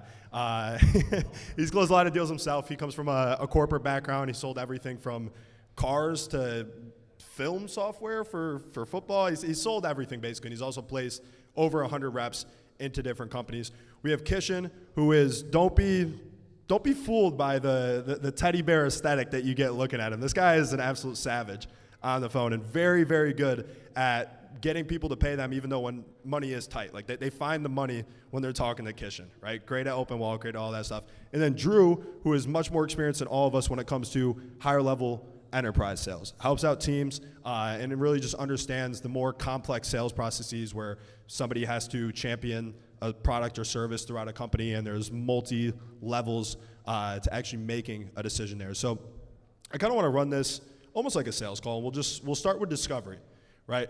Because a lot of you guys have a discovery process where it's these set lists of questions. You get absolutely no information, right? You're kind of just asking the questions to go through the exercise. Like I set the agenda, then I ask my questions, and a lot of you guys don't even know what answer you're looking for in the question. So like you're talking to the CTO of HubSpot. It's like, yeah, I'm a CTO of HubSpot when you ask about like where his position is in the company. You go, how's that? What are you looking to get out of that question? Like there's absolutely nothing going on there, right? So first off, be like very intentional with the questions you're asking. Know what specific outcome you're looking for. Then the second thing is a lot of people just keep running into the same objections over and over and over again. Partner objections, finance objections, timing objections. And the reality is if you were to just write out these most common objections that you get, because they can all be categorized into like 2 or 3 different things. They're not like ultra complex every time when you really boil it down. If you were to just be cognizant of the fact that you can move those objections way further up in the call, right? To just ask them, hey, is there anybody else that needs to be on here in terms of the decision-making process? Nope. Okay, so now when they bring up a partner that doesn't exist at the end of the call, you can call them out on that, right? Or when you're talking about timing, like when do they actually want to get started on this thing, and you're asking about how long they've been struggling with lead gen, and they say, you know, I've been struggling for 6 months. You're like, oh, shit. That's, I'd imagine, you know, you don't just hop on sales calls. Like you're looking to make a change to that? Yeah, of course. Okay, so like if we could be that change that you're looking for, that would allow you to get started now? And of course they're going to say yes, right? But they're going to get a commitment from timing. So also like be cognizant of the fact that you can move the objections way further up in the call, right? A lot of you guys just, oh, I need to run to another call. Why aren't you asking them at the start of the call if they have a hard out at 2 o'clock or 3 o'clock or whenever this call is scheduled to end, right? So that's like 2 things that I want to add. I'm going to get these guys' take on discovery and just how you can optimize that process because so many people are just hopping on the call and they're just chatting shit, right? And like when I do the call review, I'm like, is this a sales call? It sounds like you guys are just kind of like networking, just like meeting each other. Like there's nothing nothing going on here exactly. But yeah, I want each of you guys to start off with just thoughts on discovery in particular, and how somebody who doesn't really have a sales process, they're kind of just jumping on and talking the prospects. Where can they start and actually improve? I think a good point that he said was like probing deeper into the pain. So analogy that I use with my students is it's a paper cut or a stab wound, right? If you're identifying pain, a small pain is a paper cut, right? You get a Band-Aid, you fix that at home, you don't need help, right? You got to open that pain big enough to be a stab wound. A stab wound, you go to the ER, you go see a doctor, you go find a solution. So if you aren't making that pain point seem like a stab wound in themselves or in their business, they're not going to require somebody to solve that problem for them. They believe that they can just solve it on their own. They've been going fine with or without you. So it's your job as a business owner, as a salesperson, to really probe deeper and turn the paper cuts into those stab wounds, which will require you as the person to fix that stab wound. So always probe deeper, and if you ask a question and a prospect seems excited or giddy to talk about that, or you can see there's real pain, a lot of people mess up and they're like, oh, great, sweet, let me go over here and ask a totally, completely random, different discovery question. Like, no, like stay on that. If they're willing to speak about it, the sales call should really be 70-30. The prospect speaking, 30% you. Your job is to essentially listen, diagnose, and ask deeper level tertiary questions. Yeah, I'm thinking about whenever in corporate, someone wouldn't close a deal, I'd go back and listen to their call and just be like, where's your pain dive, right? Or you did an inadequate pain dive. And it's so funny when you have done a lot of sales calls and you start closing deals, especially a lot of you are doing like real numbers, you'll get on a sales call and you'll be like, oh, I know this guy. I've met this archetype before. I can just shortcut my sales process. I'm just gonna get to the end. I'm just gonna say, oh, you have XYZ problem and this is how we solve it. And I would even do that as a salesperson. And every time I got on my high horse and I thought, I know I can just skip to the end, and I lost the deal, I'd get so mad at myself, because you're never so good as a salesperson that you can never not do the basics in sales. Yeah, 100%. And he says stab wound figuratively, but the biggest difference that I noticed with like a good closer and a bad closer when it comes to discovery is they should feel like they just got stabbed a little bit. Like, I watch a lot of sales calls and it's like so happy-go-lucky, and I'm like, damn, they're having a great time. Like, I wish I could be on this call and just kind of like hang out. Like, this seems like a fun group here. Whereas like a good closer, by the time they're moving on from just like finding that pain and really, really pressing on it, like the other person kind of feels sick in their stomach a little bit. Like, they feel like they just got stabbed. They're like, oh man, like I've been getting 3 calls a month for 2 years straight. What am I doing? I've been reaching out to 10 people a month, just like DMing them, and I think that's okay. Like, they should feel like, oh my goodness, like I fucked up big time. Like, I need to change immediately. Like Andre mentioned the fact that closing deals through cold email can be hard. I remember I hopped back on Calendar to just help these guys out, get up to full speed with cold email closing with our team, and I closed like 1 out of the first 5, and then like 1 out of the next 3, and then the last 4 I closed 3 of them. Because I started to realize, like, okay, I just really wasn't digging deep enough. Like, the pitch was all the same, everything was all the same. But, like, by the time I moved on to the pitch, those guys, the last 4, all 4 of them, 1 didn't close, but the last 4, they felt like shit about themselves heading into the pitch, which is okay, right? They're there because they need help. It all comes from a place of service. You don't have to be, like, a hard closer type or an aggressive person or, like, the most confrontational person in the world. You're literally there just to help them and make them realize that they need help, because they're not going to hop on 50 sales calls, because they don't need help. A lot of people just have egos, so it's very tough for them to admit how badly they do need it.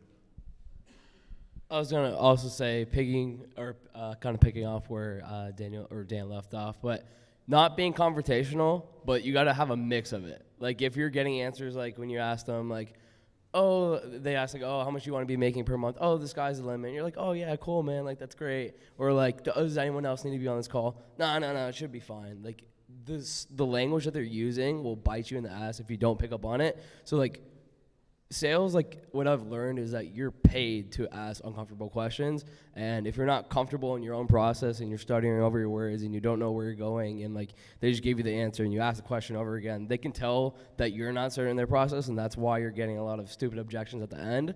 Instead of like if they felt that you were 100% confident in your process, that like you could get a lot of deals across the line that you just wouldn't if you actually understood what you were looking for specifically.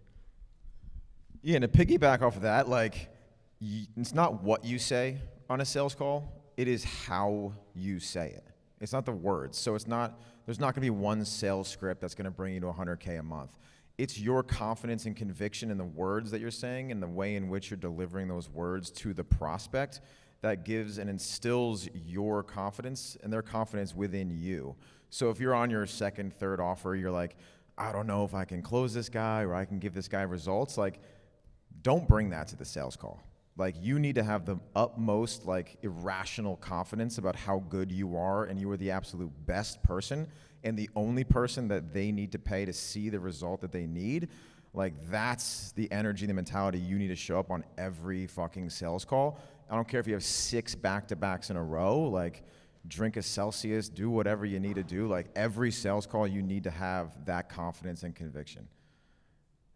Yeah, and I actually want to stay right there for a second, because you did bring up a good point, right? I said you don't have to be the most confrontational person ever, but you do need to be comfortable with being confrontational. That is super, super important. So if you're a person, and it's good to know yourself, that's just completely afraid of confrontation in all aspects of your life, really work on that, like in all aspects of your life, because it's going to help you out in sales. Because one thing that you'll notice, especially when you're trying to close a prospect and have them fork over 5, 10, 15K to you, whatever it may be, people just start to get weird. Like they start to use words that like nobody else would use. For instance, like, Eamon, are you enjoying this event so far? Yeah. Yep, yes, right? It's just a clear answer. That's how regular people communicate. So if you ask somebody if they're ready to move forward, and they're like, yeah, I think I'm most likely interested.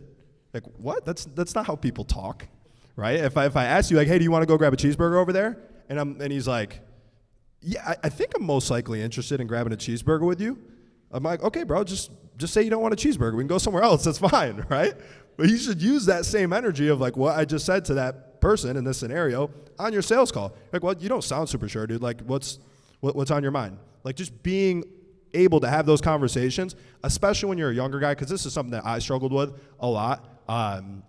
We've got a lot of young agency owners in here, right? So it's easy to have imposter syndrome when I'm a 18, 19, 20-year-old kid. Like, I really started getting into high-ticket sales when I was 20 years old. And my background was in cold calling, so that helped, right? Get over it quite quickly. But you can see an older business person that's way more established than you on the other end of the phone and just be like, I probably shouldn't say anything. He probably knows better than me. Bullshit. He absolutely doesn't, right? He just like everybody else that signs up for a sales call, whether they're 18 or 40, the only reason they're there is because they need help. So if they're giving you like weird answers when you're asking them to move forward, or if you're asking them if they understand something, like, you need to be comfortable calling that out. And if they don't give you a clear answer when you ask again, you need to be comfortable asking them again. Be like, hey, you're not making that much sense, right? I'm not trying to be a dickhead. You can use humor, you can use analogies, you can use a lot of different things in there. But start getting just in all areas of your life more confrontational, right? I don't want you to go out and punch somebody, Alex. Don't walk out on the street and hit the first person you see. But it's definitely a good thing to work on, especially if you're somebody who just doesn't identify as like a quote-unquote closer. And I don't want it to come off like, it was like, and I remember when I first got into sales, I thought in my head like, oh, like this person might think I'm like sleazy, or they're like, I'm in it for the money. If you're genuinely confident, and obviously all you guys are like agency owners, so like it's your product, it's your service. If you're confident that you can 100% help this person out, like, you should have no problem as long as they get a clear, like, you get a clear, like, do you feel like with everything that I covered, this actually can allow you to make the money you want to and live the life you want to for your family? Obviously, it's some depending on where they are in monthly revenue or whatever. But if you're getting a clear yes of like, this is going to 100% help me get to the outcome I want to be, you have if anything, you're kind of an asshole for not holding them to the standard that they want to be held to, because they've let their own insecurities and their own thought process hold them back for so long. It's like having like a conversation with like an overweight friend that, like, if he doesn't go and make a change in his life, he might die when he's like 30 years old. You're an asshole for not having that conversation, in my opinion, because that's a person you love. Obviously, you don't know the person on the other side of the screen that as much as you do a friend, but you're doing them a disservice by not even having the, I guess, the capability of having that uncomfortable conversation. Okay. So, how are we doing on the time, by the way? Okay, perfect. We got a lot of time here, guys. Okay, cool. So another thing that I've been noticing on sales calls is you're just letting people off the call with absolutely no clarity as to what's going to happen next. And you're just accepting smoke screens. Like, how many of you guys have gotten to the end of the call, you think it goes pretty well, and they're like, hey, just send me over a proposal? You? Okay, a lot of you guys. What's your next question after that, Matt? No, don't do that. Don't do that. A better question would be, okay, I mean, yeah, I can send you a proposal. What would you be looking for in that proposal? Right? Actually figure out, like, what do they look for? Like, do you mean an agreement or a proposal? Those are two very different things. Okay. And, like, we have a pretty standard agreement. You know, if you have a large legal team, maybe they'll rip it up, but nobody really ever has. It kind of just summarizes what we talked about so far. Is there anything, like, specifically that you're looking to see in writing? 9 times out of 10, they're just going to have no idea what to say next, right? Because they're not looking for a proposal. They're just looking to get off the call, right? And a lot of you guys do a really good job. You know, the ones that do have a decent discovery process in the first, like, 95% of the call. But you'll get to, like, minute 32 of a sales call that was only scheduled to go 30 minutes, and you're kind of tired, right? You've been pitching them for a while, and they're kind of tired because they've been hearing your bullshit for 32 minutes now. And it's just like this thing where if you were to just spend another 5 minutes and really just lock in and not accept, you know, the partner that they just made up being the stopping point for them moving forward, or not accepting the fact that they need to read the agreement 5 or 6 times and it's going to take them 3 weeks because they're going on vacation next week. If you were to just lock in for the next 5 minutes, that right there, just not letting people off the phone, is going to increase your close rate by at least 5% for most of you, right? And it's also going to help you get the most out of the previous 32 minutes that you just spent. So stop looking at it as like an uncomfortable 5-minute hurdle and start looking at it as a way to get the most out of the 32 minutes that you just invested beforehand. But it really just takes discipline. It's something where, like I said, a lot of you guys just aren't that confrontational, which is not a problem, but it's something you definitely want to identify and see, like, okay, at the end of calls, am I really going 100%, or am I kind of just accepting what they give me and just hoping that they close, right? Yeah, I just want to go in on this a little bit. Everything in a sales call is knowable and predictable. Like, once you've taken enough sales calls, like if you were to get stuck in a time loop, let's say, and you were just doing 8 sales calls a day for like 2 years, do you think you would have completely exhausted the possibility space of everything they can say and everything you can say on the call? Yes. Okay.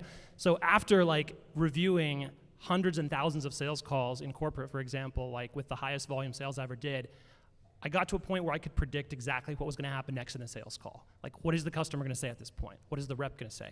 Like, that is possible. Now, none of us probably have that velocity of sales calls, and we're probably not going to get at that velocity.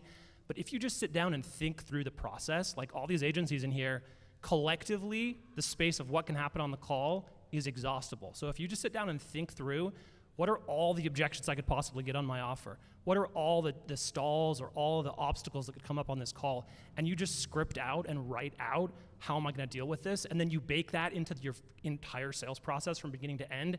You can create a sales process that's probably 2 to 5 times better than what you have now. Yeah, there's a thing called Parkinson's law. So Parkinson's law state that the time container in which you give something to fill, it will take that entire time. So if you are doing like a 2-call sales process, it's going to take 2 calls. If it's a 3-call sales process, it's going to take 3 calls. So shorten your sales cycle mentally, and like, I can close this person in 30 minutes compared to, oh, I'm going to need to do an audit and then do a 2nd call and then get a stakeholder and do this. So use Parkinson's law to your advantage in sales, because it's really your mentality. If you're planning and you're giving yourself the container of 30 minutes to close this deal, and like I said, not letting them off the hook just because of time, like use that to your advantage. Another thing that I think a lot of people could work on here is you're selling some sort of growth service, but it's through a specific channel, right? It's through YouTube, it's through cold email, it's through TikTok. It could be through a number of different things. It could be through organic content. Is you're moving on to the pitch without first validating that they believe that that channel can work for them. So it's pretty easy to get people on the phone for a cold email offer, right? Because you're pitching lead generation as a service. Everybody wants more calls on calendar. Everybody wants more clients. But a large percentage of people don't believe that cold email actually works. I know, crazy, right? That's unbelievable. So if you're just moving on, you're just doing like discovery questions, and like even if you draw up pain, right, and like, shit, I definitely need more leads. Even if you do everything correctly, right, you kind of lock in the fact that there's no other decision makers, timeline-wise, they want to improve their situation immediately, and you move on to the pitch, you may be dead in the water because you didn't first check to make sure that they believe that cold email could work for them, right? Because if you were to just stop there and instill that core belief, then what you're pitching them is actually relevant. It's just a matter of thinking if they actually believe that your way of doing cold email will work for them. It's not, does cold email work on like a meta level? That's almost impossible. Like we were talking to Lori yesterday about his process, and he mentioned that like a lot of people are just like, it's a big idea, so it's kind of hard for them to see like what exactly they're getting out of it right away, even if they probably do have some pain points. And I asked him, like, okay, what do you do when somebody says, like, I need to think about it, or I need to know more about this thing? And he was mentioning that he would send them over a book. I was like, dude, you can't send over a book. Like, that is awful. But I understand why he said that in the first place, right? Is because he wants them to be on, like, the same page as them, right? Because he doesn't want to sell somebody something that they don't fully understand. So it's coming from a good place. It's coming from a place of service.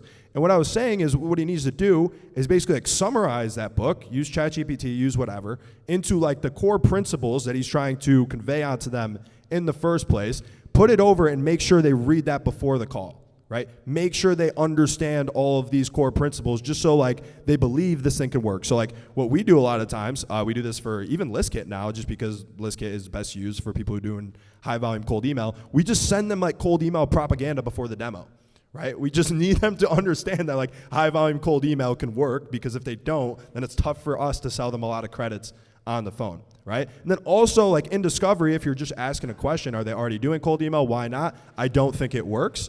That's a stopping point, right? You need to be on the same page about that core belief and like what you're doing, that it can work, before going to pitch how exactly you execute that. Does that make sense, or am I kind of just spinning off the stage at this point? Okay, cool. Well, yeah, I mean, to kind of get off of that too, like there needs to be a lot of stuff before the call. Like if you guys are just getting on cold email and this guy is like, all right, yeah, just tell me like what you guys do. They don't even know that you do anything about your service or anything like that. Think about the probability that you're gonna close them on the call. Not very good, right?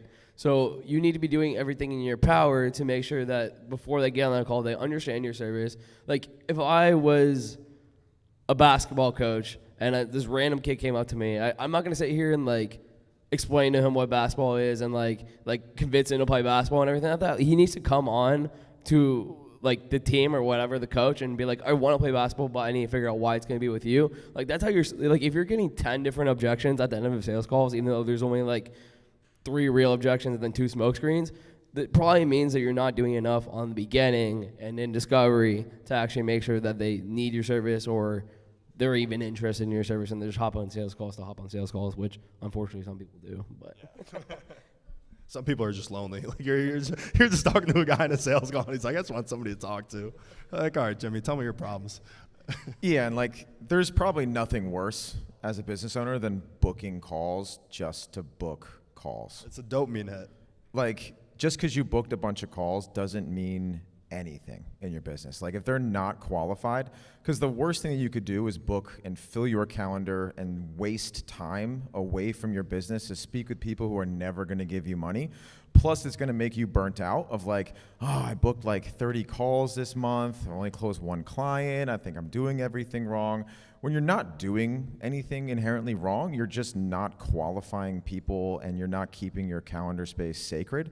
So if you are getting on a lot of calls and like, oh, my close rate's only 5%, but it's like, all right, what's your close rate on qualified calls? Out of those calls, how many are qualified? How many calls are you making an offer? Of those offers, how many are getting proposals? Like, you need to dig deeper and get more granularity, not just, oh, I'm booking X number of calls and making X number of money. There is so many micro variables between call booked and cash collected that you guys need to be focused on, because you might be doing the correct things, just not correct enough. Awesome. Another thing that I think is a super, super powerful tool in sales especially is just empathy. Because like if you're getting towards the end of the call and the person's like very visibly uncomfortable, like nobody likes to just be like steamrolled into buying a service, right? It's just kind of like a shitty feeling. Nobody wants to go through that. I remember I was watching one of my closers calls this past week, and the guy at the end of the call was like, hey man, like you guys seem like you do really good stuff, but I just met you. Like I need to do some more research on my own. And I need to kind of like just fully understand. Like I'm not going to give you X amount of money right now. I just met you. That was his whole thing, right? So the closer lets him off the call. Terrible decision, by the way. And the reason why is because if he was just to deploy empathy and be like, listen, man, I get it. It probably, it's probably all feels like it's moving pretty fast. You clicked on one of our YouTube ads. Now you're on the call. You're talking to this funny looking guy, and he's asking you for a few grand, right? It seems like, it's probably something that, is just all moving too fast. You want to take a beat. Is that fair to say? They're like, yeah, right? And you can make fun of yourself. They'll chuckle a little bit. Big, listen, I get it.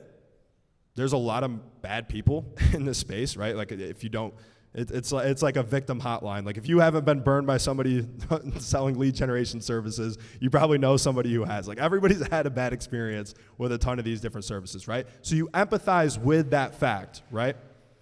Then it's basically just saying like, you remind me of blank client, right? That went through like a similar transition. Like he wasn't seeing any results with cold email himself beforehand, or he was stuck on like this similar block to you.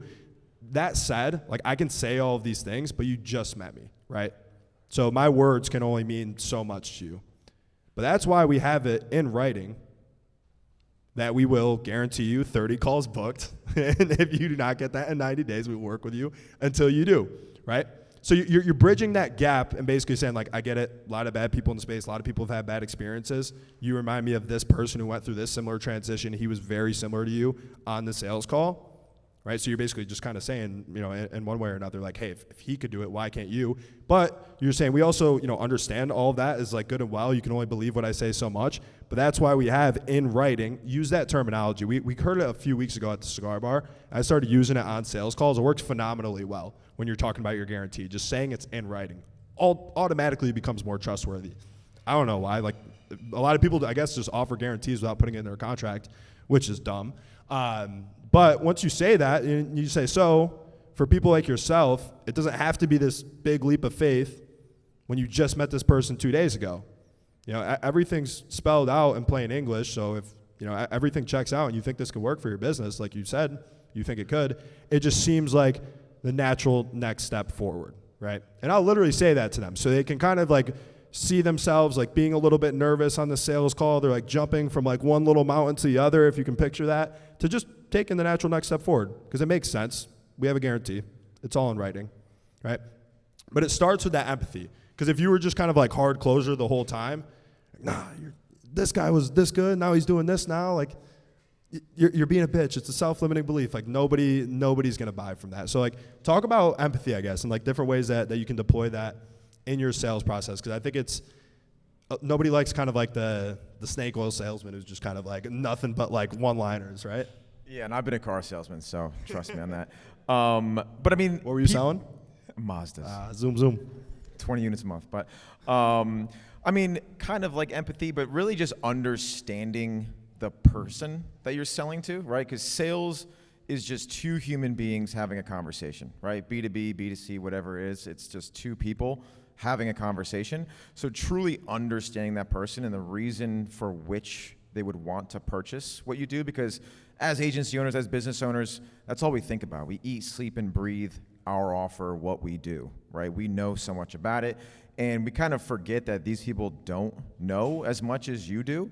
So like empathizing with their understanding of what you do and coming to a common ground on why they want to work with you. Maybe it's something totally random, right? If they've been burnt by somebody, maybe they just want to have a human connection and like the person they're working with. They don't care about your guarantee or your big offer. So like getting down to the exact reason for their buying decision is going to help you sell to that person, not to a persona, because each sales call is unique, right? Each person has a different sets of needs and wants inside of their business and personally.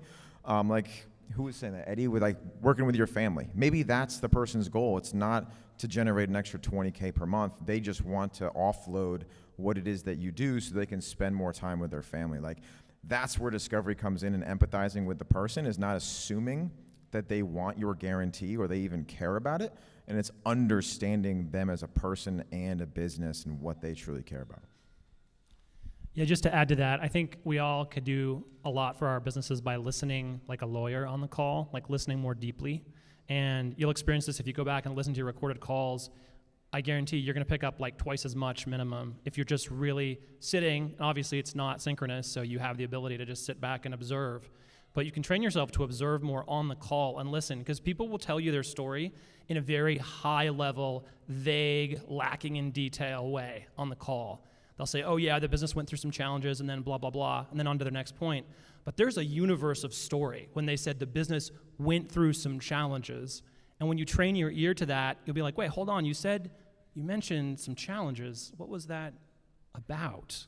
And then there could be this huge story about how their partner stole from them, and then like, the knife wound, right? And they're like, almost their wife left them because of that, whatever. And you want to know that background, because that's going to give you probably everything you need to know to understand what they really want out of you and your service, as opposed to just like, yeah, business has challenges. We all have challenges. I've had some challenges too. Anyway, next question on my discovery list is, right? So listen, train yourself to listen. It's a crucial skill.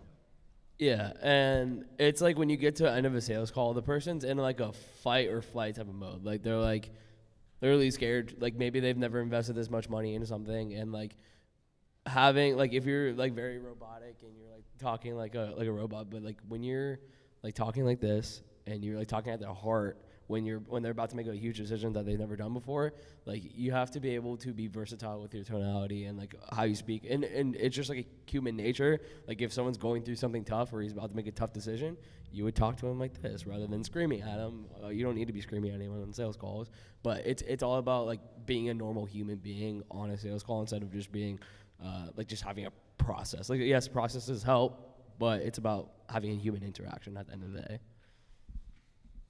Dope. Last thing, I want to help people close deals like this week. How many of you guys are selling B2B? Like show of hands. Okay, so basically all of you, right? And one of the things I've noticed, a lot of people see kind of like a dip or like a slowdown towards the end of the year just because a lot of people are out of office, right? It seems a little bit seasonal. Should absolutely not be the case. You should be closing people consistently through November and December. In fact, it should be a good month in terms of close rate. It should be better than the previous months, and Q1 is always great because people are like, oh, new year, new me, and they're ready to make decisions and buy shit. But in Q4, make sure you're not accepting, let's get started in Q1, or let's pick this up after the holidays. Your next question, if they say that, okay, cool, like, you know, we've been talking about booking you guys more calls. Are you looking to book more calls in Q1? They'll always say yes. Perfect. You got them right there. They're basically closed. Now, the rest of it is essentially just like, okay, so just so you know, cold email takes time, right? Or Klaviyo email marketing takes time, or whatever it takes time. This goes back to what Eddie was saying in his keynote about not overselling people. Like, explain to them what the timeline looks like, right? And basically just say, like, yeah, so if you want to get started in Q1, I don't think that's generally the best idea just because you're not going to be up to full speed until about 60 days later.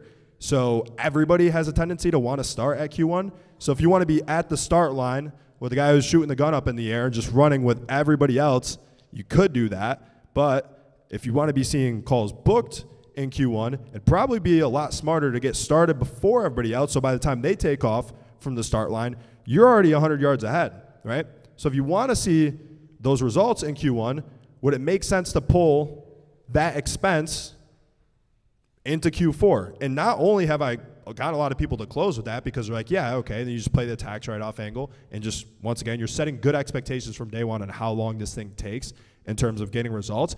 I've also closed a lot of people where we're doing like $2,000 a month service or like 2,500. I think we were doing 2,500 at the time. And I would just collect like 3 months revenue up front and just discount it by like 10% for them paying us that. Because they admitted already that they want to see results. They don't want to go through the warm-up process in Q1. And they mentioned also that they're perfectly fine sticking with this for at least 4 months because the expectation that I set, this is about cold email specifically. So I'd say, okay, all that held true. Like, you pay us $12,000 now, we'll have everything set up. Campaigns will be launching. We'll keep the volume super low because there's going to be a lot of people out of office. But because everything's warmed up, because everything's ready to go, we're going to be able to turn it up to a 10 right at the start of Q1. And you mentioned you're ready to lock in for the next 3 months. Great. Like, let's just get those payments out of the way now. We'll take off 10% off the top, right? Which is a huge upfront payment for us, which is nice. And I wanted to say one last thing, like for everyone here, like show of hands, who's like working to get to 10K a month? 20K, 30. All right. You guys gotta, so sales is about mindset, right? At the end of the day, and like think of it like a thermostat. We were at Myron Golden on Thursday, and he was talking about your thermostat in regards to your wealth, right? In business, like if you're looking for 10K or 20K or 30K, like why not just set the thermostat at 50K if you're at 8K a month? What if you get to 30? That's like a 3x increase of your goal of 10K a month. So like you guys are all capable of making a bunch of money and being really successful, and like just shoot higher. And if you miss your big, lofty, uncomfortable goal that you say out loud, you're probably gonna way over exceed the goal that you have today. So like shoot way higher and expect more from yourself and your team and your business and your clients. Because if you shoot high and you miss it, you're gonna be over exceeding the goal that you all have in your head right now. So. Awesome. We're going to wrap it there. Hopefully that was valuable. You guys get some value out of that? Cool. Appreciate y'all. Who's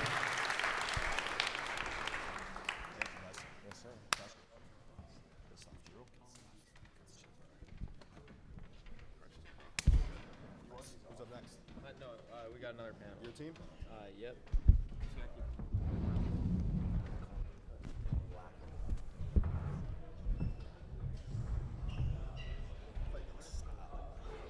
All right, don't go too far.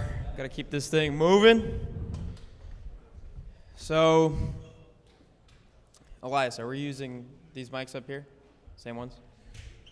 All right, so we got one more panel for y'all, and then we got our headline keynote by Taylor Welch, which I know we're all excited for. So we're going to rip through this last panel for you. And this one's super special to me because it's going to be a lot of storytelling. Right? You've heard a lot of tactical information on, how to close more deals through cold outreach or different tips and tricks you can use to scale your agency's revenue. But for me, it always goes back to team. And I think the biggest competitive advantage that we have here at Client Ascension, again, is partners, right? And same with ListKit. You're going to hear from my business partner and our CTO, Oliver, and how we're working together and building a great product and team over there.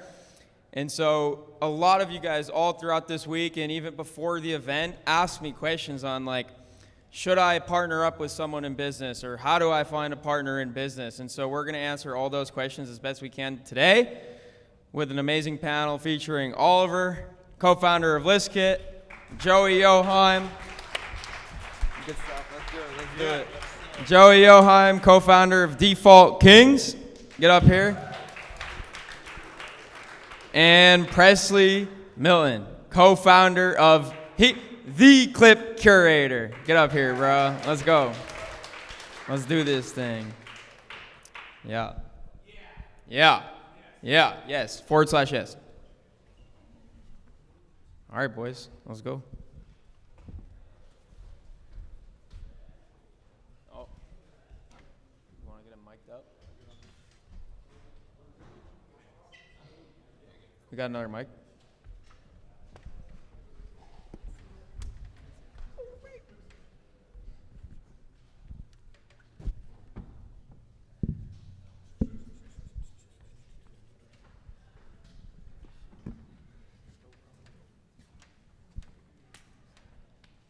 Right here.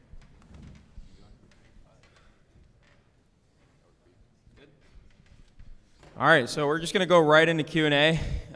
Again, a lot of storytelling because partnerships, I mean, there is some mechanism behind finding like a business partner that suits you, but a lot of it is just happen chance. So first question for y'all, I mean, introduce yourselves, number one, and then just go into why you believe people should partner up in business, starting with Presley. Thanks, Andre. My name is Presley Milton, if you don't know me already. I run a YouTube/content agency with Cam, who is graciously filming the event today. And I think you should partner up in short because you can find someone with complementary skill sets that does the things that you hate every day so you can do the things that you love and just work off each other's strengths. My name is Joe Joheim. I'm the co-owner of DefaultKings.com. We're an online men's fitness coaching company. And for me, I think the biggest thing behind the partnerships is something we talked about earlier. Obviously, complementary skill sets is a big thing, but also pressure. We were talking a lot about how you can put pressure on yourself, of course, you always should, but it's a big difference when you have one or two or three other people breathing down your neck as well. And it's a good kind of pressure. So that's my short answer.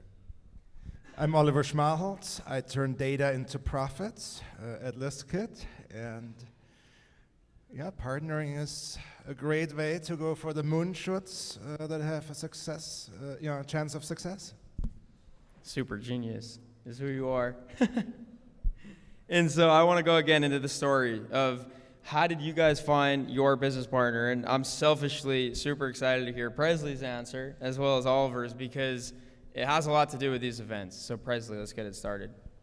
Yeah, so to give you some context, around a year ago, I came to the same event. It was at a different venue, obviously, but same event last year. And at the time, I was freelancing. I had a few clients doing different stuff between social media, video editing, copywriting, just doing a bunch of stuff for myself. And I was like, you know what? We'll give it a shot. We'll meet some people, be social for once. And I had no intention of coming into the event looking for a business partner or, trying to network or anything like that. I was just like, oh, this is gonna be a cool time. I know some of these people online. And, randomly just started having some conversations with people at the Cigar Lounge after the event. I talked to Cam a few times before, and I just thought to go over to him in this little corner of the Cigar Lounge at the end of the night. All of a sudden, we were chatting it up. 2 hours later, everyone's heading off to the club. At the time, I was freelancing, so I was literally doing all the fulfillment myself. Still had to edit videos that night, and Cam was trying to beat Scott in a race to get the event recap out first. So he was like, I'm not going out, I'm trying to finish this video. So we both post up at the hotel. We're just working at 2 o'clock in the morning. I'm editing some short form videos. Cam is working on the recap. And we just kind of look at each other we kind of have the same attitude towards things. We're both posted up, doing some work. We're both in the video. And it didn't occur to us till 2 weeks later that it would just make sense to partner up. We hung out in Miami for a few days after. He was helping me build out some systems and stuff like that. 2 weeks later, he calls me up. He's like, yo, let's run it up. I have the videography. You have the editing, social media, copy angle. Let's do this. And I'm like, yeah, sounds good. Left school a week later, and then here we are. That's a short version, but yeah, I'll let Joey go next. Fellow dropout. Is Alex back there? Alex Hayden? Yeah, there's a 0% chance I'd be on this stage if it wasn't for Mr. Alex Hayden, which is awesome because he was talking about personal brands earlier, and that's really how I met my business partners. So I was playing college soccer about 3 years ago, and there's a guy on my team who happened to go to high school with Alex. So my buddy tells me, I know this guy that owns this thing called Closify, and he makes 15 grand a month online with Closify. I was like, how do you do that? Because at the time I'm doing in-person personal training, but you're not making 15 grand a month doing that. You're not. And so for me, that opened my eyes to the world of just the online money space. Right, that led me to go to Money Twitter, and Alex quickly pushed me to these guys named Jack Bly and Gabe Pluguez, who at the time I did not know. But after a few months of interacting with them, I actually ended up hiring Jack to mentor me. And he was my first business mentor, taught me how to literally just make my first dollar on the internet. And then after a few months of that, they actually asked me to come in as an affiliate. A few months of that, they asked me to come in as an equity partner. And then I continued to scale up in that business. So I met my business partners all through this space, through Money Twitter as we know it. And that's how I ended up meeting my partners. And now it's just me and Gabe Pluguez running DefaultKings.com. I had a client that I was selling data to in the fintech space, and I saw them, performing very poorly on their response rates. So I did a little research, and I found cold email mastery when it was on Gumroad, I think for $79 or something. So that got me Inflation. on Daniel's. That got me on Daniel's email list, and then I get this thing about some new cohort at client Ascension, very first one, and I think it was October 2 years ago. Yeah. And I was, I think, the third call that Dan jumped on, and I went straight for signing up for the program. It was a 13-week thing, only one call a week, 2 hours, but it had a hot seat. And I just did, whatever they told me to do for 13 weeks. And by the end of the 13 weeks, I got 50 clients at, 50K MRR. So that stuff really works. And then I came to the event it was last year here in Tampa. And we have a cigar, and Andre starts talking about ListKit, how he's trying to turn it into a SaaS, but hasn't been able to do it successfully yet. And rest is history. We worked out a deal and built the product in 6 months, and now got a great success story, having a SaaS that turns data into revenue and profits. It's amazing. Who here is a user of ListKit? All right, Dan, check the ones that don't have their hands raised. Get your names. Someone get a snapshot. Wait, one more time. Who here uses ListKit? All right, we got him. All right. You guys are soon to be our customers. We appreciate your business. But point is, being at these events, that's where the opportunity is. And someone asked me earlier, how do you find a business partner? And I don't think there's a set of steps that you have to follow. I think first, number one, you yourself have to be a worthy business partner, right? Someone before, I can't remember who today, mentioned, you have to look in the mirror and be able to see who you also want to be in business with. I think it was actually Nick Verge. And it's just so true. You have to be, and I say this when it comes to hiring as well. If you want to hire an A player, you need to be an A player. An A player is not going to work for a B player. It just doesn't happen. And so it starts with you being a worthy business partner, number one. And then number two, it's really just showing up to events like these, where the opportunity and the potential for you to meet a Cam like Presley met, or an Oliver like I met, is just sitting there. And it's one conversation away. Shout out to Christian. He wrote a book called One Conversation Away. He was complaining how nobody read that book yesterday. One connection away. And so not only are we selling ListKit, but we're selling Christian's book that he was complaining about earlier that no one bought, but a couple of you will now buy. And so a question that also comes up all the time is especially for Daniel and I, is what do your day-to-days look like? It's very different, right? You talk about the innovator and the integrator relationship. And so for Presley, what does that look like with you and Cam? The day-to-day, the difference between what you do and what Cam does. That's a great question. I think a lot of that stems from personality too. Cam, he rips around on his motorcycle in South Beach and Brickell, just zipping through traffic, going to 5 different coffee shops, editing videos, shooting with people all day. I'd lose my mind and I would get nothing done if I stuck to that same routine. So with that in mind, what do? Well, I sit at my computer and I write and I review videos. I can do that for 12 hours a day. That works for me, right? To clarify, I'm back end, Cam is front end, if that wasn't clear. And we have a very trust fall relationship. Trust falls, the things you did in elementary school when, one person would fall and they would all catch you. It's a trust fall relationship. Cam goes out to cigar lounges and says, yo, let us make videos for you. Has them tap pay on the Stripe thing. And then he's Presley, we need scripts. We're shooting with this person tomorrow. Let's get it done. Trust fall relationship. That's not going to work for everyone. For some people, they would lose all their clients and burn a lot of relationships that way. But that works for us. It's a trust fall relationship. I'm back-end stuff. I do a lot of the copy for clients when it comes to YouTube scripts or, making sure videos are going out on time, writing descriptions, all that stuff.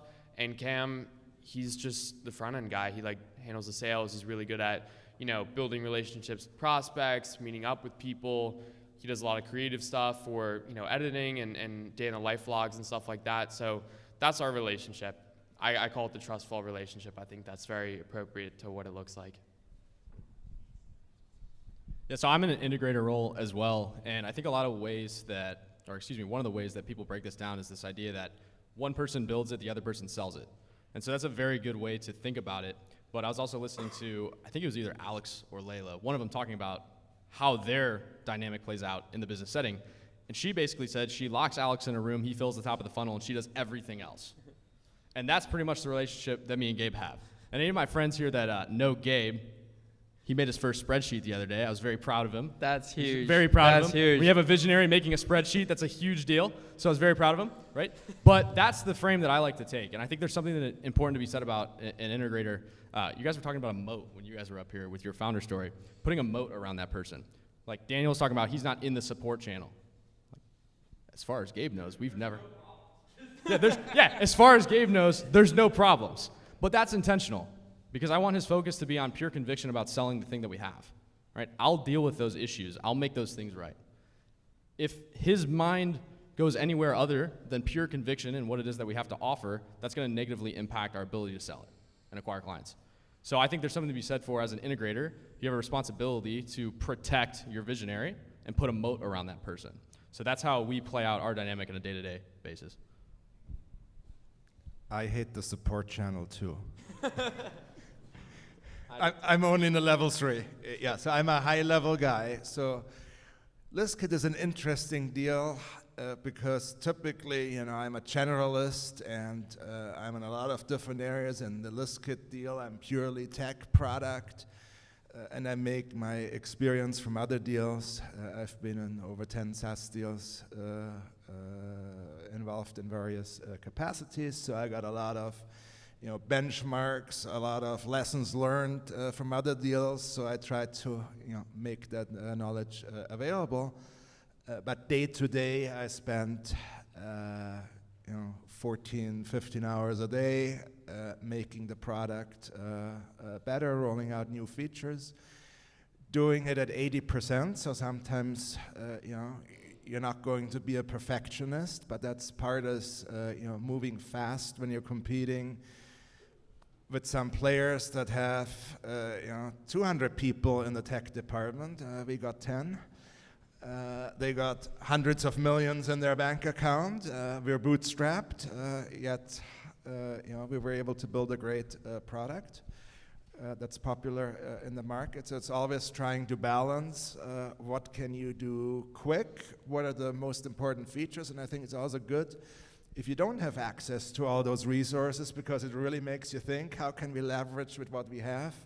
And we're in a very fortunate situation with our founding team that we got 5 complementary skills in each area. And Andre, for example, loves to deal with operations and figuring out customer support processes and stuff. I hate it. I cannot stand dealing with details. I want to build the next big thing, and I think high level. So it's super important that you're aligned with whom you're partnering up with, and that your skills aren't all in the same area. Absolutely, yeah, because one feeds into the other, right? Like without customer support, product team doesn't really know how to make the product better.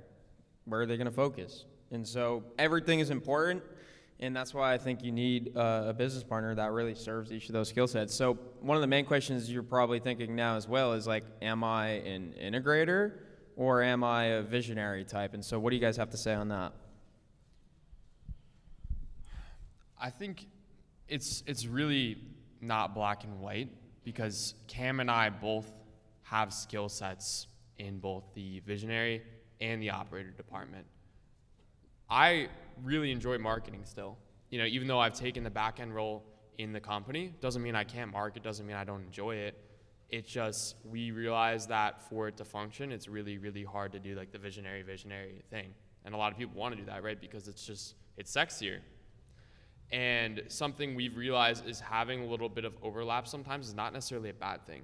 And yes, there's the visionary and there's the operator, but doesn't mean there's not overlap sometimes. I'm still making content. I write newsletters. I write to my list every day, which if you're not on that already, like I'm gonna aggressively push it here.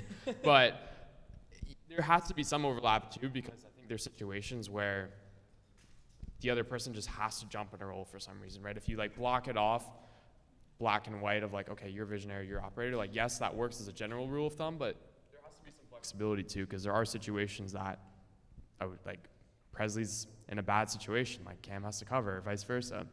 I'll give you a really good story right here.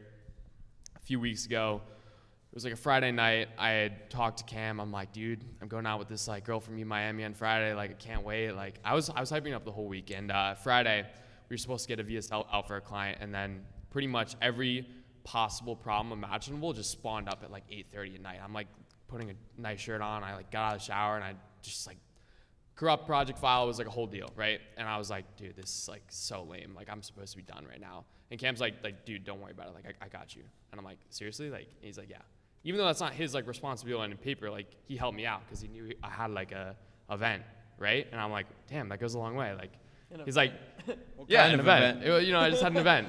I had like an event scheduled. like this, or a little bit, but he said to me, I'll never forget this. He said, dude, like if I see someone like, said, did you close? I heard that. He said, if I see that green dot in Slack, I'm gonna kill you. Like, I do not want you touching your phone or opening like your notifications for the next hour. Like, you just go enjoy yourself. Like, you've been like in the trenches all week. Like, just go handle it. Sure enough, he figured it out. We got the situation handled. And situations like that are really important. I know I'm going a little bit off topic, where having that overlapping skill set is important, because there are times where just life happens, right? You have other things, or, you know, somebody's in a tough situation. Maybe they have family stuff, or, you know, date, or whatever the case may be. And, you know, I've been in situations where I've had to fill in for Cam's role and he's had to fill in for mine. And it's important to understand that, yes, it's a partnership. Like, you want to have your clearly defined roles, but, you know, don't be afraid to fill in the shoes of the other person when they need it, or offer that up, even though they might be stubborn like I was like, no, I'll take care of it. He like, you know, strong-armed his way into like making me go on the date. So thank you for Cam for that. Once again, that was pretty clutch. That's awesome. Yeah, so I think you definitely have to be competent, like baseline competency at just about everything, right? I've been in situations where I have to write the headlines, I have to write the copy, I have to jump on a sales call. Like, these are things that I'm competent in doing, but what I've realized is they don't give me energy. So I think how you determine which one you are is you determine which one actually gives you energy, and which one do you feel pushed to do? Which one do you actually enjoy doing more? Which one can you sit at the laptop and do for 12 hours a day if you need to? And that's the one that you lean into. But like you're saying, I don't think you should ignore the other areas. So if there's ever a situation where Gabe wasn't available to write a headline or take a sales call, like, I could fill in. I would hate it. I wouldn't enjoy it. It would suck energy from me. But I could do it if I needed to. So what we focus on is doing the things that actually give us energy and allow us to do it more and better. So that's how we've delineated that out, and that's how I think you figure out which one are you. Figure out what gives you energy. For me, dude, I can sit around and think about hiring people and budgeting and building SOPs and building systems and doing those things on the back end. I could do that all day, right? For me, I got maybe one thread in me in one day, maybe, right? That doesn't give me energy. It takes energy from me. So figure out what gives you energy and lean into that. Yeah, I think you need both. You both need to be a visionary, and then you need to have the understanding of the detailed work. For example, if you're building a product, you got a million ideas, what the product could look like. But then you always got to think, first, existing users. What percentage of the existing users will that new feature benefit? Is it 5% of the user base? Is it 100% of the user base?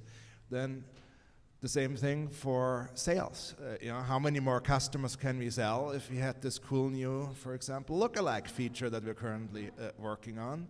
Well, that could be a real game changer if we make it way easier for people to define their ICP, where they don't have to know everything about setting up the filters. So that's a huge thing. But then you got to put that into a formula. What's the effort to do that? Because it could be a major thing that's a lot more complex to build than a bunch of smaller things. So if you can put that into a formula, then you're able to prioritize how you want to roll things out. And then you got to be able to say no to everything else. If there's You know, if support comes back with things like, oh, there's one customer having this problem, well, I would like the customer to be happy and have that problem solved, but we're building this big thing, and we got to push that over the finish line. So sometimes you lose, some business because you can't make everybody happy, but if you keep focused on the big picture and you come up with a formula, impact for existing customers, impact for sales for new customers, and the effort it takes to do that, then that's a pretty good, solid combination. Absolutely. And I think two very practical things that you guys can do, like literally right now or today, is take an audit, like Joey said, of what gives you energy and what takes energy from you. Again, like for example, sales calls drain my energy, so I don't do them. What gives me energy is hopping on a call with my CSMs and my student success coaches and hearing about all the great things that they're helping our students with, right? And so make that T-chart or T-diagram or whatever, and just do a brain dump. What gives you energy? What takes energy? Number one. And then number two, the thing I think a lot of you struggle with is like if you are a visionary or if you are an integrator, you don't know what the other side is actually supposed to look like because you just aren't them. And so one of the guys yesterday asked this question is like, how do I find a good operator? And I said, number one is like, do you even know what a good operator looks like? And he was like, not really. And so go out and interview or talk to, any of us four. If you want to know what a good integrator or operator looks like in a high-level business, talk to us. Ask us questions. Like, figure out what kind of people we are, because the core competencies and the personality traits, like, will tell you everything. Like Fazio was saying, just like the day-to-day, right? Like, Cam is, like, wild, just likes, like, chaos and against order. And so, yeah, I think taking an inventory of what gives you energy, what takes your energy, and then going out and finding, like, what does that actually look like at the highest level, whether it's what does an innovator look like or what does an integrator look like. And so next question, this one is probably more so for Joey and I to speak on, but if you guys have anything to add as well, definitely appreciate it. But the reality is not every business partnership works out, right? And so Joey and I, a lot of how we actually got connected and just really built like a good friendship is because we both were in bad business partnerships or partnerships that ended poorly. And so I want to ask Joey, like, how do you identify when the partnership is just not working? And what lessons did you learn from that experience? Yeah, I think I want to preface as well, the idea of like a business partnership ending poorly, it doesn't mean that it was a bad, ugly breakup either. But I think a business partnership ending, that's a poor business partnership. The goal is to stay together, to grow it as far as you can take it, right? So if it ends, it was a poor partnership. Doesn't mean it's an ugly breakup. Because for my situation, I'm still very good friends with the guy that I was in business with. We're no longer in business together. Now, how you recognize this and how me and Gabe started to recognize this partnership might not make the most sense long term, is really in the time horizons in which you're making decisions. That was the biggest thing that jumped out to us. Because there's moves that you can make that are going to collect cash today, but there's moves that you can make that are going to collect cash in 3, 5, 10 years. And that was the first area where we started to see a rift in terms of decision making. And so I think that's always a telltale sign. And you know that inherently, if whether or not this is a good decision. Right? You know this. You have an idea of that. And when you start to sense that, that's when you need to start having conversations and asking probing questions about the future that they see for this company and where they're trying to go with it. And that has to be in complete alignment. It has to be. Yeah, pretty much nailed it. I just think it's important for people going into business partnerships to understand, like, it's not always going to work out. And as soon as you realize that it's not working out, like, have that conversation. Like, really, like, building a team, leadership, partnerships, all it is conversations that most of you are probably not willing to have. Because like Dan was saying, a lot of us are scared of confrontation. It's not an easy thing to do. And so that's, I think, what goes into a great partnership is just that everyday communication and trust building. And so last question for you guys that I want to leave the rest of these guys with is, how would you sum it up? How do these guys go out and leave this event and find an ideal business partner if they don't already have one? Don't partner with a hobbyist. And I think this is the best takeaway that I can provide anyone with. you almost have to be in very similar shoes in terms of like where you are in your life circumstances, and I think this will help a lot of people. So, for example, you know, like those videos on Instagram where like it's like the skit of the guy is like, bro, we should totally start a business, like, and it's just like the two college kids, they're total tire kicker, just like, bro, we should really go all in on this. And like, I don't know, man, like that's like a hobbyist, right? You don't. It's just like this extra thing that you kind of might do, right? And a really good test for somebody you're considering going into business with is what kind of sacrifice or upfront commitment are they willing to make to show you that they care? For me, I left school. Like, I was at a pretty decent business school. I just like gave up my scholarship to like go on this business. For Cam, that was putting his trading stuff to the side, which was his main thing at the time, put that on pause to work on this business with me. So we set the precedent that both of us were putting this other thing in our life on hold, or just, you know, eliminating it completely for the time being to work on this thing together. And when you start with that precedent, the frame of the relationship is totally different, because you kind of, not back against the wall, but you have this main thing that you need to focus on. You need to make this work. And it sets the frame of the relationship for each of you to go at it every day and just give it your all, because there's just like, it's not just this like little thing you're, you know, working on the side. This is your lifeline right here. And so having that precedent right up the front is just like so huge. And the second thing, I'm going to share a story from about a year ago that was completely unrelated to business, but changed the way I view relationships as a total. And it was not a business relationship at all. This was about May 2022. And at the time, I had a girlfriend. She lived like 5 minutes from me. My parents were going through a really bad divorce at the time, and I was really naive, emotionally immature. And there was one time she called me. She's like, "Oh, can you like come give me a hug? Like I'm going through a hard time right now." And I was like, I was such a dick. I was like, "No, I have to go to the gym," or something like that. Like literally, all she wanted was me to like drive 5 minutes down the road. I literally lived like in town with her, and she wanted me to give her a hug. She was going through a hard time. I was like, "No, blah blah blah." Like, I can't do that. Just came up with some reason why I couldn't do that.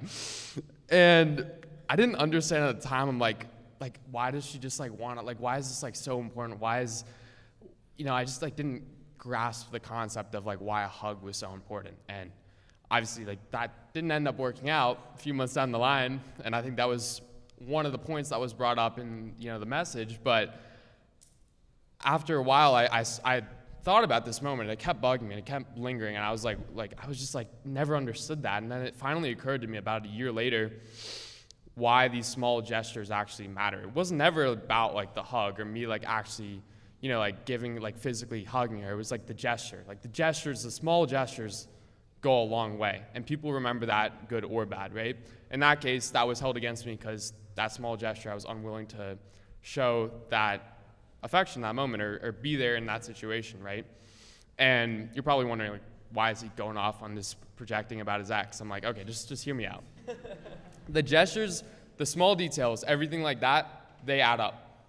Like, even if it's just like going and, you know, it's been like a rough week in the business, and you're like, you know, maybe you're local with your business partner. You're like, hey, bro, like, you know, I brought you like a coconut water or something like that. Like, just unprompted, like little stuff like that. Like, just the small gestures go such a long way when either the other person in the business partnership is going through a tough time in their personal life, or, you know, maybe it's been like a rough week or month in terms of revenue, or there's some kind of fire you got to deal with.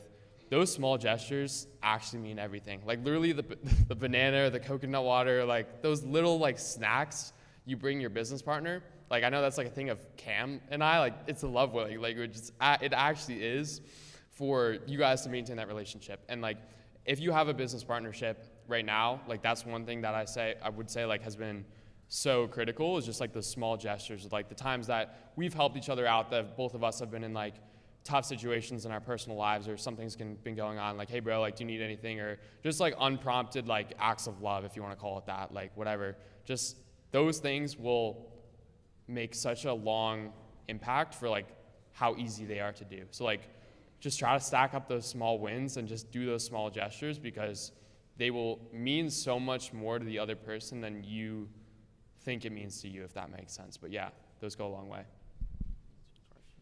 Yes, I think all the questions kind of before this were a conceptual idea of like finding a partner, and I want to get really tactical with this idea of like leaving here. How do you go and find a partner? So I think the first thing you need to determine, is this something that I actually need an equity partner for, or is this something that I can hire? If you need a complementary skill set, it doesn't mean you need to go and give up equity. But when you're early, you lack capital. So inherently, you think the most valuable thing you have to offer is equity, which kind of is. But you don't need to rush into that. We just got done talking about, in Eddie's talk, you can sell a vision, you can paint a picture longer term, and there's going to be people that are willing to come in and take salary hits and take less money now for the potential in the future. So I think tactically speaking, don't rush into giving up equity. However, it makes sense to give up equity if it allows you to create a bigger pie. Because I'd rather have 50% of a $500,000 pie than 100% of a $100,000 pie. So there are times when it makes sense from a tactical perspective. Now, when it comes to qualities and things you need to be aware of, I think the biggest thing is values. There's successful businesses where founders or co-owners aren't the best of buds. I'm lucky to be in a relationship with my business partner where we're best buds. We see eye to eye on just about everything in life as well. And that makes our business communication far easier because we see the same goal, not only in our business, but in our personal lives as well. So I would push you heavily to find somebody that you agree on with all values, even outside of the business. That's what I think you should strive for. And that's number one, right? So that's the biggest thing in my opinion. I think finding a business partner is like dating. You know, you have a lot of conversations, you explore ideas, and you know when you talk to somebody whose vision is aligned with yours. I mean, when Andrea and I were talking about this potential list kit deal, I mean, we lost track of time. We were sitting there one cigar after the next talking about all the great things we could build. One of the biggest, if I look at all the deals in the past that worked out versus the ones that didn't work out so well, and I don't have a 100% track record, I had some really bad deals too. They always had one thing in common, and the end picture of why we're building this business wasn't aligned. Like somebody wanted to, play the VC game, yet somebody else on the team wanted to have a lifestyle business that brings in a bunch of cash. So if your lifestyle versus VC funded goals aren't aligned, you're going to have a very tough time being aligned and building a great business. The other thing is when it comes, to the exit. Are you in this, to sell it one day? And it's very good to agree to a number very early on at what you would sell it for, because bad things can happen if somebody thinks a $10 million exit is great, but you want to have a $200 million exit. You're not aligned. So to put those things out on the table up front and have an agreement, that's when the magic happens and when you can do the best deals. Enough said. Give it up for these guys.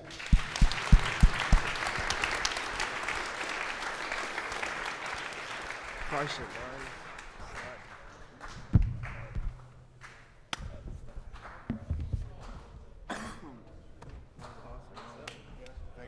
Let's get a picture quick. Let's do a picture quick. Up here? Yeah. Just stand right where we were.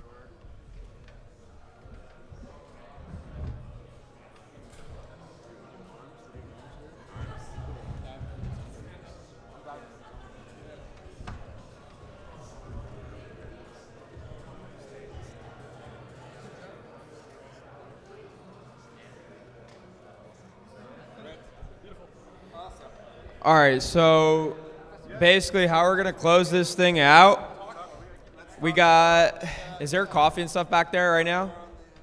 Okay, so we're going to spend like the next 15 minutes or so recharging, grab some coffee, grab some Neuromints, grab some water, and while we're doing that, we're also going to be playing a video on the screen for whoever wants to participate.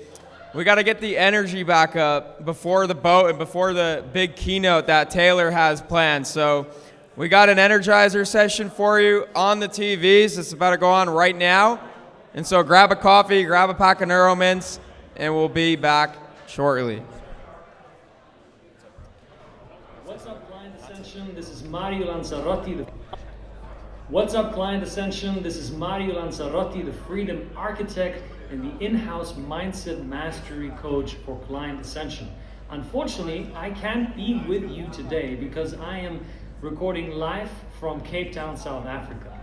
Yet my friend and dear brother Andre, your host, has asked me to put together an Energizer session for you. And the reason we do this is because you're all sitting in a very long event. And there's a lot of information that you're taking in, all these new insights and all these new people that you get to know.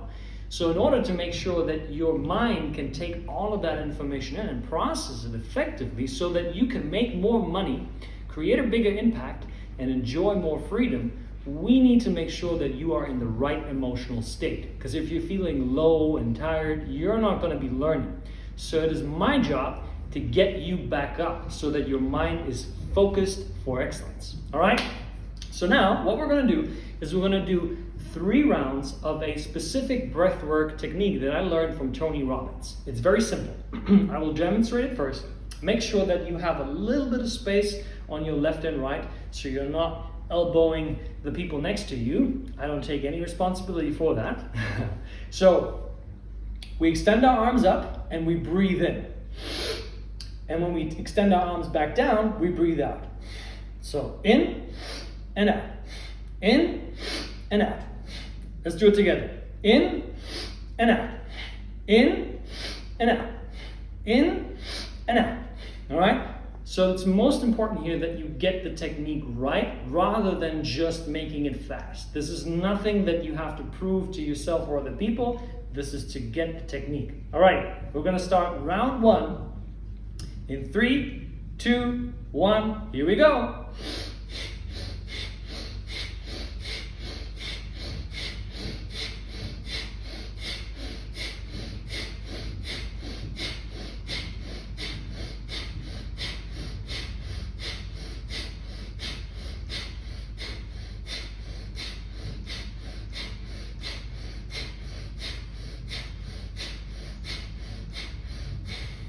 Okay, and return your hands back on your lap. Make sure your feet are planted firmly on the ground. Just close your eyes and just feel what's going through you right now. Your heart might be beating faster. You might feel a little bit warmer. Just take in what that feels like. And then get ready for round number 2. In 3, 2, 1, here we go.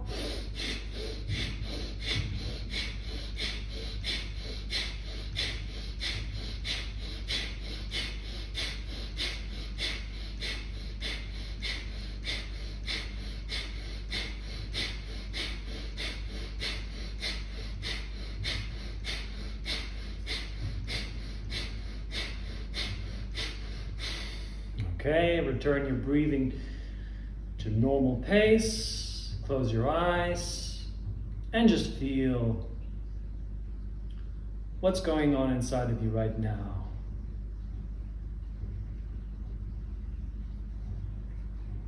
Feel the space and the room that you're in. Notice the people that are with you here together today. And then get ready for our final round, number 3. In 3, 2, 1, here we go.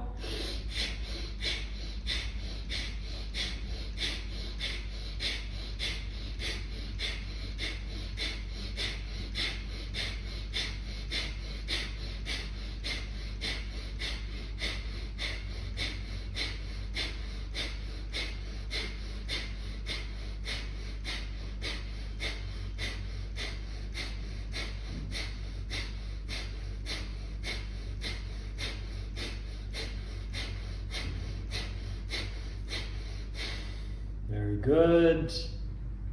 Return to your normal breathing. Close your eyes. And just notice how you're feeling different right now. It is likely that you feel your heartbeat increasing. You feel more movement. You feel warmer. Your armpits might be sweating. That's okay. And just become present to what's going on inside of you right now. Very good. And then open your eyes back up again. Take both of your hands, place them onto each other like this, and then extend upwards and stretch, stretch. Try to sit with your back straight, both feet planted firmly on the ground, and just stretch upwards. And stretch, reach up, reach up, reach up, and release. And take your right hand on your right cheek and turn your head slightly to the left. Don't push it too much. Remove your hand, take your left hand on your left cheek and do the same thing on the other side. Don't overstretch it, just a little bit of pressure. Very good. And then we're almost done.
Test one, 2, test 1, 2, 3.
Yo, yo.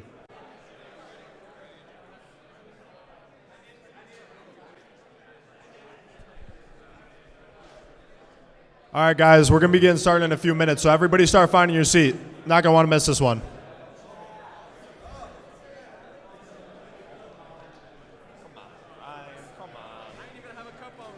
It's fine. You can blame it on the ceiling. We'll say it was a leak.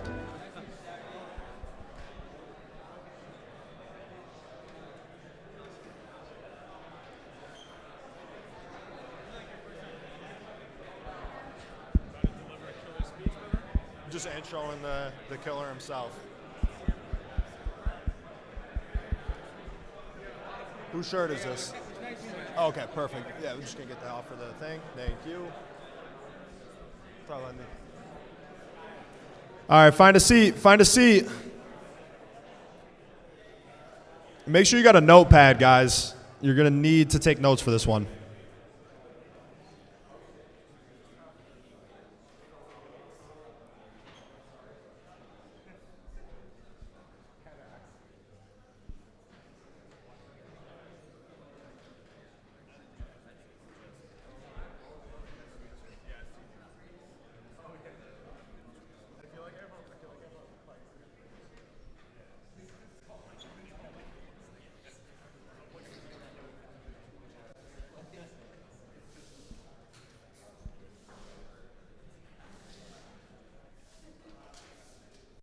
All right, everybody got a seat? How are we feeling so far? Good? Okay. That's not bad. I like the energy. A little sleep deprived? A little tired? All right. Everybody just take a deep breath real quick. One more. Okay, good. We got to get the energy up for this one because you guys, you can't let your fatigue set in because we're about to have a crazy valuable keynote from Taylor Welch. But before we get him started over here, I just wanted to share a personal story. And he's going to be talking about how we can all make more money, which is great. That's what you guys came here to learn, how to make more money. But the more that you hear about making money, it can kind of go in one ear and out the other. So hopefully this story reminds you why we do this in the first place, right? How much we can actually impact people, how much that we can help people through our services. Because somebody may not be super passionate about Klaviyo for email marketing, but in reality, you guys, if you go far enough, are really changing people's lives. Right? So back in 2020, this was when Andre had gotten out of that bad partnership that he mentioned. We were restarting the agency, and we were struggling to find our footing. We had one offer, didn't work, fell flat on our face. We had another offer, didn't work, fell flat on our face. We didn't know about cold email yet. This was before we took cold email mastery. Shout out to Wizard. And we were getting calls through paid media, which for a young agency that has no clients pretty much and is closing at like a 5% rate because their sales guy sucks, that's a tough situation to be in. So we found ourselves probably 5 months in and just like less than $1,000 in the business bank account. It was really dark. I'd like to think that we wouldn't have quit if we hit zero, but I can't tell you what we would have done. We might have. We might not be here today, and you guys might not be here today in this beautiful city and this beautiful venue with all these beautiful people. And for whatever reason, when I was scrolling there on Instagram, Facebook, whatever it may have been, I clicked on this ad, and I sent it to Andre. I was like, this is interesting. And I read through it, and I was like, man, this is really good copy. Like, I want to buy this thing. And we were in no position to really buy anything, right? Because we literally had $0 almost. Like we had just about enough to sustain us for another month. And this was only a $97 product. So this isn't a story that's going to be crazy and, you know, me spending money I don't have and all of this crazy stuff.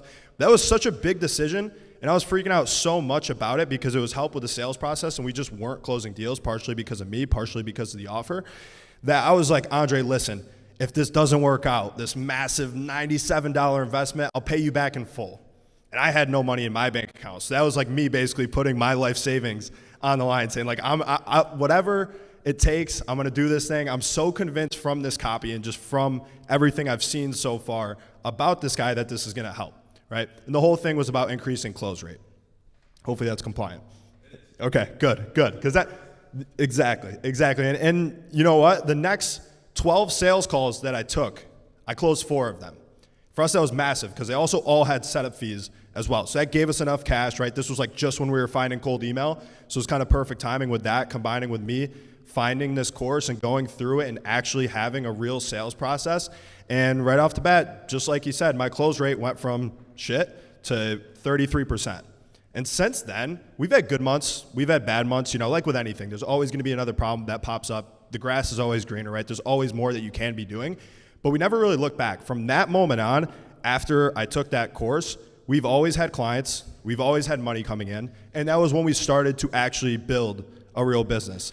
And the guy who made that course is standing right over there. So when this guy's talking, it can legitimately change your business. I'm speaking from personal experience. It basically saved ours. And hopefully that builds up enough credibility, because we obviously built a couple cool businesses. That's why you guys are all here, to really just pay attention. So take notes, get the most value out of this. Without further ado, we're gonna welcome the man, Taylor Welch. Absolutely, bro. You're the man. What's up, crew? How we doing? How we doing? Hey, let's stand up real fast. Just do it. Come on, stand up. Let's give a round of applause for the Wizard, for Andre, for Christian. Hey, look at them in the eyes and say thank you. Yeah, as you collect the applause. All right, you can sit back down. How many of you run events as you're sitting down? Raise your hands. Nobody. How many of you run events? So you guys know it's hard. How hard is it to put this thing on? It's a lot of work, isn't it?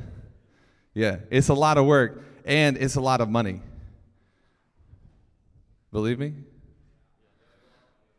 You lost money on it. I feel we should give them another round of applause. Can you guys see me okay? No? Cool, perfect. We're going to talk a little bit about how to hire teams and how to manage teams. And real quick, if you've done the math on your targets in your business, raise your hands. Targets in your business. If you've never sat down and run the math on targets in your business, how much money you want to make? You've never done that. You raise your hand, you raise your hands. Yeah, you guys have been coddled by the speakers. I'm going to make you talk to me. Raise your hand if you've done the math on your business, on your targets. It's okay. Throw them all up in the air. How many of you have something to write down notes with? Do me a favor. Have you ever visualized the amount of money that you want to make from your business? Yes or no? Write that number down real fast on whatever it is you're taking notes with. How many of you have gotten really excited at an event like this, in a cool room like this, with entrepreneurs like this, really excited to go make your goals happen, only to get back into the work environment and it's hard as hell, and maybe even you're like, I don't even know if I want that anymore, and you change your goals? Anybody? Yeah? Today, what I want to talk to you about is I want to talk to you about how to hit these targets without actually having to do any work. Raise your hand if that's exciting to you. If you would like to hit the numbers that you say you want to hit with being able to be perfectly positioned as a founder, CEO, and someone who thinks for a living. Sound good? This will be interactive if you can't tell.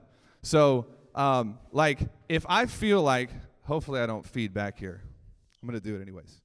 If I feel like you're not talking back to me, then we're just going to, like, have a moment. Are you safe? Are you going to sue me if I touch you? I love your shirt. It's amazing. We've got to raise the level of the room for a minute, because if I can get you guys to not only participate in what we're doing, but to write your own notes down. Did I do something to break this? Oh, there we go. If I can get you guys to participate actively with me, you will go home and you will change your lives forever. If I could promise you, this is a guarantee, by the way, if I could promise you that in the next 60 minutes I could help you hit your targets without having you to actually do all of the work, would you invest 60 minutes with no distractions into making that happen? Yes or no? Hell yes. This is me. Go ahead and look and say, "Aw." This is a Memphis Grizzlies hat. I was broke, 24 years old, no money, hated my job. Can you relate to this? And one day my wife says, this is my wife right here. How many of you are married? Let me see a show of hands. Congrats. It's nothing like it. How many of you want to be married? Cool. We'll work on that. One day my wife comes home and she's like, hey, I think that you should quit your job. I was like, why? My wife was an entrepreneur. I wasn't. My wife made a ton of money compared to me. But she said, I think you should quit your job because you're not making any money and you hate your job. And I said, okay, I'll quit my job. And I started buying books. That was my first home office. Just let him pass for a second. It was my first home office, and one day I came home with a pile of books. How many of you enjoy reading or buying courses? Yeah. This was like 2012. The courses was like you had Tai Lopez and Mobe. This is it. Anybody remember that? Like this is like basically an MLM thing. And my wife, she was like, I'm going to sign up for this network marketing thing. And I'm like, okay, cool, get scammed. I'm going to buy books on Amazon. And I come home, and I got lucky one day, and I read a book called Psycho-Cybernetics. Anybody read this book? Yo, this is a fire book. If you haven't read this book, you should read it like tomorrow morning. It changed the way I thought about identity, and it changed the way that I thought about myself. And I started making money. I started making really good money. So I went as an entrepreneur. You guys remember the picture of my home office. I started making tons and tons and tons of money. I went from basically nothing, broke, working at a church, to 4,000 clients at a profit, by the way. The pros, I'm going to give you some things that you're going to want to write down. And this will be one of them. The professionals care about customers. Amateurs are focused on lead generation. No offense. Professionals are focused on customer acquisition. And we started printing customers. We got over 4,000 clients at profit. A couple 100,000 customers came into the organization. 700 team members. I've hired 700 staff and fired most of them, which is exhausting. The capital costs of having to fire that many people, and it took me a long time to figure the system out. At one point, I woke up, and I was spending over $800,000 a month in team and fixed costs. That's a lot. And I still fired everybody because I didn't know what I knew today and what I'm going to teach you.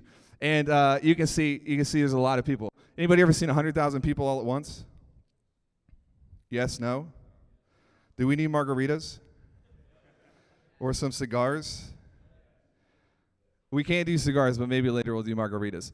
I'll make you stand up and sit down as many damn times as it takes. 100,000 students. We had over a couple million email names, addresses. One of the worst things that ever happened to me is I actually went through a bit of, you could call it a battle with the regulatory agency in the United States, and I had to give all of these names back. 2 million people we just had to delete, essentially.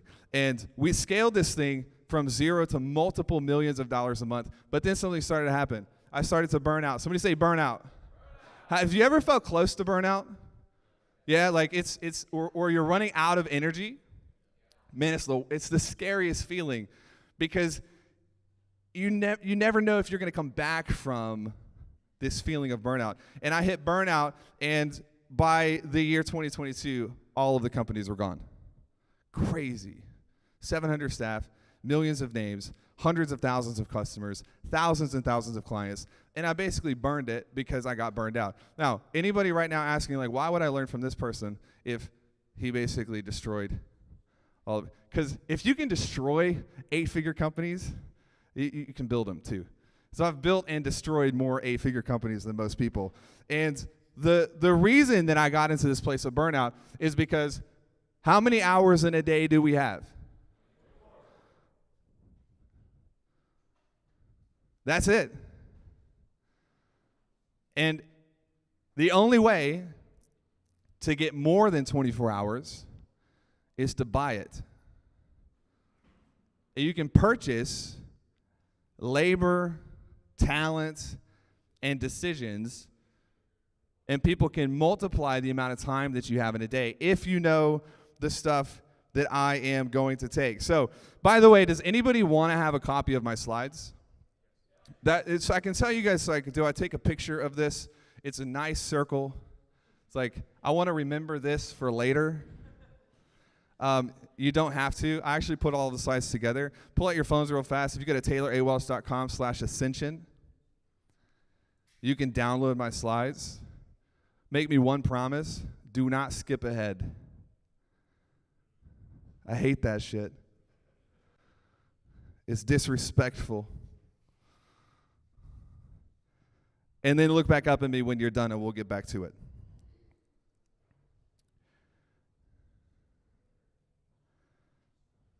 If you need help spelling Ascension, let me know.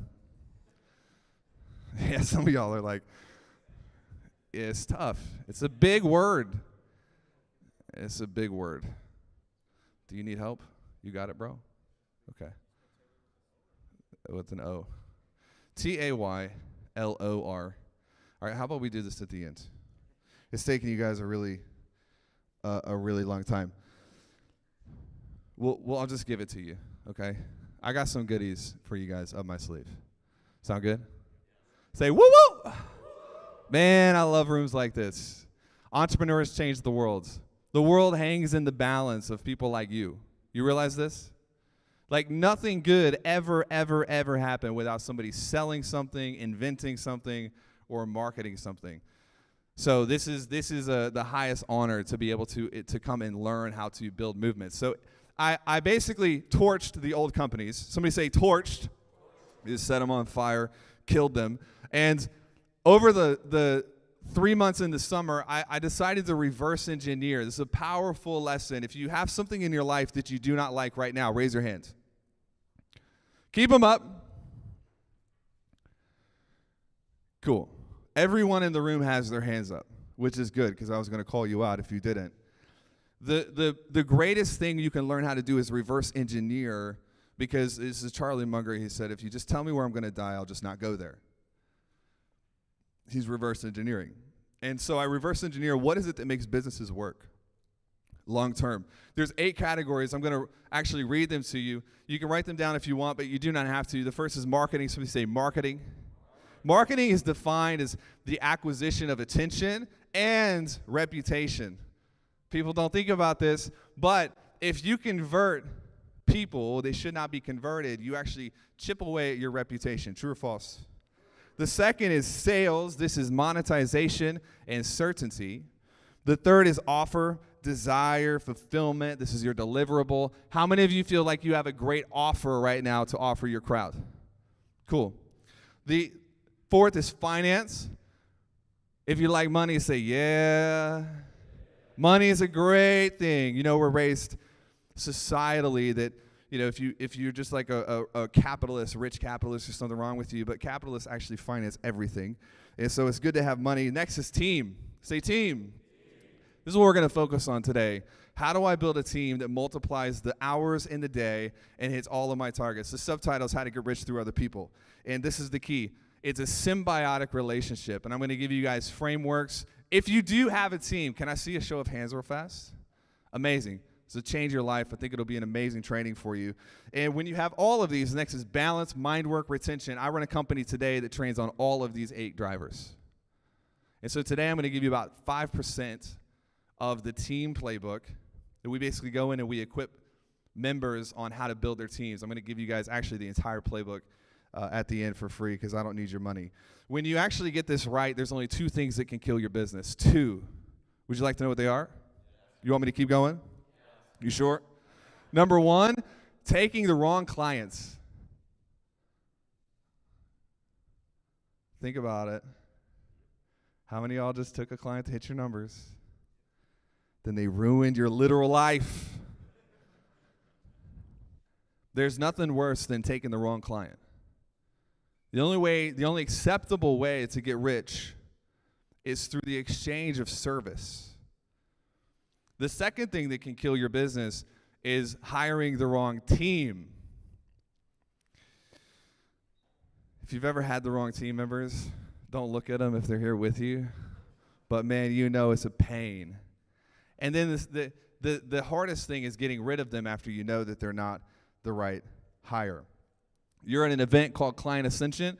These guys are some of the best in the world at getting clients. So I'm not going to talk a lot about getting clients. You've been trained on that. But what I am going to teach you is how do I assemble an Avengers squad that can multiply my business. You want to hit 9 figures? Only way you're doing it is through a team, or else you're going to lose your mind. Okay? We're going to do some exercises. Is that cool? So here's what I want you to do. And before I prep you for this, but we're going to get ready. We're going to put some time on the clock. You write this down in whatever you're using to take notes. You can make money by doing stuff. Somebody say stuff. But you get really rich by what you don't do.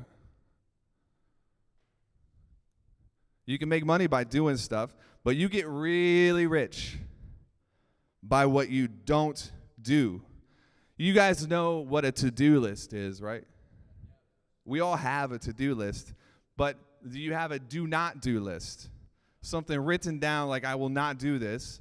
The money is energy, and it flows, and it interacts with the realm of the spirit. I just get really weird sometimes because if you do things that you hate doing, you actually will end up killing the business because it's not worth it for the money.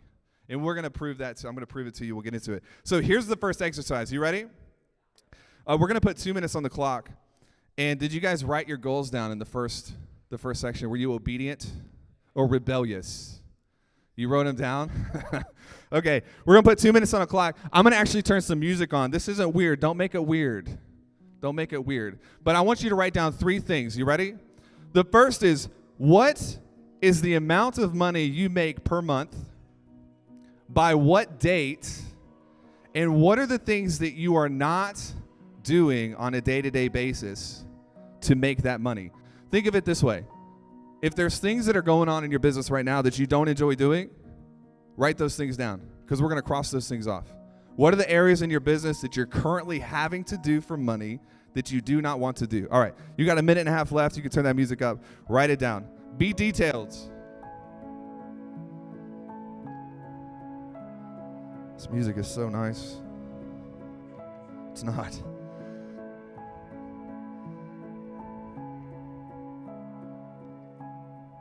What are the things you're currently doing in your business that you do not want to do?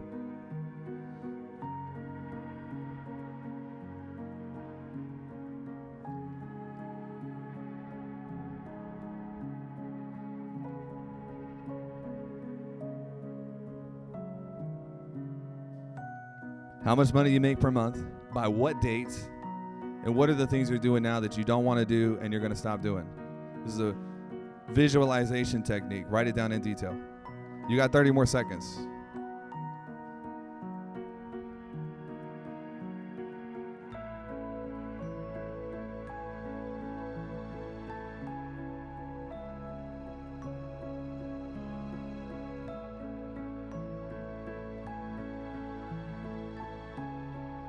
Five seconds.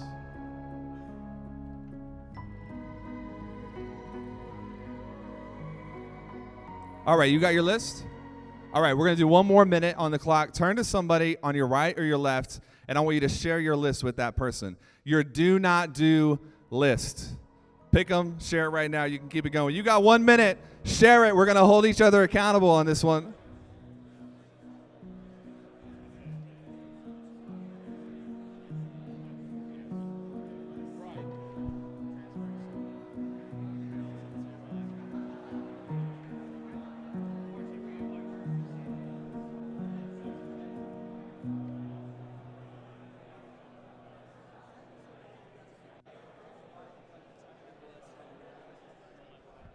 All right, let the other person talk. We got 30 seconds. Let the other person talk.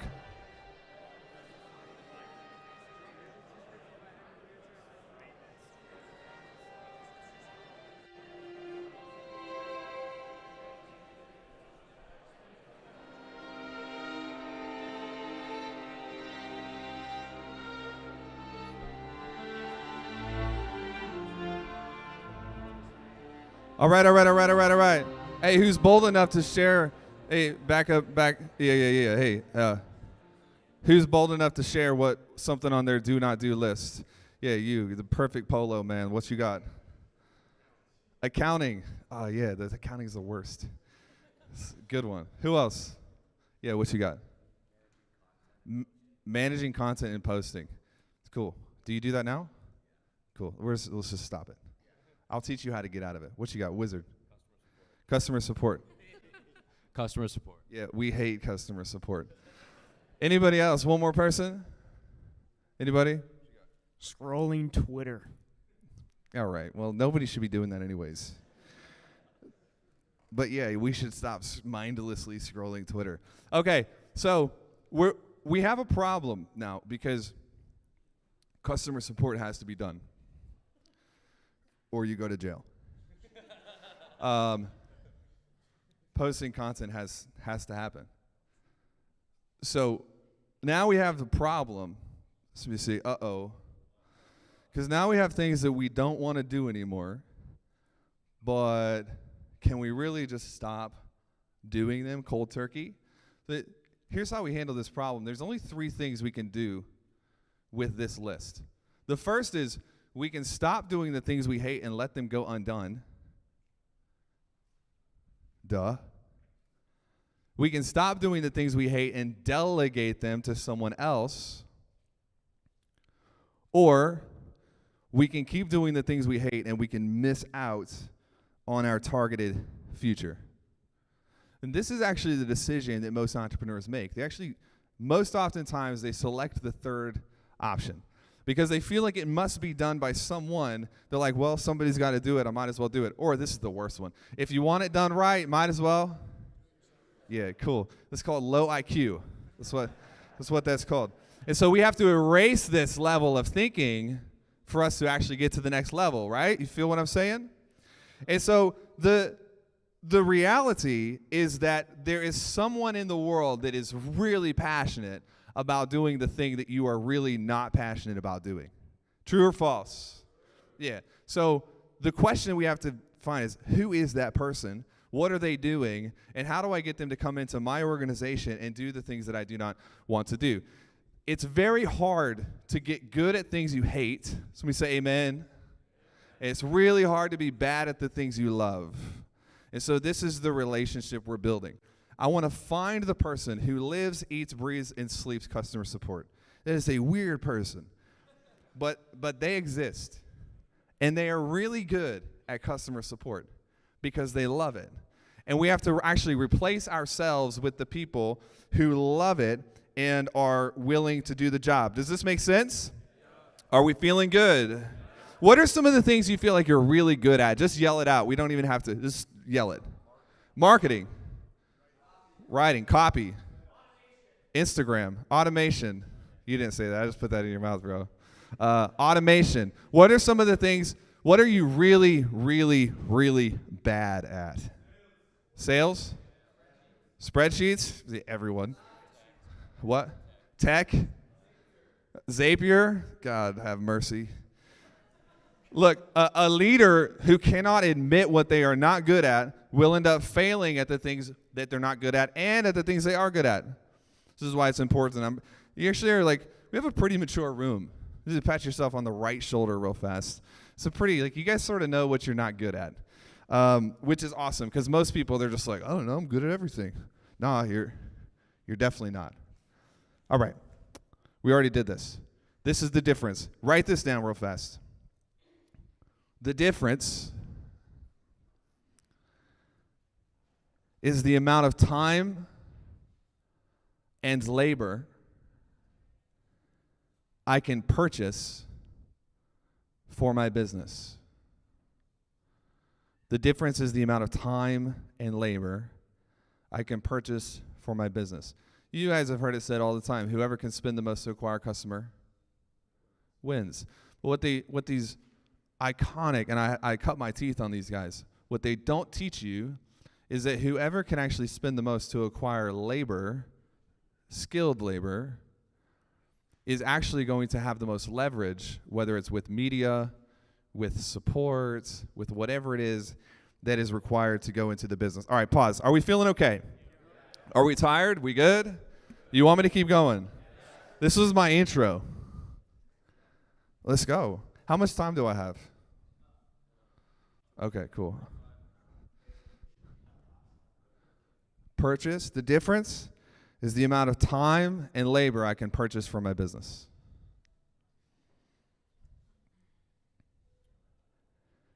All right, so we said we're still good. Can I go tactical for a minute? Like nitty gritty, super in the weeds tactical.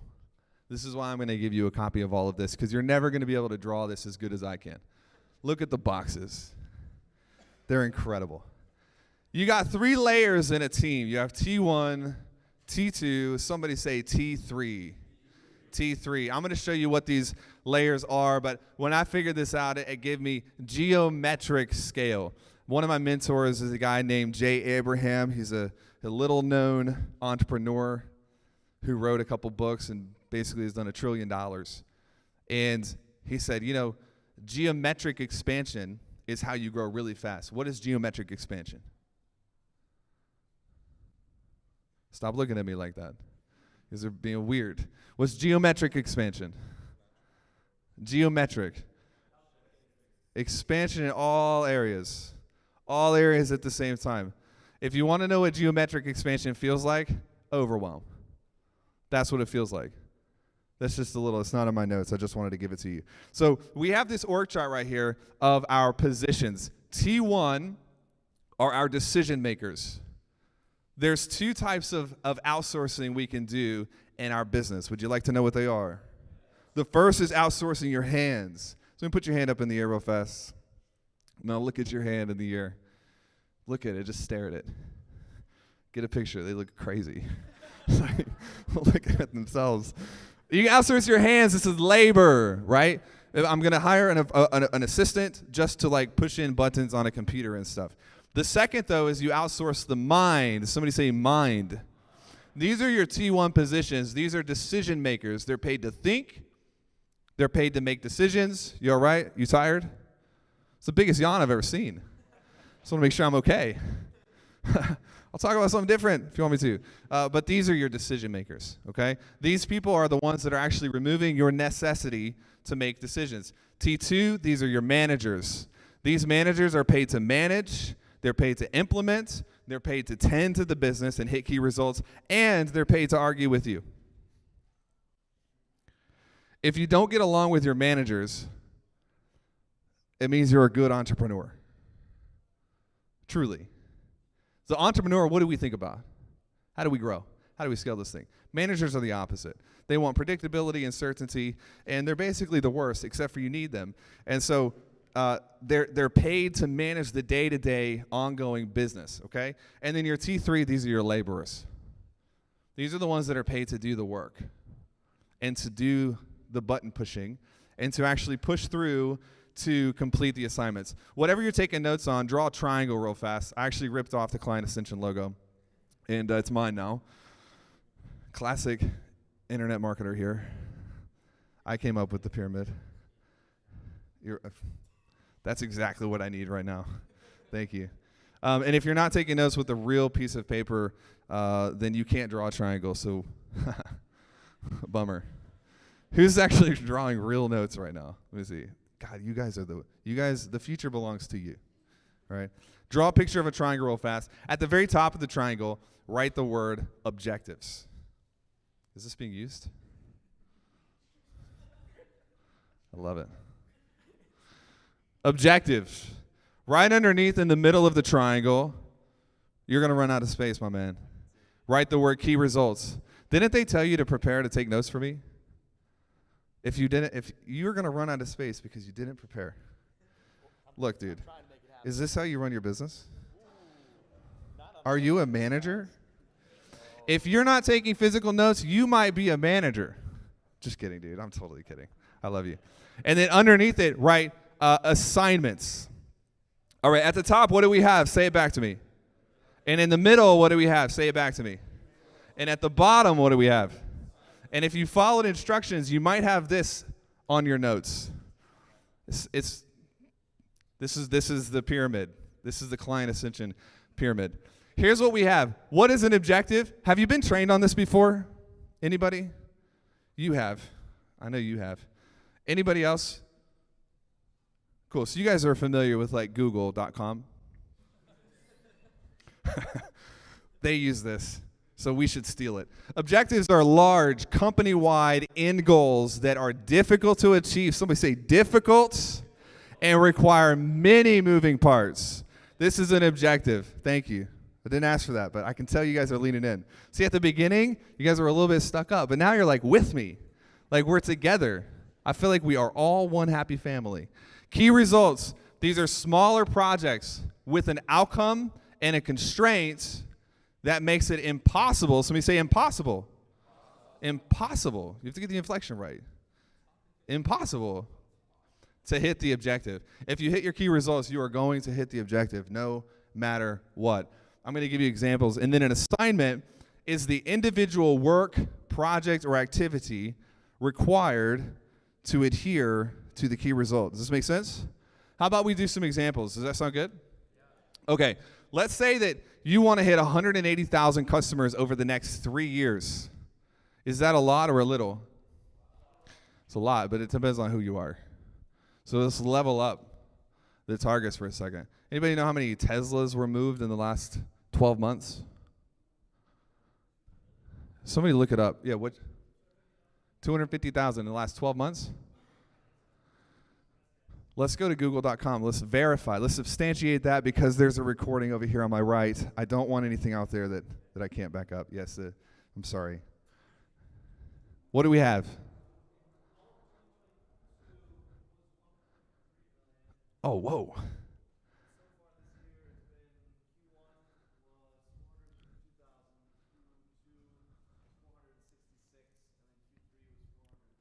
Okay, so is 180,000 over 3 years a lot or a little? It's not that much, unless it depends on my friend Eli Wild. He says he'll get up on stage. Do you guys know Eli? Anybody know Eli? He'll get up and he'll be like, he's a genius. But he'll get up and he'll say like, is $50,000 a lot of money? And everyone's like, yes, it's so much. I'd love to make 50 grand a month. And he's like, if you were like in a car wreck and you only had 50,000 for the rest of your life, would it be a lot of money? And then people like slowly disappear into their seats. The perspective changes what is a lot and a little, right? So this part of the benefit of being in rooms like this is it raises your perspective. But back to this, I'm off pace. 180,000 customers over the next 3 years. Here's our key result. And this is the example, and get ready and lock in because we're going to write these down and we're going to build a plan before we wrap up and get drunk on the boat. 3,000 new book customers a month. These will be our key results. We have key result 1, 3,000 book customers a month. Key result 2, 3,500 trial courses per month. Key result 3, 1,000 newsletter subscribers a month. And the constraint, somebody say constraint, 70% liquidation on all CPA. Do you guys know what CPA means? Oh, I love the room. CPA is cost per acquisition. If you do the math on this, over 3 years, this is 270,000 customers. If we hit 270, trick question. If we do 270,000 customers, do we also hit 180? Okay, that's called a hedge. A hedge is built into your key results. Remember, we said a key result is if you hit it, it's impossible not to hit the objective, right? So when we're stacking these up, what we're going to do is we're going to actually build a hedge into them. Are you still with me? Do you want me to keep going? Okay. Assignments. These are the assignments underneath the key result that make up the actual activity. So examples here. A book funnel completed by December 15th. 8 ads per month for the book funnel. And then 1 funnel per month to compete with the control. Do we see how the assignment handles one of the key results and that key result being hit contributes to the objective? Do we see the water flow effect?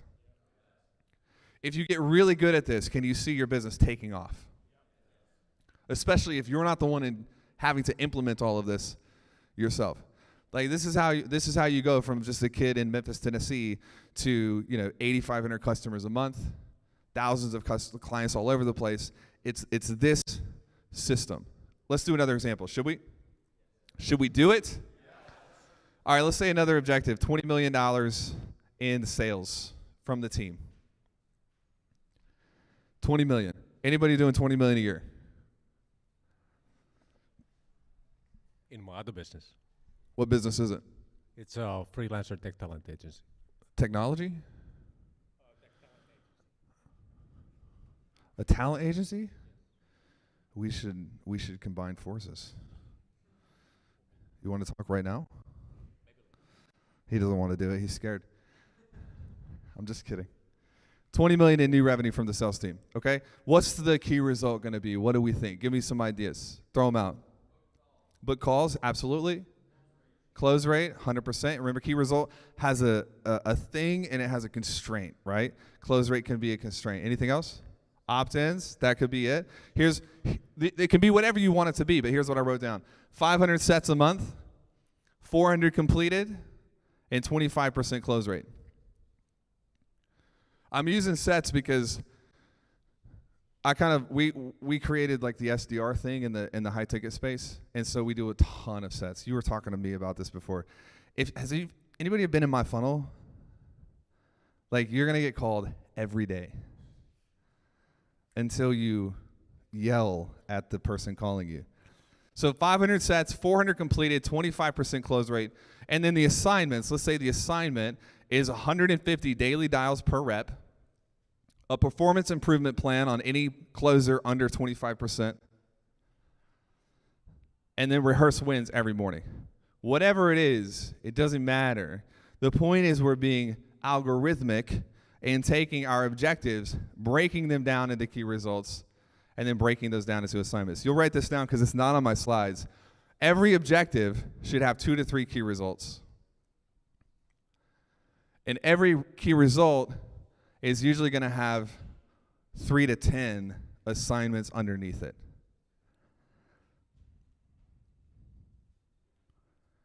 And here's how this starts fitting in to the equation.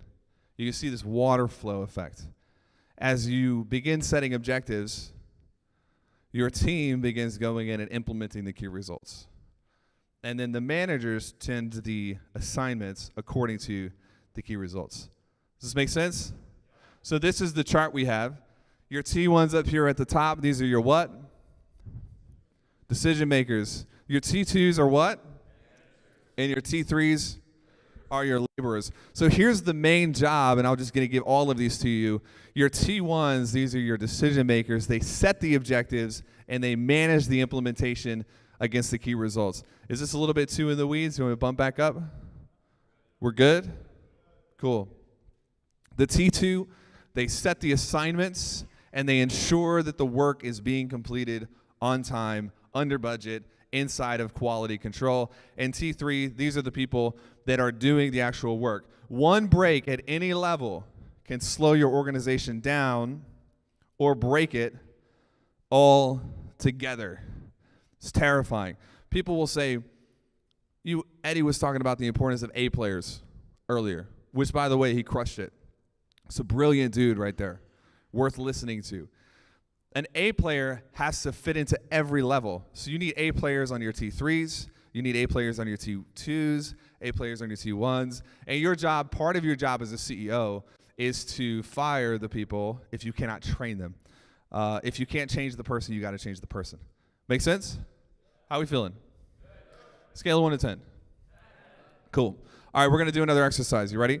2 minutes are going back on the clock. Here's what I want you to do. Pick one objective for your business, write down a couple of key results, and write down a couple of assignments. You have 2 minutes. We're going to turn the music on. Just one objective. Don't do like 12. We'll be here all night. All right? Give me that sophisticated tunes.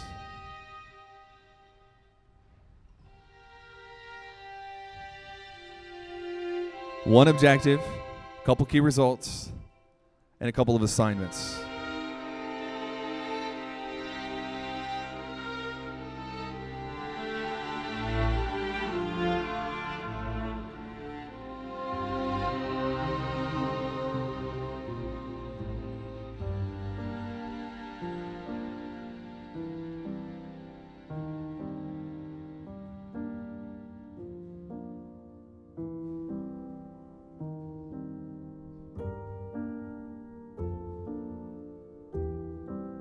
You're doing great. You got another minute. Do the work.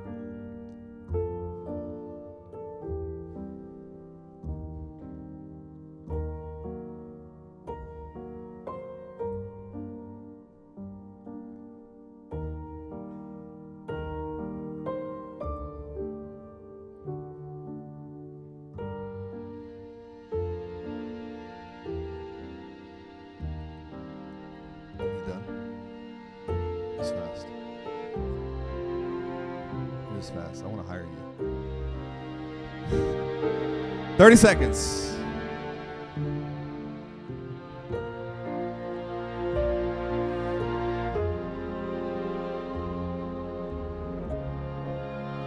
$15 seconds.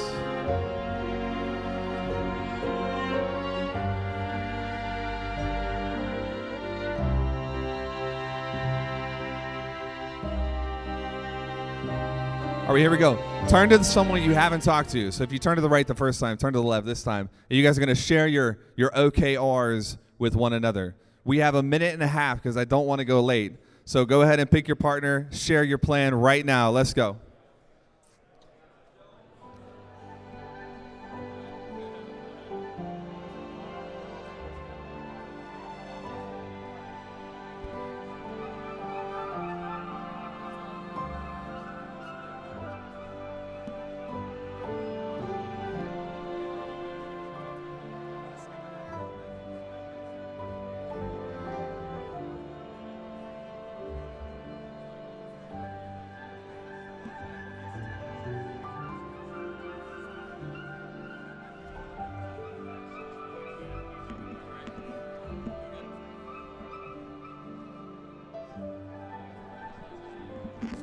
$30 more seconds. All right, let the other person talk.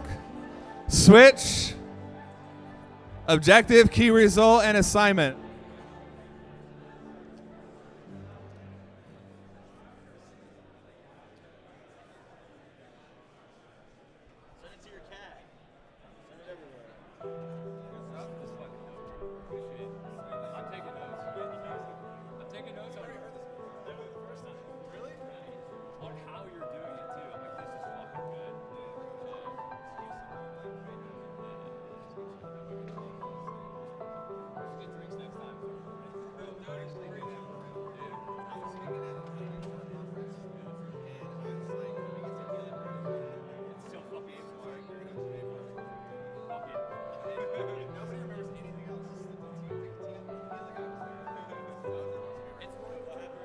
All right, we ready? Yeah, people always pay attention if you give them drinks. Okay, how we feel? How many of you are feeling a little bit more clarity? A little bit better? Anybody want to share one of their objectives, one of their key results, one of their assignments? What do we got? Instagram man. Are you going to work with me or not, dude? This dude's trying to hard sell me in the bar. You did pretty good, though. All right, tell me. 100 course sales within the first 30 days of launch is the objective. The key results, just one of them would be start a wait list and build anticipation. And then an assignment for that result would be create content firstly and then a launch trailer. Epic. You feel like you're getting a plan dialed in to scale your business? 100%. Anybody else want to share? Anybody? You don't want to, I can tell. He doesn't want to talk to me. I keep trying to look at you and you're looking away. Yeah, you're the best of us. You're a sales guy. No, we're going to go with him. You're not confident, so we're skipping you. Okay. $500K a month in new sales, not counting back end. So in order to do that, we need 400 book calls, 80% show rate, 20% close rate at a ticket size of like 8K, which is between our two offers. And the assignments to get that would be at least 2,000 opt-ins. So I don't know how much that's going to cost. Probably not that much because he'll let me know. He'll let me know. Need to have 200 sets. So our setters back there got to get dialing. I'm guessing at least $50 a day. We have to text each and every lead immediately within 10 minutes if they don't book a call from the VSL direct.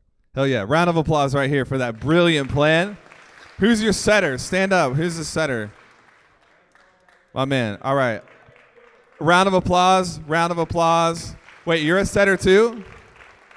Both of you? All right, 150 calls a day. It's easy. You'll be fine. Go to the bathroom before you start and then power through. All right, one more person. Anybody else? We don't have to. All right, we'll skip it. You guys, The world belongs to the enthusiastic. We got to be You know what happens when you share your goals? I don't have time. I've got to end in 20 minutes.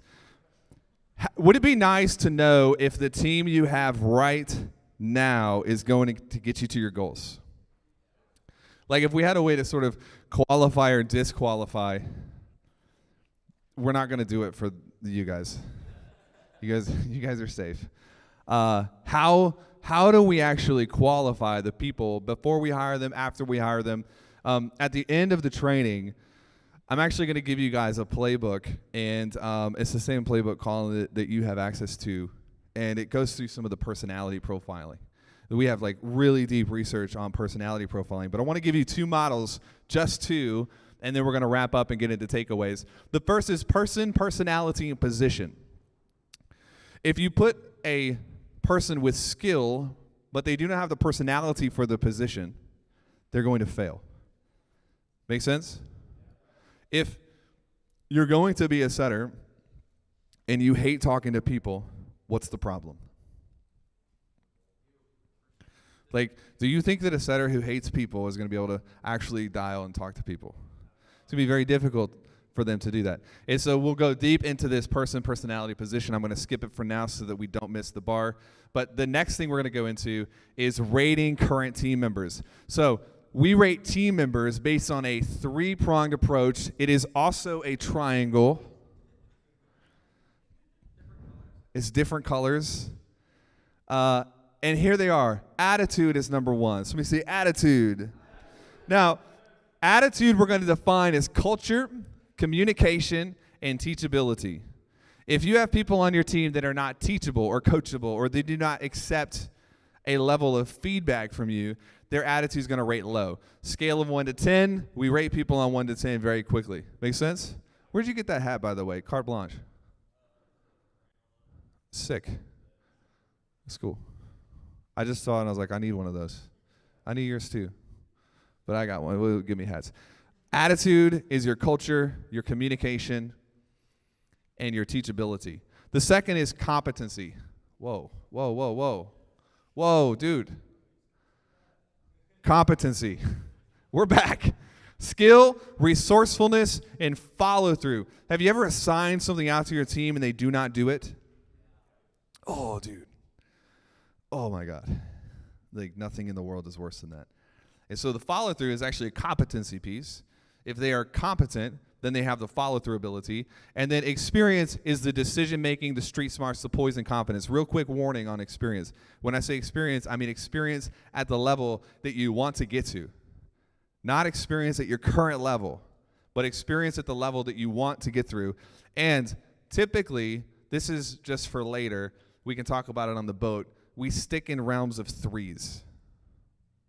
If you're at $100,000 a month, and you hire the CMO of Coca-Cola, they ain't gonna do a good job. They're too big. And so you wanna stick into this realm of like 3 to 5x your current business. Okay, is that helpful? What is culture though? I wanna define this quickly for you.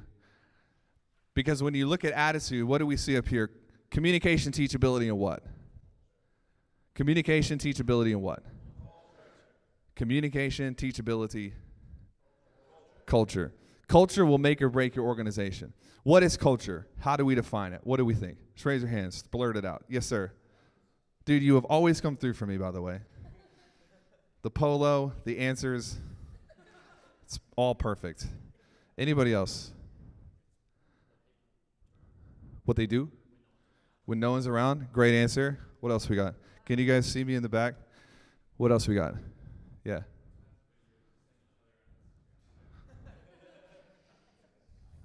Round of applause for whoever you are. That's actually maybe kind of true. Here's what I want you guys to mentally think about in terms of culture. Culture is what they believe, why they believe it, and what do you see? How strongly they believe it. What do they believe? Why do they believe it? How strongly they believe it. You can honestly, if you're taking notes, you could put next to strongly, you could put parentheses and put violently. Because when you believe something really strongly, you're protective of it. You're defensive of it. True or false?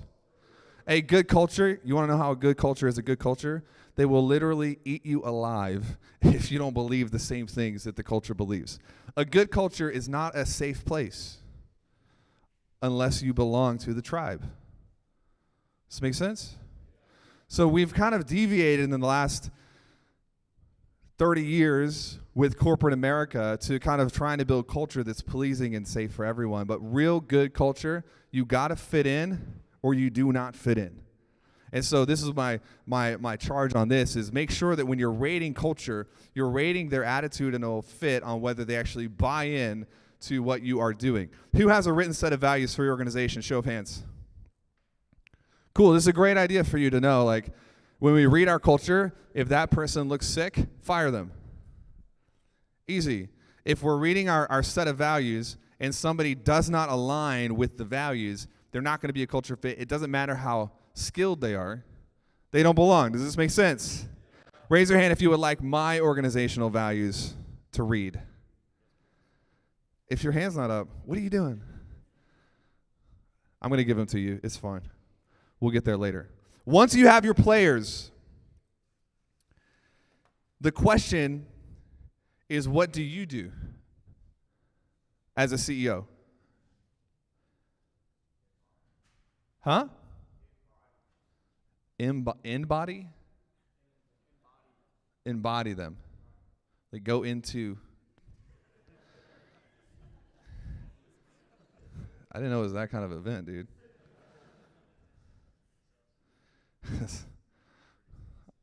Pretty sus. Was that my dude who, is that you? Bro, you always, this is the first time you failed me. Our job is to engineer an environment where people have almost enough time to perform their best, but not quite. I'm about to blow your minds.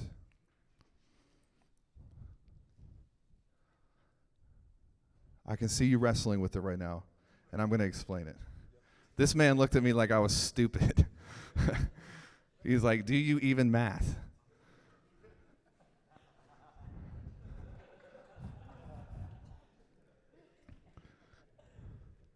All right, so we want to actually create flow, yes? Flow comes when you are right at the line of your abilities, maybe even a little bit beyond the line. I was telling somebody at one of our off-sites that I will always be understaffed, always, forever. You want your business to perpetually be understaffed. You know, this is why you're fighting with your managers, because it's crazy. But when you actually don't have enough resources to get the job done, and you almost have enough time, but you don't, then you have the flow state that forces creativity. She's smiling like you do this to her all the time. You guys are doing it right. I'm sorry.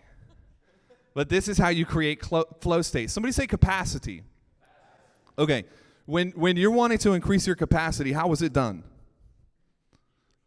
Pushing the limits. If you want to get biceps like me, how do you do it? Listen, Hormozy is always flexing and stuff, but my calves are at least double his size. When I go to the gym and I do my calves, people leave. And it's because I'm a dad, bro. Have you seen my son? I have an 8-month-old who's 30 pounds. I have a 4.5-year-old who's 38 pounds. That 8-month-old is gonna be a freaking titan, and he's strong. I almost pulled my pants down in front of everybody the other day. He's just grabbing onto it. Flow state is what you get when you run out of time. Think about it. Flow state is what you get when you are stretched beyond the normal limits of your traditional performance. The greatest gift you can give to an A player, to a high-performance team, is higher standards that move everyone's life forward. Does this make sense? If you want to run an 8-figure team, a 9-figure team, a high-performance team, do you guys remember when Elon took over Twitter? He comes in, fires everyone, and says, hey, we're going to double the innovation, and you're all fired, except for 100 of you.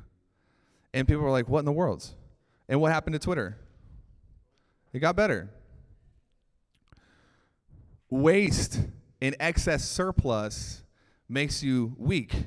It makes you lazy. This is the gift that we give other people, is we expect more from them. Can we do that? I want you really to grab this, because this is probably one of the biggest takeaways. People come into my teams, like I remember them all. I've trained 58,000 salespeople. And I remember all, like the A-listers of today, and they're all brilliant. And I remember when they were not brilliant. And they came into my offices in Nashville, and we had all of these crazy people, you remember this, in an office for 14 hours a day. 150 calls a day, by the way, is your starting point.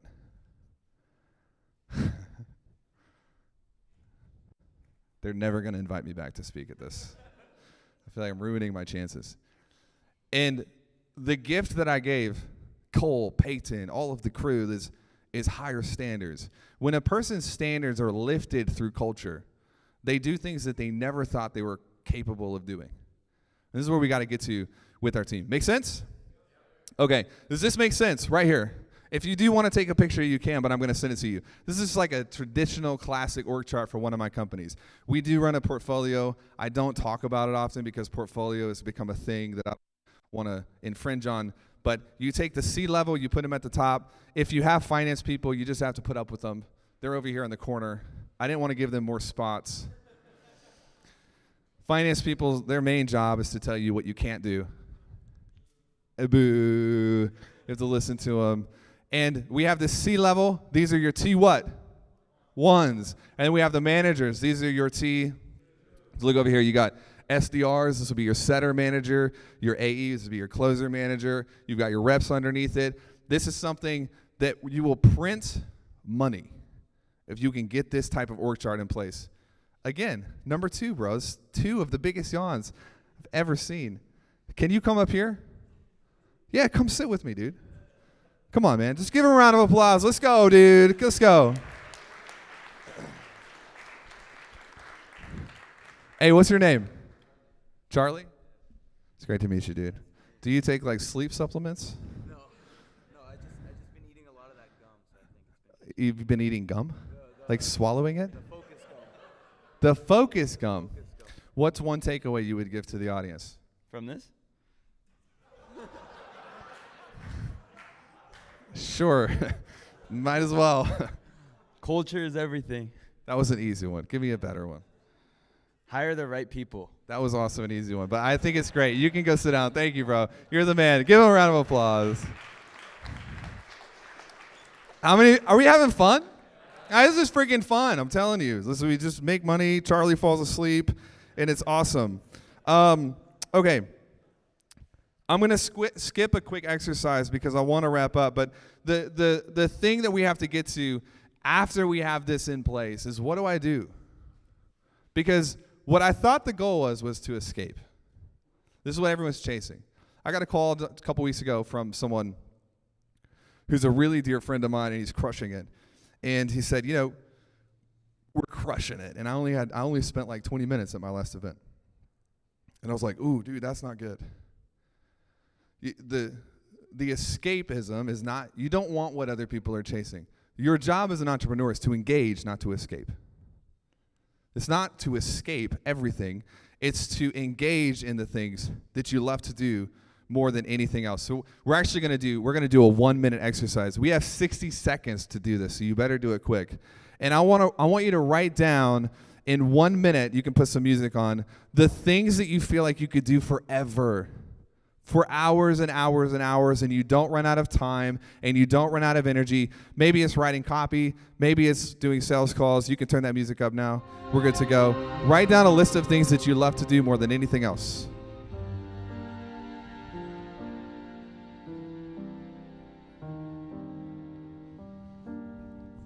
She just joined a webinar, Charlie.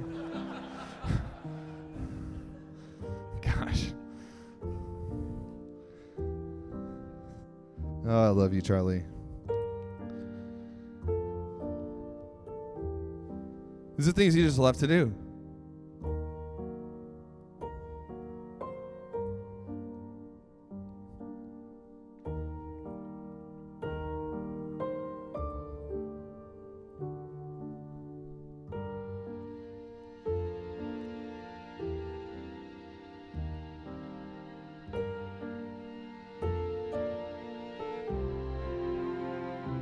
You got some good ones? Yeah? All right, cool. Cool. I got filming videos, creating offers, and writing VSLs. Epic. This sounds like a pretty good list, yeah? What do you have right here? I got looking at numbers and setting objectives, team meetings, and hiring. Epic. You like hiring. Praise God for you. You're an amazing human. Okay, here's the thing. That list is going to become our new guidebook for the things that are actually going to grow our business. The entrepreneur who feels like their business is killing them will eventually kill their business. So the job that we have is to backfill ourselves out of the things that we hate and plug ourselves into the things that we love. True or false? Okay, so if we do all of this, you have 4 jobs as a CEO. Hire team, train team, equip team, hold team accountable, and then as the final, whatever you want. It's true. When you have team in place, using this protocol, and in the playbook, there's a whole suite of training from meetings. How do you run them? How do you do them? This is the job. Hire them, train them, equip them, hold them accountable, and then do whatever you want. So listen to this real quick. At this point, you have a list of things you need to stop doing, yes or no? And then you have a toolkit, so to speak, of how to go replace yourself by finding the right person, yes or no? And then we have a list of things of what we actually want to do, yes or no? That will push our business forward, yes or no?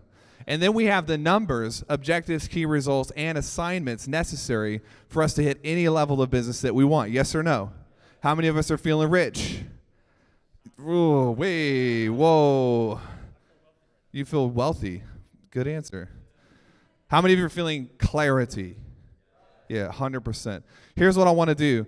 The beauty of a room like this is there are people doing $20 million a year who won't partner with me because he hates me.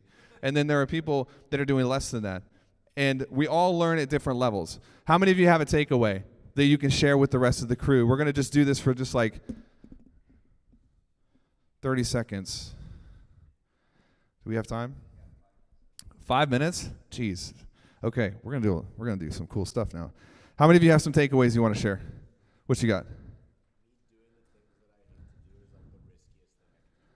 You doing the things you hate to do is the riskiest thing you can do. You want a second shot? I'll be right back, dude.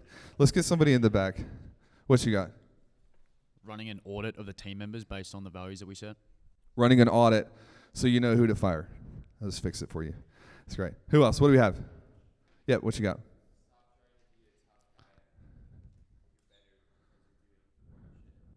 Stop being a tough guy because you're boring? Sorry, I missed. 100%. Who else? Yeah, hold on. Let me give you the mic. You can't get good at things that you hate. You can't get good at things that you hate. Where'd you get these? My man. Who else wants to share? Yep. Give the employees more responsibility when you know they can handle it. Do more. Have them do more. Anybody else? What you got, bro? Blow our minds. Pretty much, I feel very irresponsible for not having like the objectives. It's like I feel like a dumbass. Like, oh yeah, we got the goal, but just didn't make an objective at all. Well, now you're not a dumbass. Now you're really, really smart. You're actually brilliant.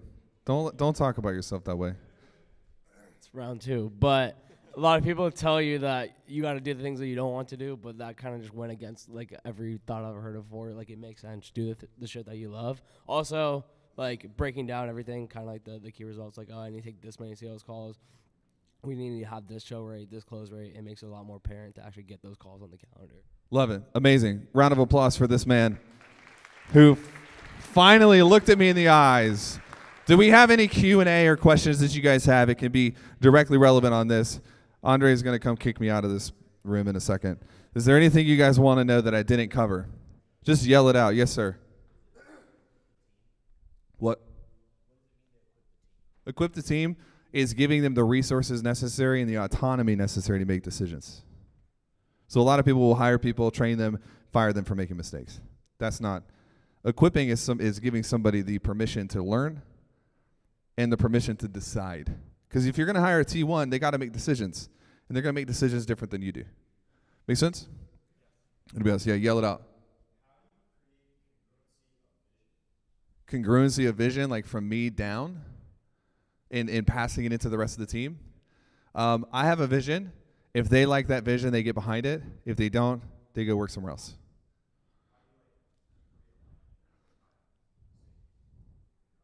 We talk about it a lot, so we'll share it a lot. People tend to like get in line with things that they're exposed to. They'll get behind things that they understand and have communicated about. So it's more a communication thing than anything else. T2s, so this is a great question. When you can no longer manage the implementation of the work around you, you need T2s to backfill you out. That's okay. Totally fine. The T1s right now are doing a little bit of management. They might not like it, but they're doing it. As soon as they can't manage the implementation, you've got to put a manager in between.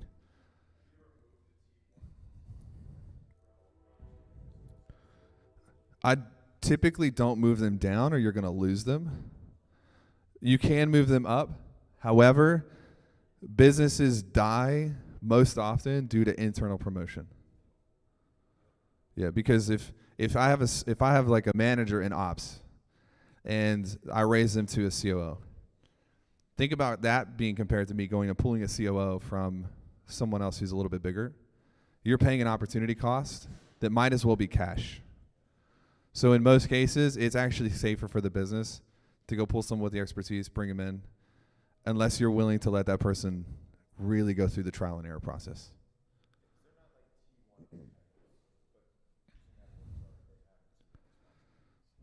If they're making all the decisions for their department, they're a T1. Yeah. Who else?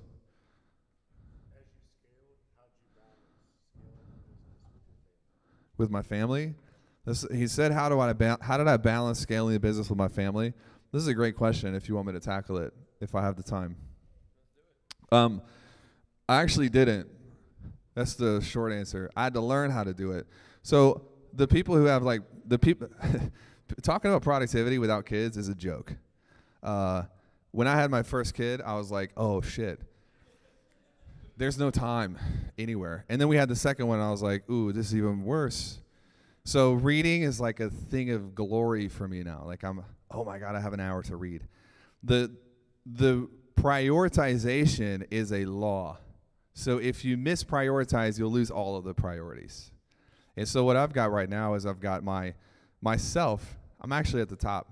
I just posted about this today.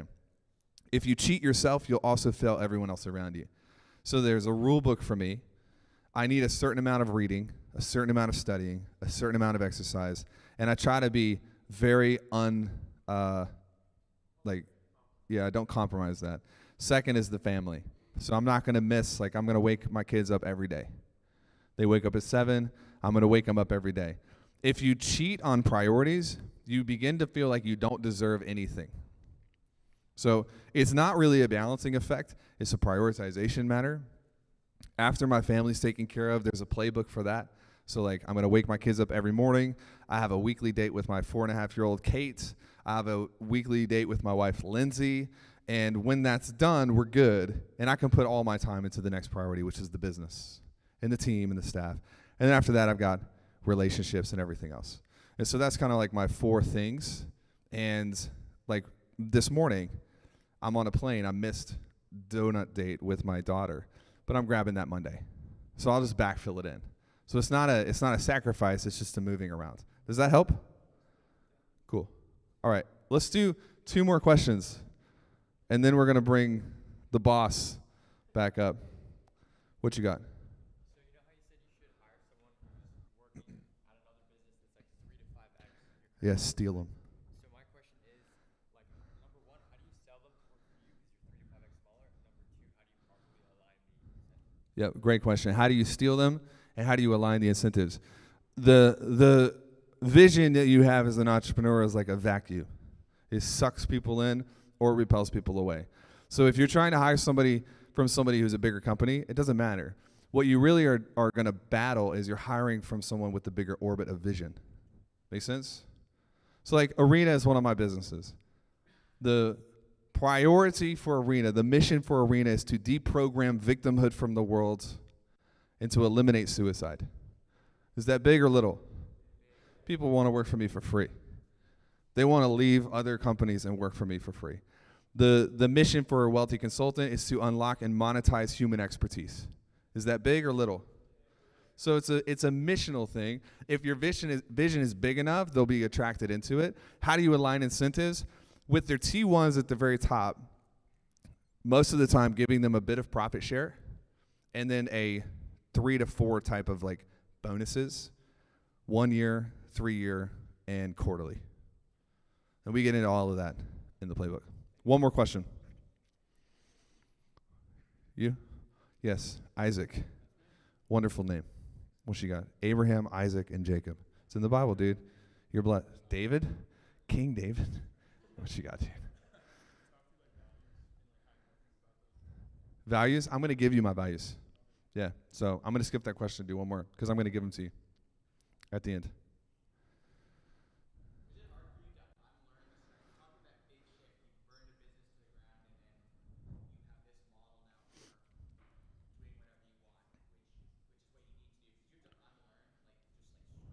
Dude, everything. Yeah, everything. Because the piece of me that felt like I was dying in the middle was equally next to the piece of me that felt like I would be a failure if I quit. So you've heard like, quitters never win and winners never. Bullshit. Winners quit all the time. Like they literally quit their way to success. As soon as you are not deeply passionate about the outcome if you win, you should not be playing the game. The game doesn't matter. And so what happened with me is I hit that point where I no longer cared about the outcome because I was out of energy. Not out of time, I was out of energy. Energy is superior to time as a resource. And so when I got into the new business units and I started building the new thing and the portfolio came together, my first instinct was like, I have to grind. Because that's what it was like at TF. That's what it was like at Sales Mentor. And I felt like I was unproductive because I was not busy. And so that just works. You had to go through unveiling the layers. And like, you know, I would rather be productive with a little bit less time than unproductive with 40, 50, 60 hours a week. So it's something that there's 3 things that you learn all of the time. There's only 3 categories. Things that you have to unlearn, right? Things that you have to relearn. How many of you have had to learn a lesson for the 2nd, 3rd, or 4th time? Yeah, it sucks. But a lesson will repeat itself until you learn it. And then the third are the things you learn for the first time. A very small portion of our lives today are the 3rd category. Most of them are the first 2. And if we want to learn more things, we have to actually grasp the lesson so we stop relearning the same old shit over and over. But yeah, dude, it was incredibly difficult. In fact, mentally, if you're not feeling like it's difficult, you're just not doing something worthwhile.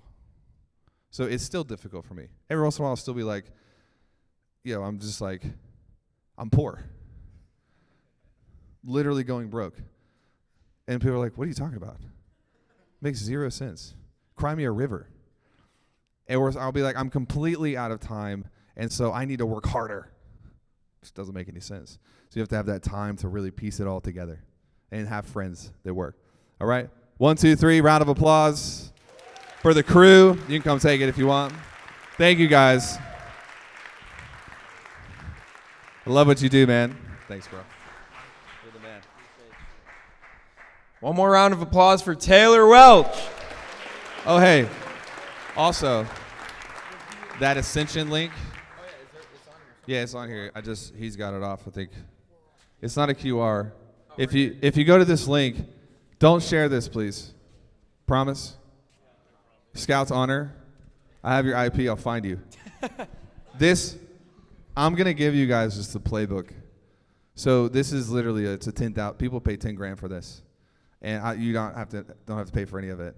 But I want you to go in more detail because I need you to change the world. If you can get this material, it makes all of the last 5 years for me worth it. So thank you guys. Whew. What a day. What a day. I kind of like that style of just roaming in front of the stage, keeping it casual, but I mean, there's not much more to say at this point. I think we're all just excited to get on that boat that apparently is going to move. Like, it's actually going to move, and that's really important because it moves at 7, and right now it's like 5:30, 5:40, and so we got to get over there because it's going to move whether you're on there or not. And so I just want to say one last thing. Like, for you guys, this is amazing. Like, the value's there. The people are here, but I mean, even for me selfishly, like, I just want to say thank you to each and every one of you for allowing me and my team here to just live out our dreams as well. So thank you guys so much. I just appreciate you. Appreciate it.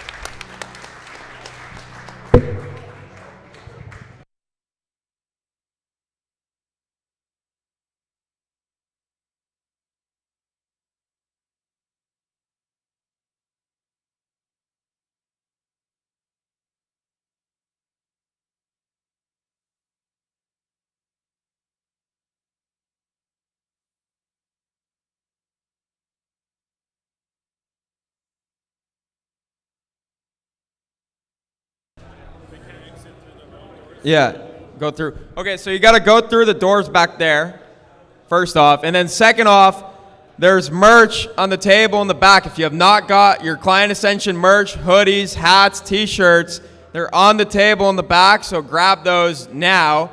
And then the cigars will be on the boat. So the cigars will be on the boat. Grab your merch while you're still here, and then make your way out through those doors in the corner.